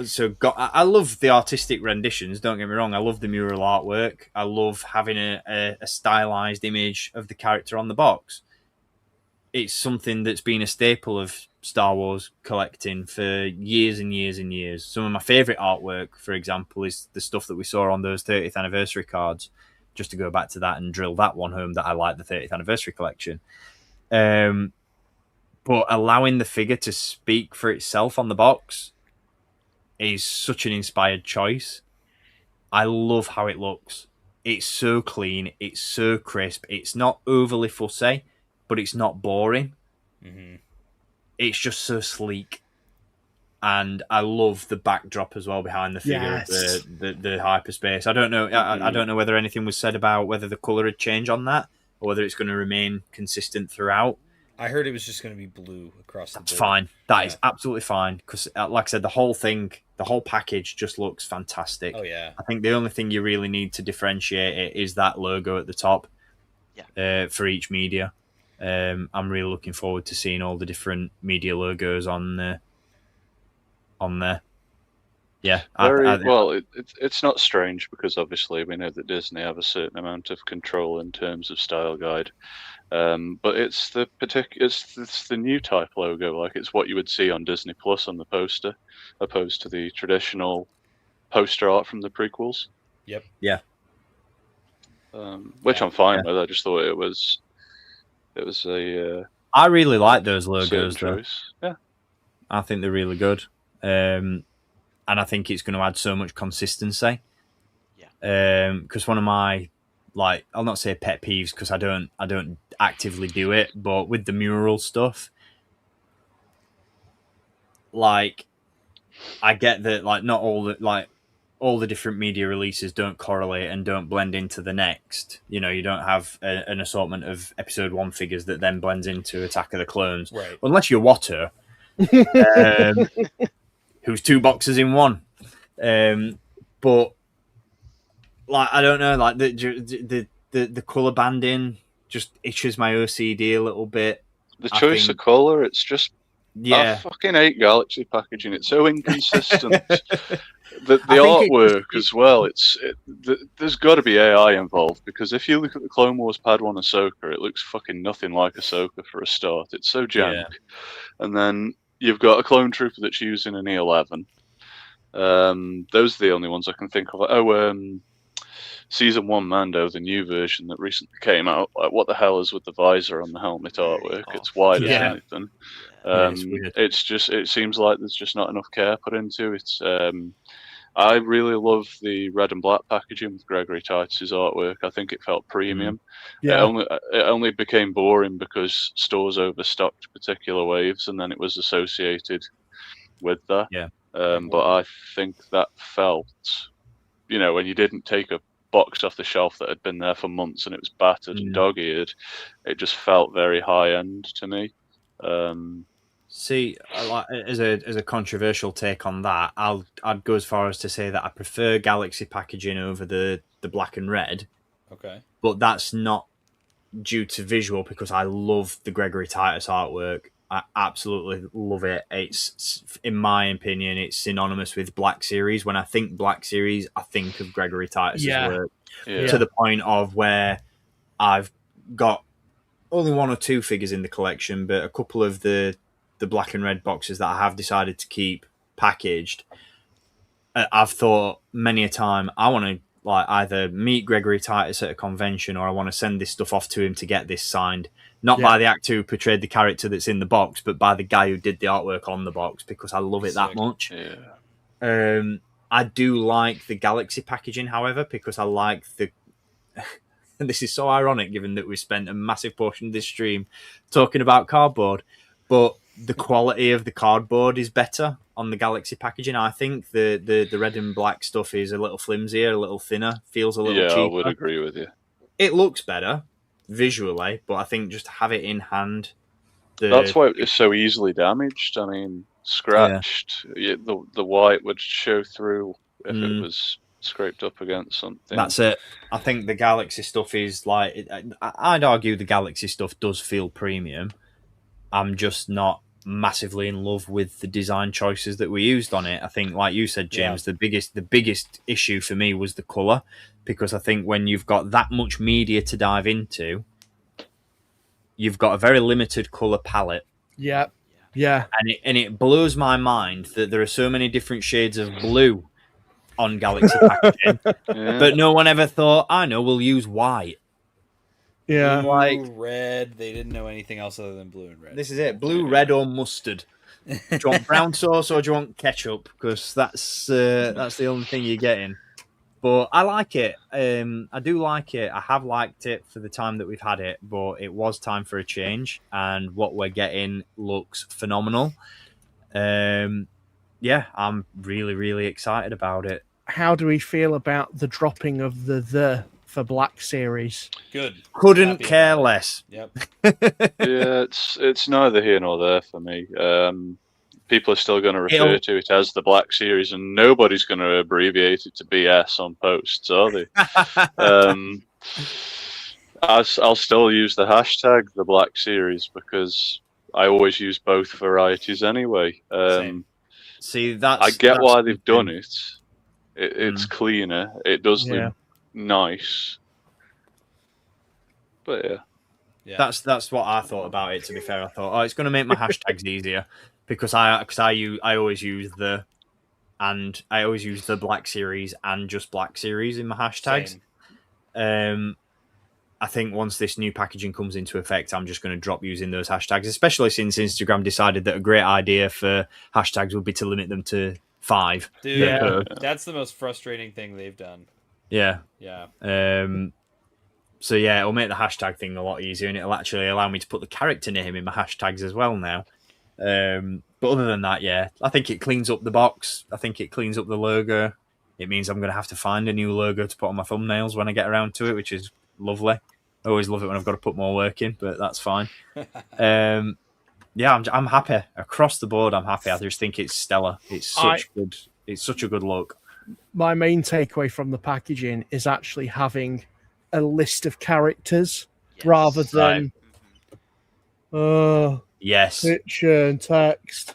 And that is something that Mike Case touched on it in his interview with Brandon and Eric when he mentioned about the generic blurbs, because you couldn't obviously spoil new media, so you got new characters. So like on the back of the fucking Mandalorian and Grogu figures, I've bought the AT-AT driver. Let's read about him. The Mandalorian and Grogu is set before blah blah blah. Doesn't actually tell you anything about the character because they can't spoil stuff.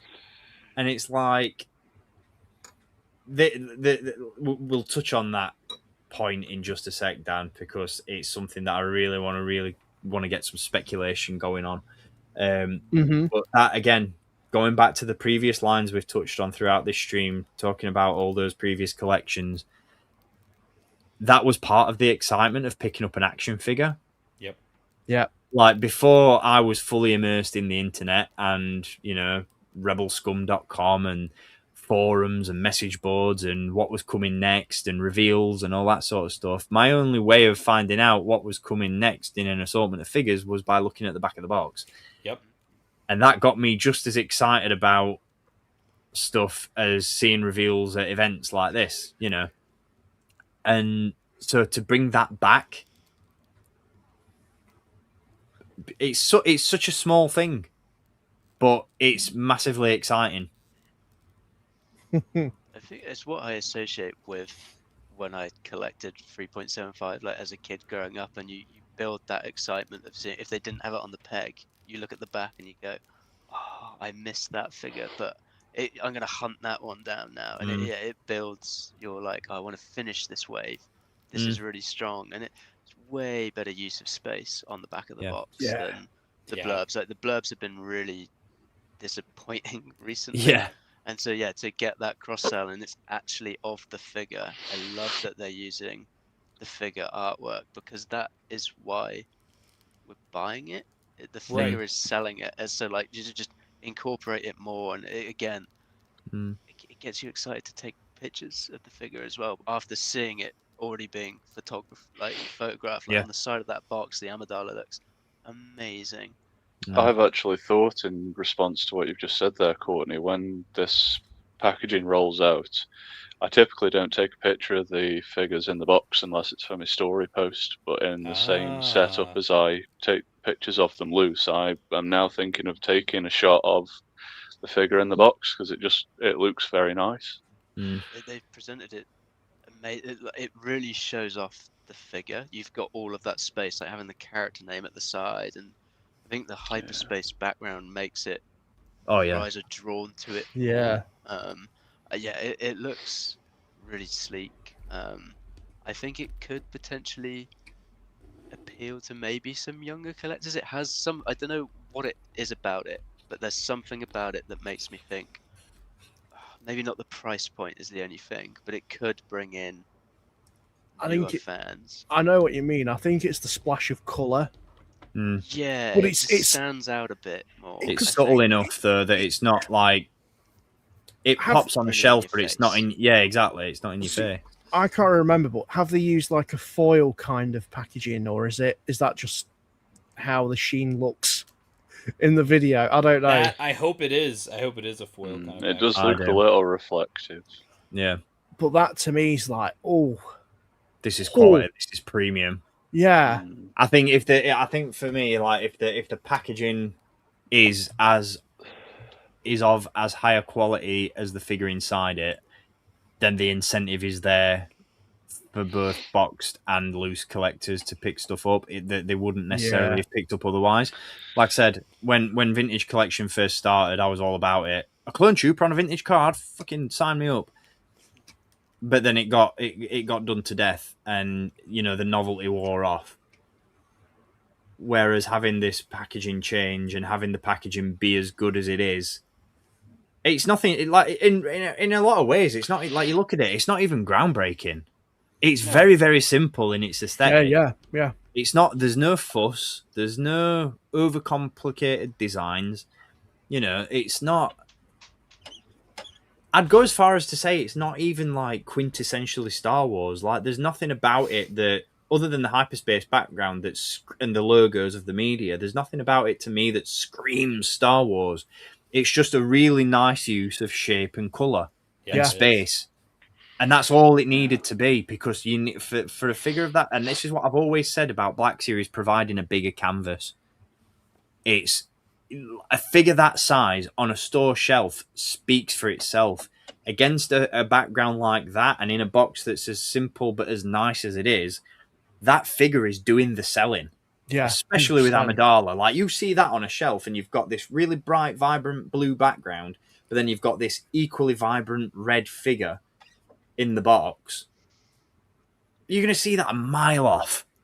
And also, like I said, and coupled with the images that are on the box itself, like, just allowing the figure to sell itself is just the best thing they could have done. And just to say, to those who are saying that this looks like an item that would appear next to Barbies or in a doll store, you've not got me. I'm not triggered. No. I'm not triggered at all, because, oh yeah. Let me just show you. Come on. Oh, kissy kissy. Oh. It doesn't matter.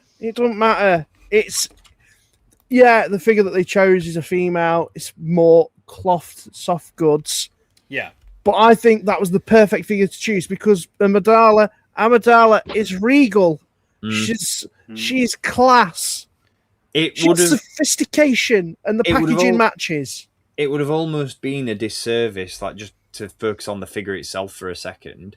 100%. It'd have almost felt like a disservice to that character and to that iconic look if she wasn't doll-like. And again, just to touch on that Mike Case interview with Brandon and Eric, Mike brought this point up, and Eric said, and I love the fact that they owned it, Eric said, that was the intention. We wanted her to look doll-like, because she is, like Dan's just said, regal. She's porcelain. You know, she's got this very, almost like, not in a derogatory sense, but she's got this very sort of, I had the word on. That's the word, yeah. I had it on the tip of my tongue and it just went out of my brain. She looks delicate and she is doll-like, and there would have been, I mean, this is a figure that popped up on one of our wish lists a couple of years ago. And we talked about, this was a figure that I was really keen to discuss with the guys from an engineering standpoint, because I wanted to really dive into the mixed mediums that they've been using with the plastics and the soft goods. And we spoke at length about how they were going to do this one. And they've took it to the nth degree. Literally. They took it to the nth degree.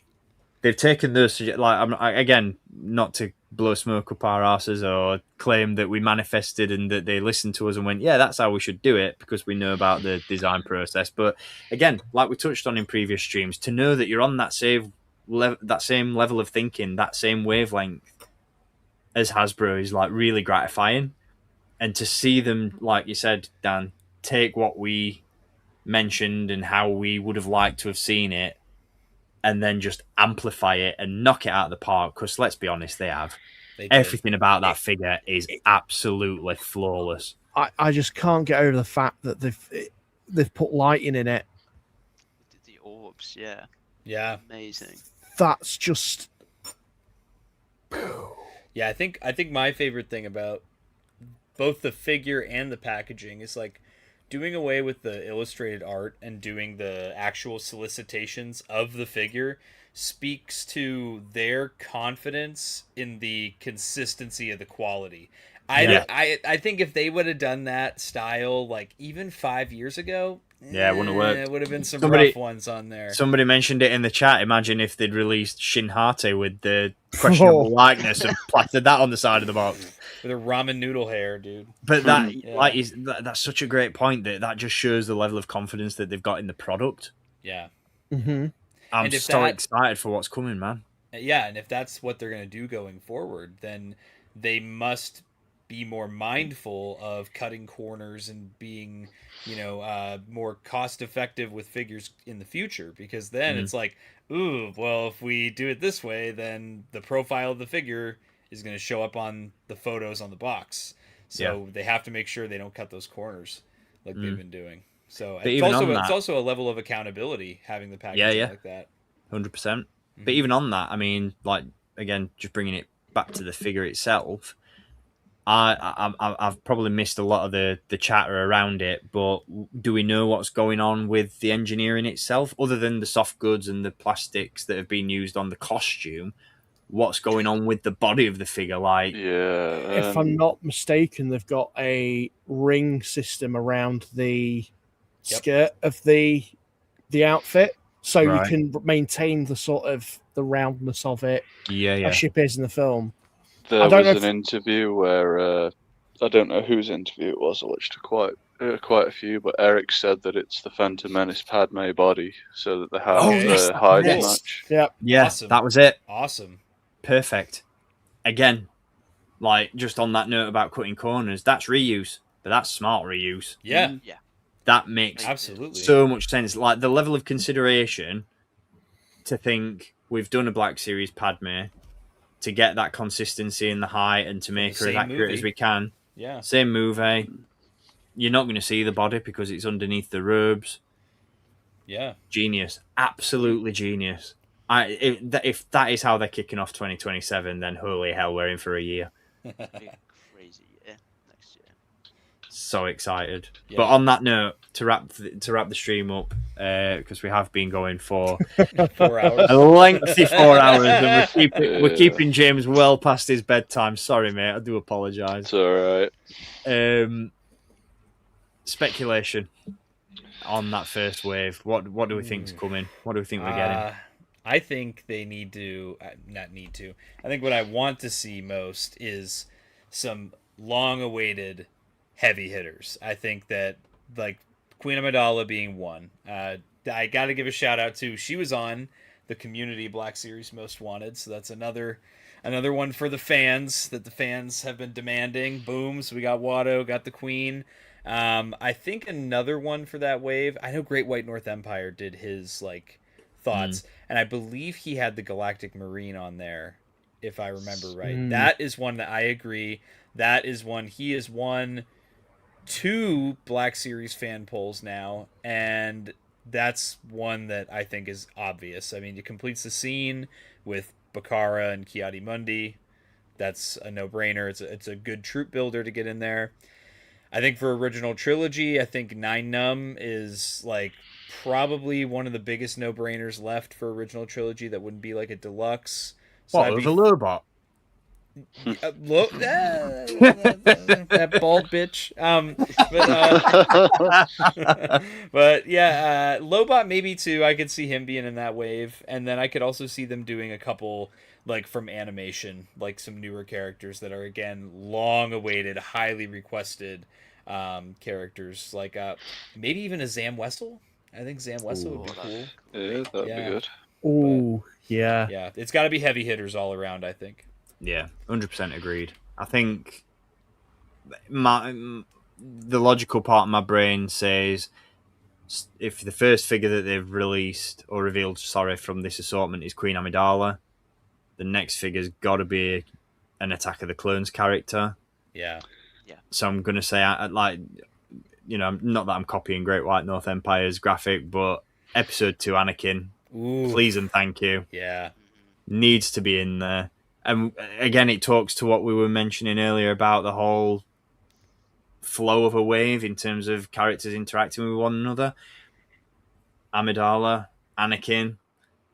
I think for Episode 3, I think the Galactic Marine is a pretty safe bet. And the nostalgic part of me really wants that, because with a packaging change comes a Galactic Marine. 2007 vibes, first wave of 30th anniversary collection. I'll take it. I think that's the formula that I expect and hope to see it follow. I think it'll be, you know, Phantom Menace, Attack of the Clones, Revenge of the Sith, Episode 4. I think now that we've got if it's not Ben, it's gotta be, again, to Great White North Empire's credit, Pilot Luke. Yeah. I think that's a long launch. With that wave, long overdue. Like an initial wave 1 figure remade for a new era. And that's what I mean about, like, the synergy and poetry and rhymes and all that sort of stuff. I'd be here for either of those, but Ben Kenobi would be my preferred. Yeah. Will Luke be in Kenner colors? Bleach the shit out of his hair, please. That's the only way to do it. Episode 5, Empire. I mean that graphic again, Boba Fett. We know that there's been a Boba Fett on lists before now. Yeah. I don't know whether I want it just yet though, because I do have faith, because we're in a new era, and I feel like, as Tommy pointed out, like, the quality is going to speak for itself, and they're not going to put stuff on the box that they don't see value in. But there's that small part of my brain that worries that Empire Boba Fett's just going to be a repaint of Return of the Jedi Boba Fett, or a retool. And I know James has got strong feelings about that one. Yeah, I think. So I don't know. I'd like to think new tooling, but I'm not. I'm not confident. Yeah, given the Django body and what we've just looked at with Gar Saxon and Cabris, I think new parts would be in order and not exactly that expensive to do. Helmet would certainly not look like shit. Yeah. But I think that's a solid list. One from the first, 1 figure each from the first 6 movies for that first wave. I think if you're gonna controversial take, parts of the chat will probably bite my head off, but I think if you're gonna put the obligatory dud in the wave, I think that's where you put Lobot. Yeah. Just because I feel like the rest of the wave is going to be that exciting, it's going to need something to just bring the tone down a little bit. For sure. For Return of the Jedi, I'm actually not too sure. Like, I know in my own mind what I want it to be, so I'd take 9 Numb happily because I'm always happy to see new aliens in the line. But for my money, and just for my own personal Black Series Most Wanted wish list, I'd want it to either be the Weequay Skiff Guard or Reese. And I feel like as we've said on previous streams, you know, Reese is one of my most wanted characters in the line. But I'm happy to have waited this long for him because I know when he does come out, given the standard of figures that we're now getting, he's going to be absolutely phenomenal. Oh yeah. So yeah, Reese is my top choice for that final spot. I'd love them to just follow a saga formula for the first couple of waves. That could be cool. I think that's probably going to be one of our upcoming wish lists in the near future. Is if we were to put together a wave of figures based on the original 6 movies, and you could only pick one from each, which would it be? Those are the 6.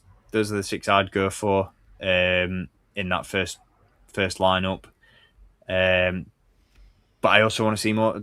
I want to see more sequel stuff. To be honest, if they do deviate from the first 6 movies and they throw a wild card sequel trilogy figure in there, I think I would take a new First Order Stormtrooper. Yeah. On new articulation. That or Kylo Ren. I would, but I'd be angry that we got that before. In the same vein that, oh man, we got Kebris before Dake. I'd be like, oh man, we got a new First Order Stormtrooper before we got Crate Luke. So I feel if we're going the heavy hitter route, that's where we need Crate Luke. Well, this is where I think Wave 2 is going to, if I'm going to speculate on Wave 2, because I think I'm pretty much in agreement with Wave 1 being like original trilogy and prequel trilogy kind of setting. I think Wave 2 is going to be, you know, sequels, but then you've got free picks for the Star Wars story films. So like Solo, Rogue One, Mandalorian. Love that. And I reckon they would do First Order Stormtrooper or maybe Kylo Ren redo for Force Awakens. Luke, Crate Luke, because like you said, everyone's fucking wanting him. Yeah. And then for Rise of Skywalker, I mean, I'd love to see Ben. But how about another Knight of Ren? My boy. There'd be plenty of choices.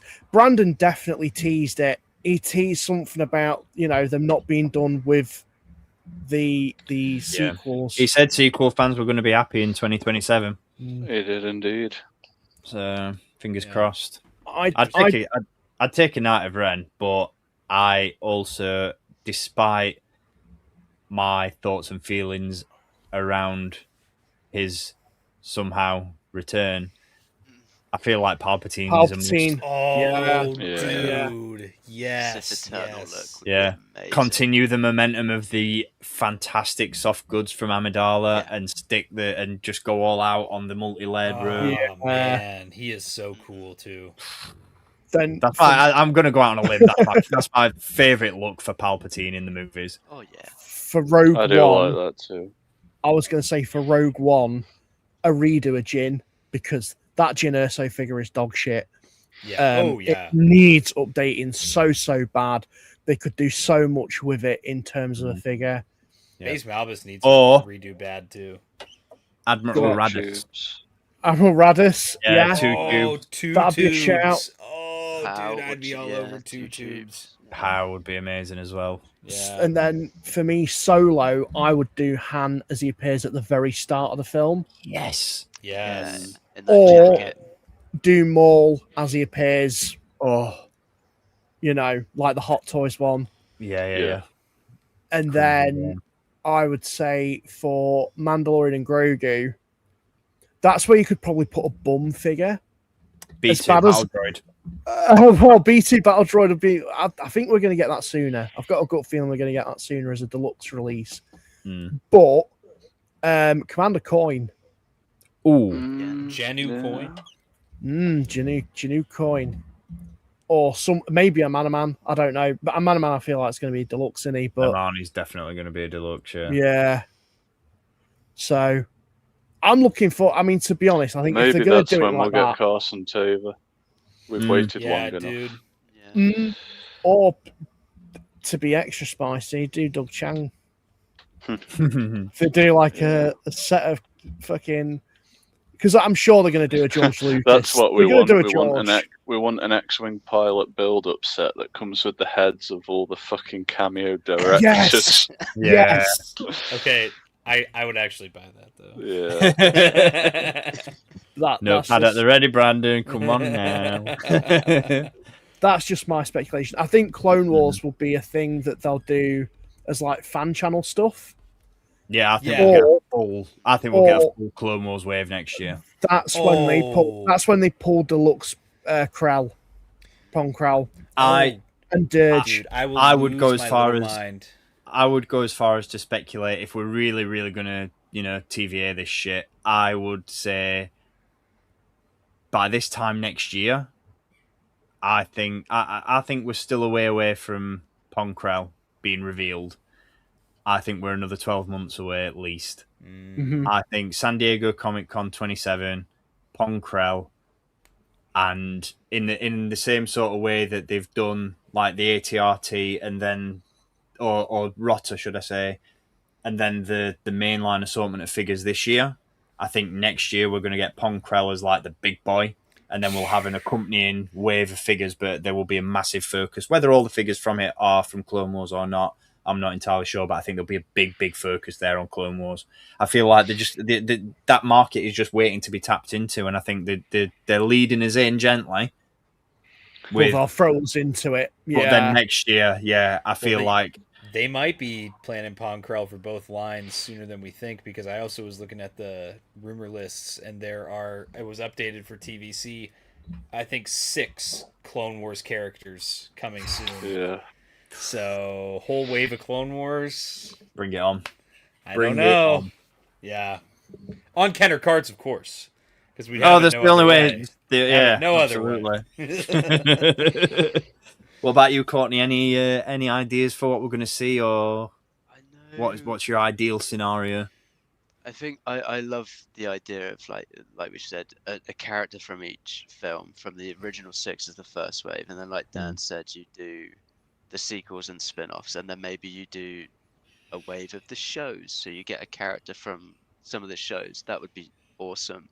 Andor. Oh yes, please. Full Andor wave. The Andor series. I'm sold. But I'm sure I think it was in Mike Case's interview, Brandon said that this first wave of 27, whatever format they're doing, I'm sure he said it's going to appear year after year as like the first wave. So what I interpreted that was like the first wave of each year, you're going to get characters from the original 6 films, which I think is a cool way to do it, and like to slowly build up each media's like backing characters, and you could tie them up. So you're maybe waiting a year, but down the line you're going to get another character that will pair really nicely with the first wave. I would personally love to see Dexter Jetser take this Attack of the Clones spot. 2027, but I just don't think he will. But I think Great White North Empire is pretty much on the money for what we're going to see. I prefer Ben Kenobi for episode 4, I think, just because that figure is so dated. The head sculpt looks great, but would you want a new one to have soft goods instead of the hard plastic? I think with the work they've been doing on soft goods recently, yes, or at least more of a blend. Mixed media. Because I think those looks insanely good. Yeah, how they've mixed up. I think those front tabards, plastic, and then the rest, Yeah. like the surrounding robe in soft goods, would work so well. Just elongate what they've done with like Anakin and Obi-Wan from Episode 3. Just lengthen that. Perfect. Bespin layer would be really cool. Yeah. I'd actually really like that look because again, you're getting like a really iconic and cool costume and different silhouette in the line. Yeah. And then I'm trying to pick one that we've not said for Jedi, but I do think Nine is on his way. Yeah, he's kind of like rightfully so. They've been doing amazing stuff with aliens. I really want to. I'd love to see them do another fan channel wave of aliens. I'd love a wave of droids. That would be so cool. Like 2-1B did with and like a medical droid from like the Battlefront games that I associate that with. That would be awesome. Yeah. But I'm glad to hear that next year is going to be a celebration of. There's going to be stuff for A New Hope, the Star Wars. That's the big anniversary, but they're not just focusing on that. It's going to be stuff for everyone, which is really exciting. Like the 30th anniversary, you know. Yeah, that's what it's what it needed to be. It's what it needed to be. It's the perfect time for it to do this refresh and kind of a little bit of a revamp, and maybe it sounds like there's going to be really exciting character selection, which has been amazing for Black Series, and I think we're going to tick a lot of things off from the most wanted master list. Like I think there's already like 35 characters off that 1000 list that have been ticked off since December. Yeah, that's wild, isn't it? Yeah, really good. Yeah. Too bad the line's dead. Yeah, that's it. Jeez. Man, yeah, it's just so good to, like I said, not only feel like you're on the same wavelength as them, but just the satisfying feeling that is putting those lists together and then having those figures just stacking up. Yeah, man, it's exciting. Before we wrap up, just to blast the gases comment in the chat, so I'm guessing he's joined us a little bit later on. Has anyone from Hasbro ever explained why we're not getting more sequel trilogy stuff? So there's never been any explanation, but we did get a cryptic message from Brandon at Comic-Con mentioning that in 2027 sequel trilogy fans will be happy. So hopefully, fingers crossed, down the line we're going to see a little bit more love for the sequel stuff. But yeah, exciting times ahead. Overall, a fantastic San Diego Comic-Con. Not a dud in sight, other than the X-Wing. And that's James is falling asleep just thinking about it. What a bag of shit. And that's just this stream. Thanks for joining us, everybody. But no, it's been a blast. It's been really, really good to get some insight from you guys, Courtney and Tommy. Thank you for joining us. Yeah, thank you for it. I was glad I was able to stay for a whole stream for once. I know, it's been really good. Yeah. It's been really, really good. And to Tom and Alex for dropping in earlier on as well. It's just the main thing I wanted to do for this stream was kick off our own new era in a way, because we've got a brand new logo, we've got brand new thumbnail designs out there, so a fresh new lick of paint for Toy Talk to follow on from that new era that we're getting in Black Series.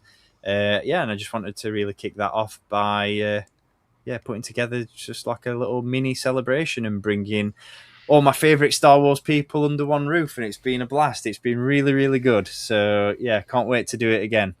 And needless to say, we will be doing it again because we've got a lot of stuff in the pipeline, lots of new wish lists coming, lots of new ideas for streams. We're closing in on Christmas, so Dan will be putting his quiz together at some point soon, I imagine. The quiz. It'll be easier. It'll be easier. I'll go easy on you all. It's so good. I just keep waking up every day. Good Lego tires.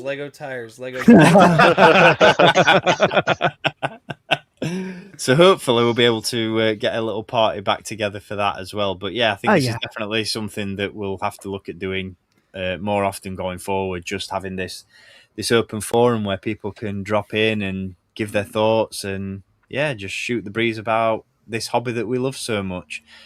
And yeah, it's been a good one. So thank you, gents, for joining us. Thank you to the chat, which once again has been on absolute fire tonight. Cheers for the turnout. If you are new to the channel, again, hope you'll continue to stick around. And yeah, we'll see you all on the next one. So until next time, as always, thank you for watching. Keep collecting, and may the Force be with you. Night, night.